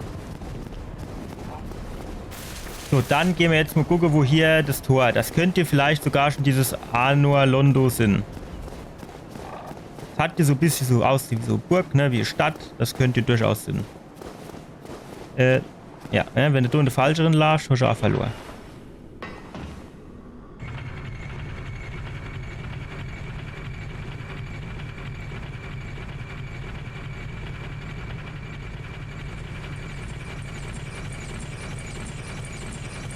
So, sind wir bald da. Wie sieht's denn aus? Ja. Guck mal, du hast die Gitter schon angepunkt. Das ist doch mal sehr löblich, ne? Ich wüsste noch so zwei Stellen, wo die hätte können Gitter anbringen.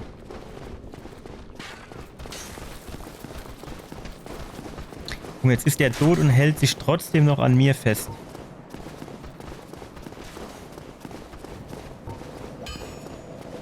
So, da gehen wir eine Ebene runter. Und dann müsste eigentlich auch schon hier der Durchgang sein. So, da kennen wir, der hat auch so einer vorne dran gehockt und hat ganz deprimiert geguckt. Vielleicht können wir mit dem auch noch mal schwätzen.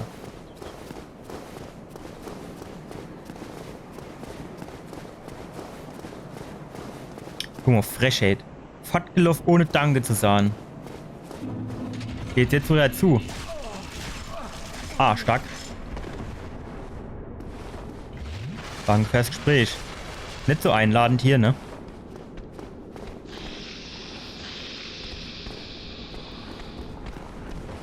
Stufe, ey, ne? Zack.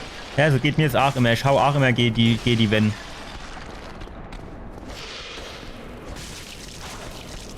Oh, die Halle aber viel aus.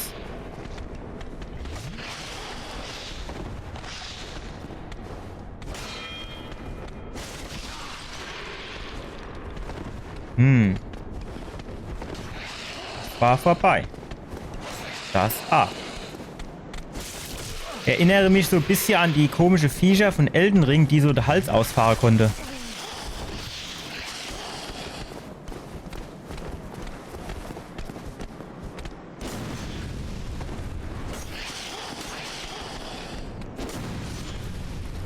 Das Problem ist, bei der Attacke geht mein Schwert zu schnell kaputt.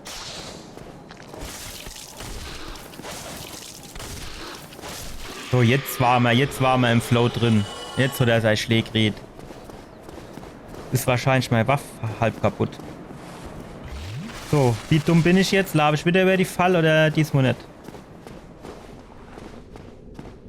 Gibt's wahrscheinlich noch irgendwo Druckblatt. Wo sind hier noch zwei?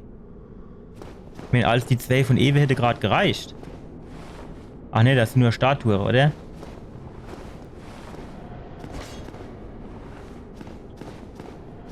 Ja, gut. Seele eines Ritters. Sehr schön. Ja, das ist aber jetzt auch nicht so inladend, oder?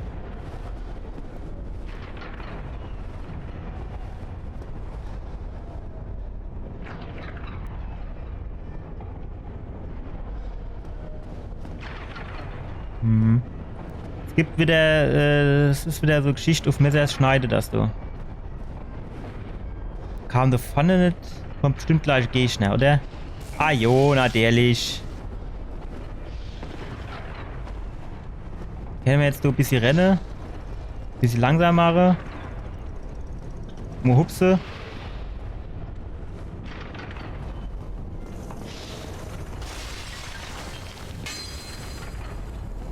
Komm, hol muss Schilde raus. Nicht, dass du jetzt gleich wieder einer entgegengehupst kommt. Ein schönes Schild vor die Schalle. Das ist quasi wie Airbag. Ja, ne? Du warst schon der Erste. Alter, was ist denn das für einer? Also hin und wieder so ein Duschsterre. Das kann ich wieder nicht erkennen. Blitzeschlade, das ist schon nicht so schön. Dann hat er irgendwie 4 Arme. Und ist auch so Schlangekopf. Schon doch ohne mit deinem Schlangenkollege geschwätzt, Ewe. Du kennst du jetzt eigentlich nur viel gechillter sind. Soll ich du vielleicht mal... Kommt der ein bisschen angerannt, wenn ich eine Eiere? Also ich könnte jetzt hingehen, könnte jetzt den Bogen mal ausrüsten und könnte dann ein bisschen ärgere.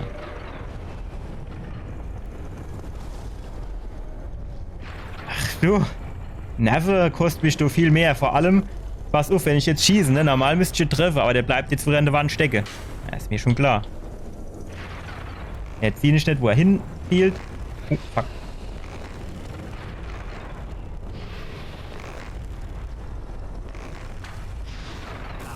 Ach, jo. Komm her, du aus dem Fenster rausschießen. Das muss auch gehen. Ach. Ich will doch jetzt eigentlich nur mal ausprobieren, ob er da nicht zu mir gerannt kommt. Ja, so viel Pfeile habe ich jetzt halt nicht mehr, ne?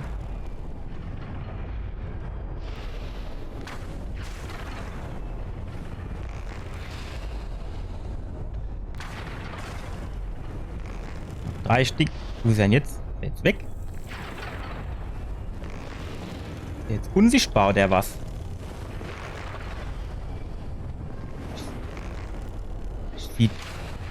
Ist der jetzt noch ein Dritti? War das schon die ganze Zeit breit? Das war doch eben 2, oder? Ist er jetzt tot oder was? Oder er sich geopfert?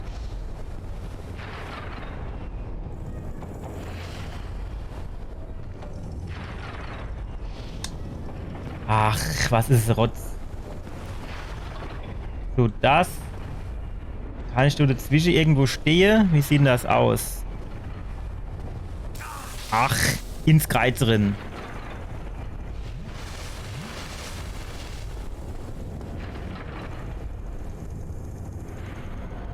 Es ist, ich sage, ein bisschen knapp, um irgendwie da dazwischen zu stehen, ne? Obwohl, zwischen den 2 mittleren, das geht schon, würde ich sagen.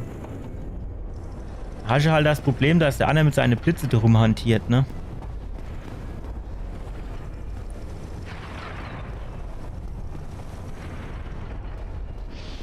Ah. Ja, gekonnt ist. Gekonnt.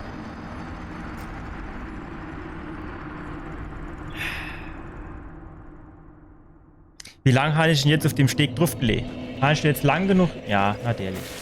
Habe ich jetzt lang genug draufgelegt, dass meine Seele auf dem Steg liege? Oder habe ich da jetzt nicht lang genug draufgelegt? Die Seele sind oben. Und wo wir auch dran denken müssen, wir müssen uns oben an das Leuchtfeuer dran hocken.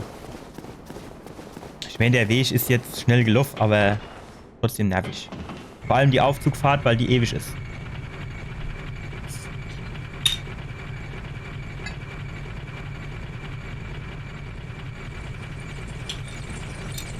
Ah, bleib du.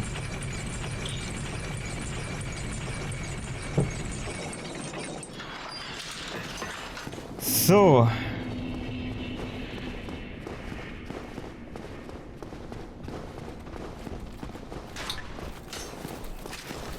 Ich hätte gern diese helle Bade von dem schwarzen Ritter gehabt oder was das ist, aber der hat es leider nicht getoppt. Und der scheint, wenn man den einmal umgebrungen hat, scheint der auch beleidigt zu sein und nicht mehr wiederzukommen.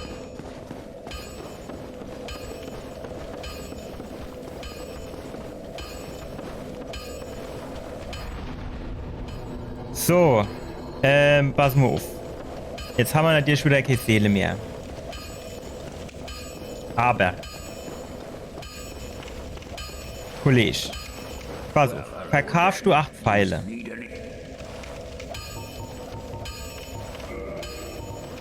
Hier, Standardpfeil. Also, dann kaufst du 8 Sachen an oder tust du nur verkaufen? Tust nur verkaufen, na gut, ist natürlich auch cleverer. Hältst dein Geld beisammen.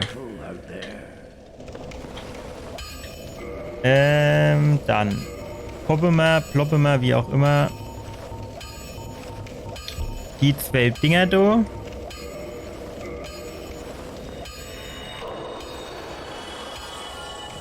Und dann kaufen wir gleich bei dem noch ein paar Pfeilchen. Komm. So.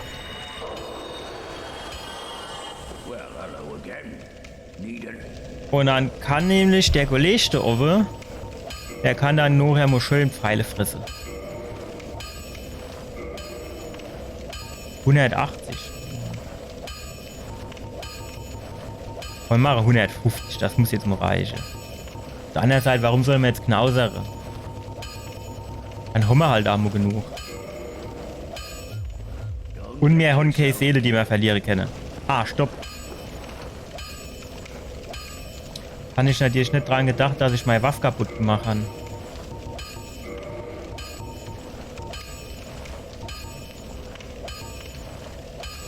Oh gut, 294 von 360, das geht hier noch. Wir können aber vorher erstmal noch damit leben. Wir haben ja noch ein bisschen Reparaturpulver am Start. So hatte man uns dran gehockt, ne? Sicherheitshalber. An der Richtung. So. So, jetzt sind hier wahrscheinlich die 2 Schlangenviecher wieder da. An die Druckplatte denke. Wäre jetzt interessant zu wissen, ob die Schlangenviecher auch von der Druckplatte kaputt gemacht wäre.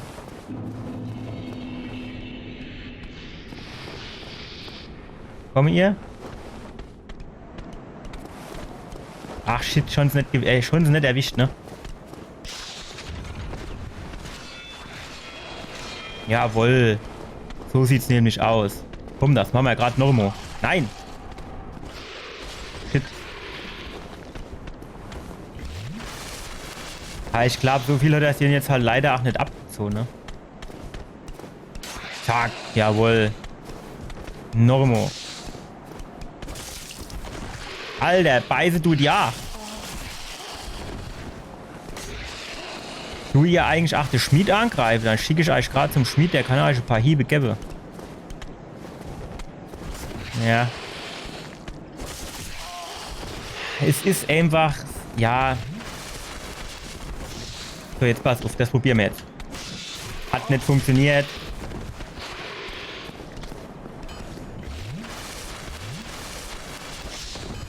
So, jetzt nochmal, komm. Nein. So, jetzt klar. Das ist schon doch einfach nicht das Timing. Ich kriege das nicht auf die Reihe. Vielleicht kann ich die ja nicht parry. Warum soll ich die jetzt nicht parry kennen?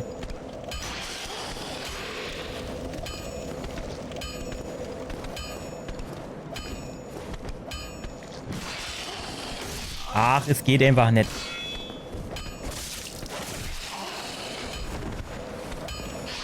Oh, das so war knapp. Ich habe schon die Spitze von seinem Schwert an meinem Nippel gespürt, ey, allebei. Zack, jawohl. Ja, jetzt bin ich tot, das ist mir schon klar. Warum kriege ich denn das so bei Dark Souls 1 nicht alle zu parry? Bei Elden Ring habe ich das doch auch hingekriegt. Sogar bei Dark Souls 3 habe ich das hingekriegt. Aber da kriege ich es nicht hin. Verstehe ich nicht.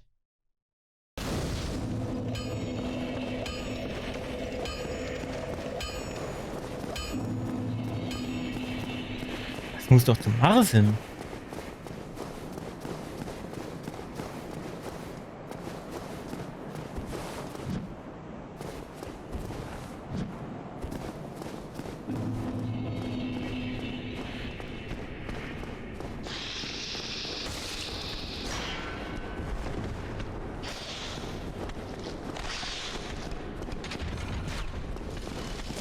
Jawohl, 160, 320, so läuft das. Genau so muss das hin. Ach, aber der lässt jetzt weiter hin, ne? Lass dir eine Anamo vorbei. Okay. Ja gut, kann Sinn, wenn er nicht so schwer ist, ne? Dass er dann quasi besser, also schneller die Ausholbewegung macht oder so.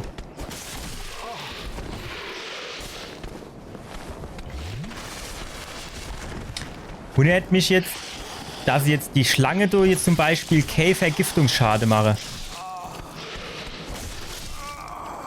Wie ist denn der andere, der jetzt daherkommt? Der hat sich doch daher gebeamt.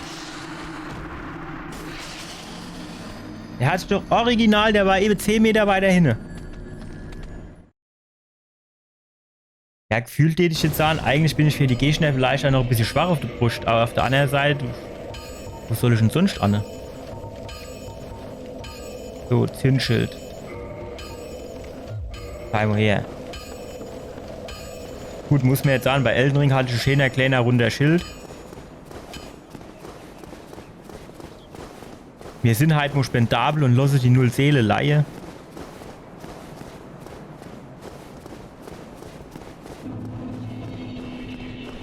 So, jetzt kommen wir Shadow her.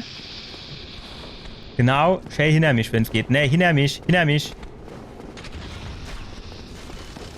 Jawohl, jawohl. Hey, 320, schade. Einwandfrei. Schon fast tot. Ach. Hätte ich eigentlich nicht immer ein bisschen Noten an der. Ihr müsst doch jetzt nicht immer alle gar mitten an der kommen. Warum trifft denn der jetzt bei dem Ausholen? Mich der normal seinem Kollegen Kopf abschlagen. Oh, es hat auch wieder nicht funktioniert. Hm.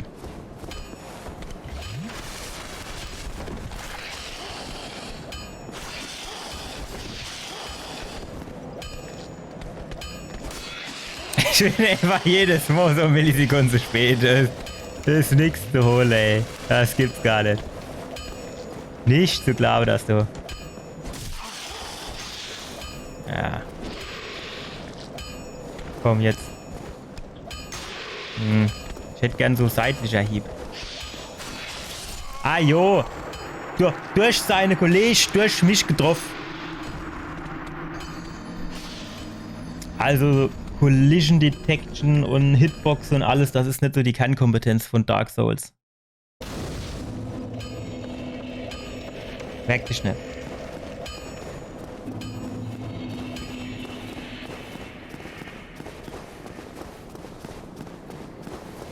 Wenn wir vielleicht rinlaufen. Ja, gucken wir mal, ob wir so ein bisschen austricksen können. Also ich meine, ich könnte jetzt eher einfach an denen vorbeilaufen und sagen, jo komm, heb mich gerade mal hin rum, aber... Ach, jetzt, das war aber nicht schön von euch.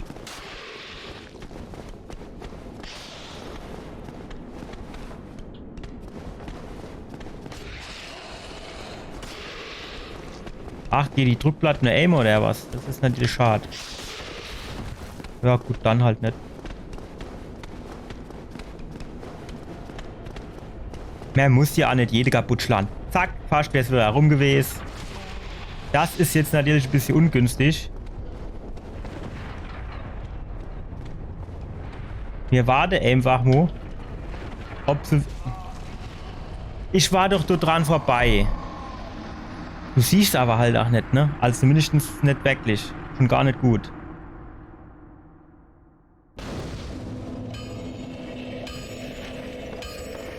Also ich finde, ich war vorbei.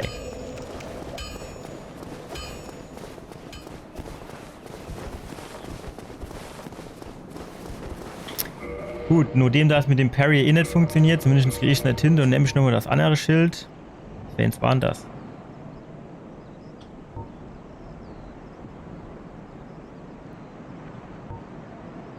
Schild, Herkunft, leicht, Magie, durchdrängt, beschleunigt damit ein wenig. Genau, das hatte man genommen für die Regeneration von der Ausdauer. Dann packen wir das hin aufs Kreuz drauf. Ah, zack, fast wäre ich wieder drüber gelaufen. Tschüss. Nett getroffen. Und das Möbeljahr und so kaputt gemacht. Muss ich doch halt leider kurz warten. Zack. Hoffentlich ist er runtergeschmissen worden.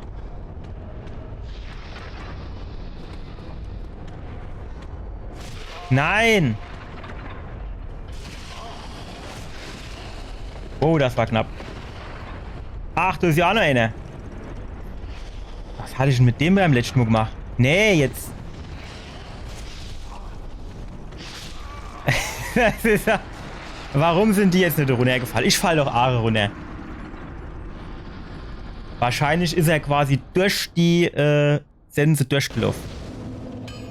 War so wie so unsichtbare Wand für den, ne?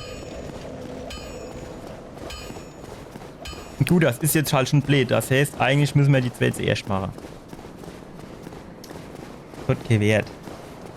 Ist so wie es ist. Die müssen weg.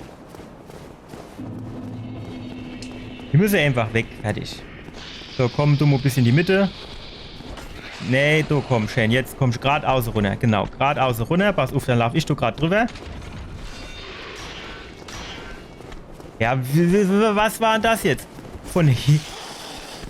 Ach, jetzt bleibt er wieder an der Ecke hängen. Das hat Spaß gemacht.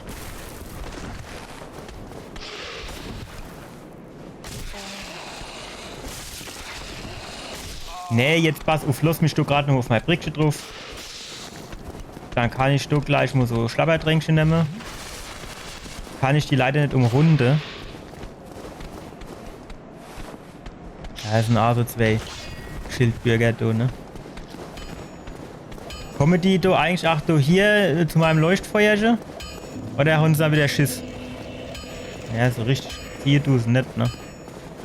Da hätte ich die nämlich nochmal so umrunden können und hätte können von hinten entgeben. Ja.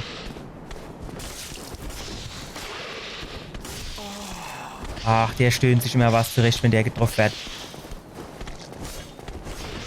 Was hat er denn jetzt geschafft? Hier ist Schildschlag. Der hat das noch nicht immer hochgehoben, der schlägt das Gehe.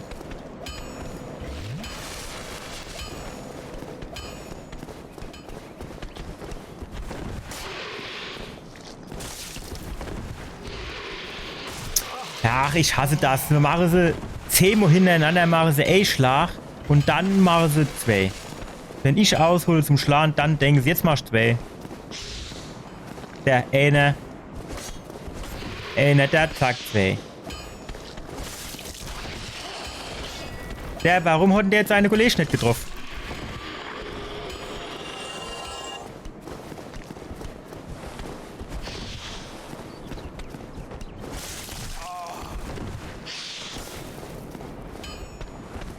Ja, stark. Alle Flakos weg und wir sind noch nicht immer da drin, wo wir hinwollen.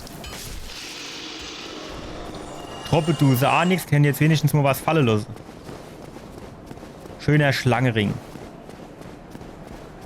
Der macht unsterblich. Das wär's doch. Sens Festung. Muss man den Sens kennen?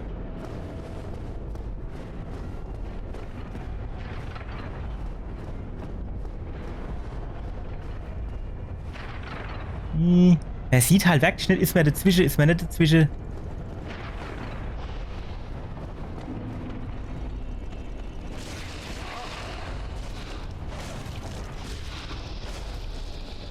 Nein, nein!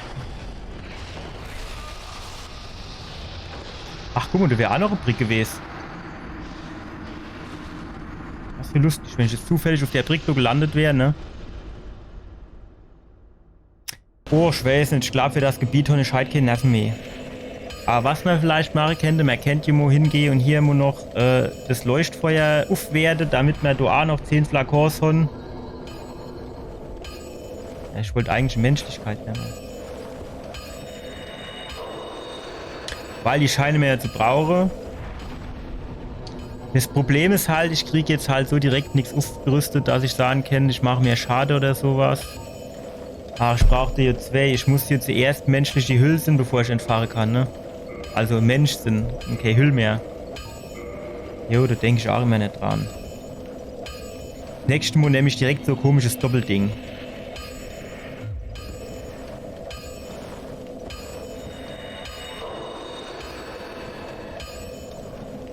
So, dann entfahren wir das.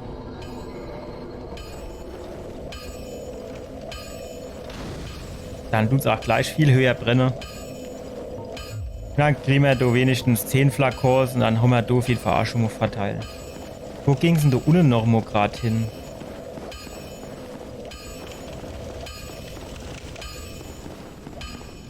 War das Tiefenwurz oder wie das heißt?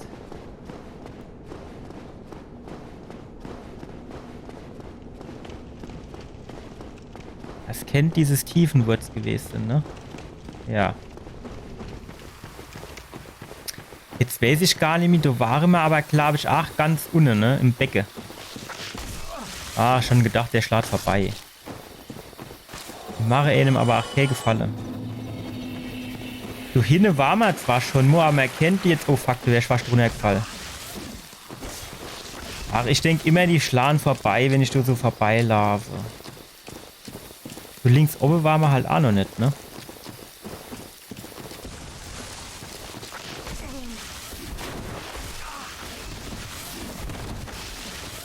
Ich will eigentlich jetzt hier nur mal kurz ausprobieren, ob hinten das Tor mittlerweile aufgeht. Aber wahrscheinlich fehlt mir dafür noch irgendwas. Jo, das habe ich gefunden. Jo, natürlich ist es verschlossen. Ich habe mich zuerst mal stundenlang drüber aufgeregt, dass so kein Leuchtfeuer ist, bis ich es dann irgendwann gefunden hat. So, komm. Zack. Scheiße war's, ne? Ah. Verstehst du? Wir hätten jetzt theoretisch keine lila Moosklumpe farmen. Das wäre jetzt ganz praktisch gewesen für dieses komische Schandstadt-Ding.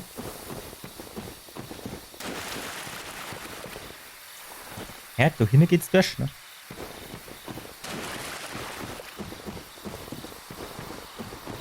So, dann geht's da um die Ecke. Und du mischt mir quasi hoch, ne? Wahrscheinlich muss man von da oben runter springen. Sieht aber auch hoch aus. Aber da hinten gibt es nichts mehr zu holen. Also wahrscheinlich muss ich dann weg von da oben irgendwie runter. Muss ich da oben über die Brick wahrscheinlich drüber.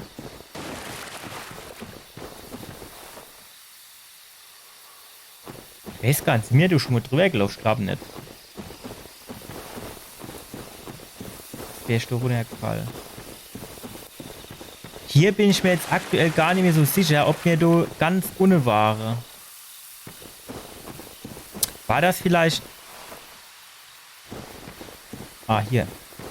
War das vielleicht dort, wo irgendwie der komische Drache in dem See war? Ich glaube schon, da hinten ist doch irgendwie so See.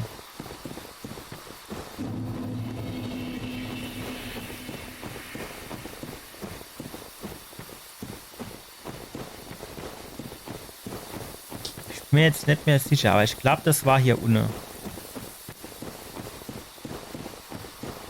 Ich weiß jetzt aber nicht mehr, wie es dann dorthin weiterging.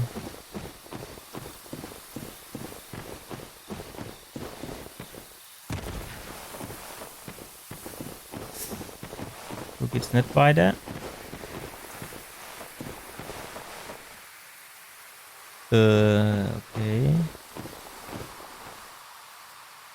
Ah, genau, hier war der Weg, der runtergeht, dann konnte ich dort durchspringen, genau, ja.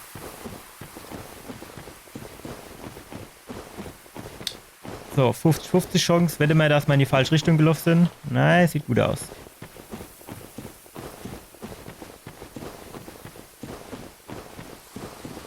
Aber ich glaube...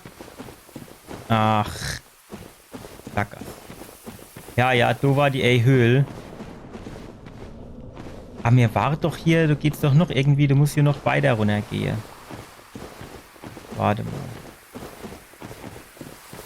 Ich habe gemerkt, mir wäre du irgendwie ganz ohne gewesen. Auf der anderen Seite. Es sieht jetzt auch nicht gerade so aus, als gängst du noch weiter runter. So, und wo gingst du nochmal hin?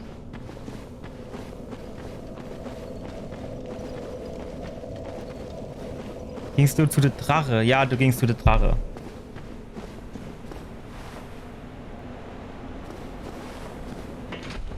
Also sind wir quasi wieder fast am Feuerbahnschrein.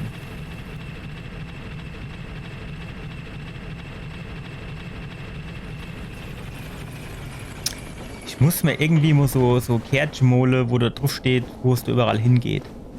Kann ich mir immer nicht behalten. So, genau, da war jetzt die Drache.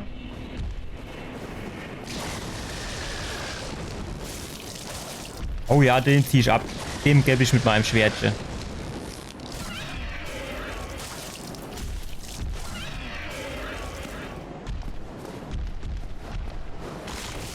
Junge, hier kann ich auch gar nicht backsteppen. Das wäre fast wieder in die Hose gegangen. Aua, wow. Also, da sind wir mal ganz ehrlich. Das ist noch eine Nummer zu groß für uns. Ah ja, das wäre auch wieder fast in die Hose gegangen. Tun wir mal schnell 2 Flakons drin pfeife. Ich meine, den kriegt mir schon kaputt geschlagen. Aber fand auf der Brick stehen ja auch noch 3, ne? Und da oben ist der Papa-Drache. Ach, so ganz schmales Gästchen das du, ne? Bisschen gerähnt, bisschen Moos am Start, dann bist du ruckzuck da drunter geflutscht. Ja, es ist so ähnlich wie die echt Rose. Ich weiß gar nicht, wo das war. Hatte ich bei Top Gear gesehen. Irgendwie... Irgendwas Lateinamerikanisches. Irgendwie so Südamerika irgendwo. So ganz so Todesstraße oder wie die heißt. So ganz eng ist. Wo quasi kaum 2 Autos aneinander vorbeipassen. Also eigentlich nicht. Und wo du dann ruckzuck mal runtergepurzelt bist mit deinem Auto. Und dann bist du halt weg. Quasi fast genauso wie du. Wenn der du jetzt einer entgegenkäme, wäre auch dann schon wieder eng Geschichte, ne?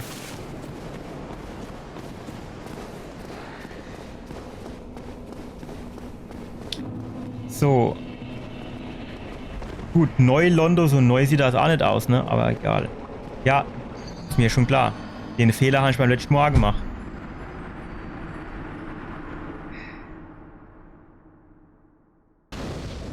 Ist klar, ich links sogar noch irgendwie in so einem Ding ingesperrt, in so einem Gitter.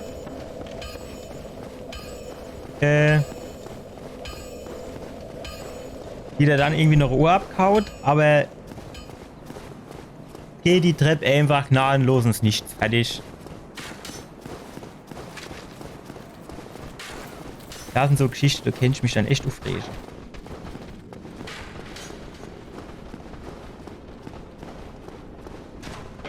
Dann gehen wir halt da rum. Fertig. Ich wollte jetzt einfach nur mal da unten gucken. Ach, da unten war ja Geister, ne? Da brauche ich gar nicht anzugehen. Weil die Geister, die habe ich glaube ich gar nicht erst treffen können. So irgendwie war das.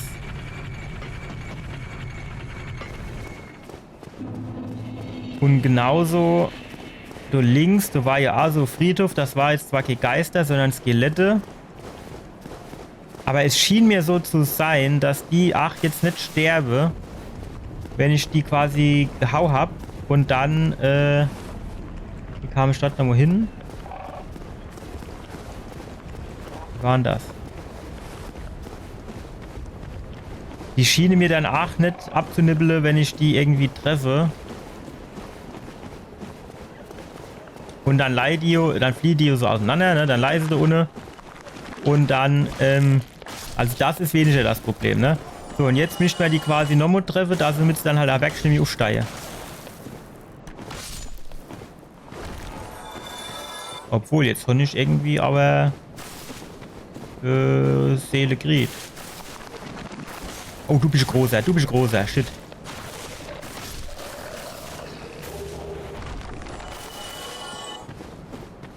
Alter, kommen jetzt so auch schon die Knochenstückchen runtergeflogen. 2 Hände. Oh, alle weit. Nimm doch die Große. Du musst immer zuerst... Nein. Ah, fuck. Blutungsschade. Flakor.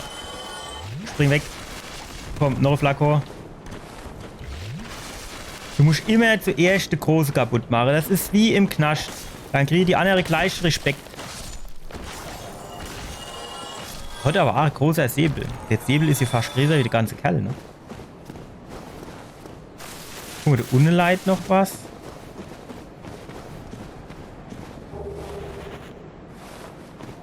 Fernglas. Uiuiui. Wann spielt denn das? Gab's doch schon Ferngläser? Ah, guck mal, du gehst noch eine Treppe runter.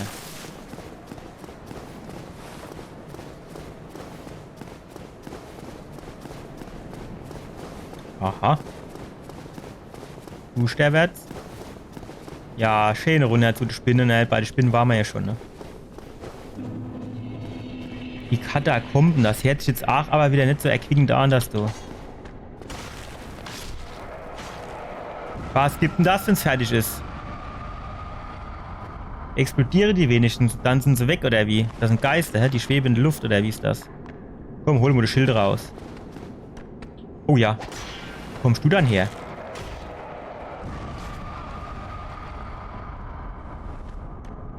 Ach, nicht getroffen. Schnaps doch. Hebst du alles noch? Ja, jetzt bist du aber fort. Irgendwann reicht's ja, Ammo. Guck mal, da nochmal so schönes Leuchtfeuer, ne? Die sind so ein bisschen spärlich verteilt, finde ich, in Dark Souls 1. Ah jo, schön von hinten ins Kreuz gesprungen. Nee, jetzt wartet doch immer kurz. Ich muss gerade noch mal... Nein! Ach, dieses Anvisiere, das ist so grauenvoll. Und dann schlägt er wieder 5-mal gegen die Wand gehe. So kennt ich mich immer aufrege. Dann schlag doch von der anderen Seite. Du schlagst immer von der Seite, wo die Wand ist. Jetzt gehe ich gerade vielleicht noch mal zurück.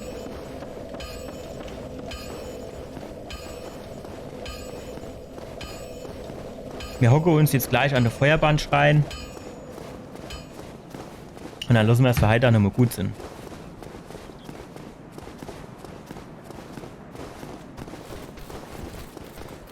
Ach, Gott erleid. Das kostet Nerven.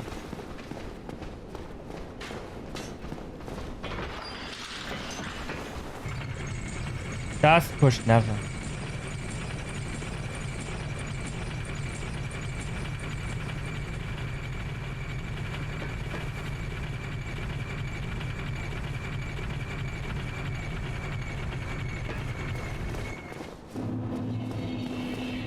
Dann haben wir gleich auch, egal wo man dann beim nächsten Mal hingeht, da haben wir auch nicht mehr so weit.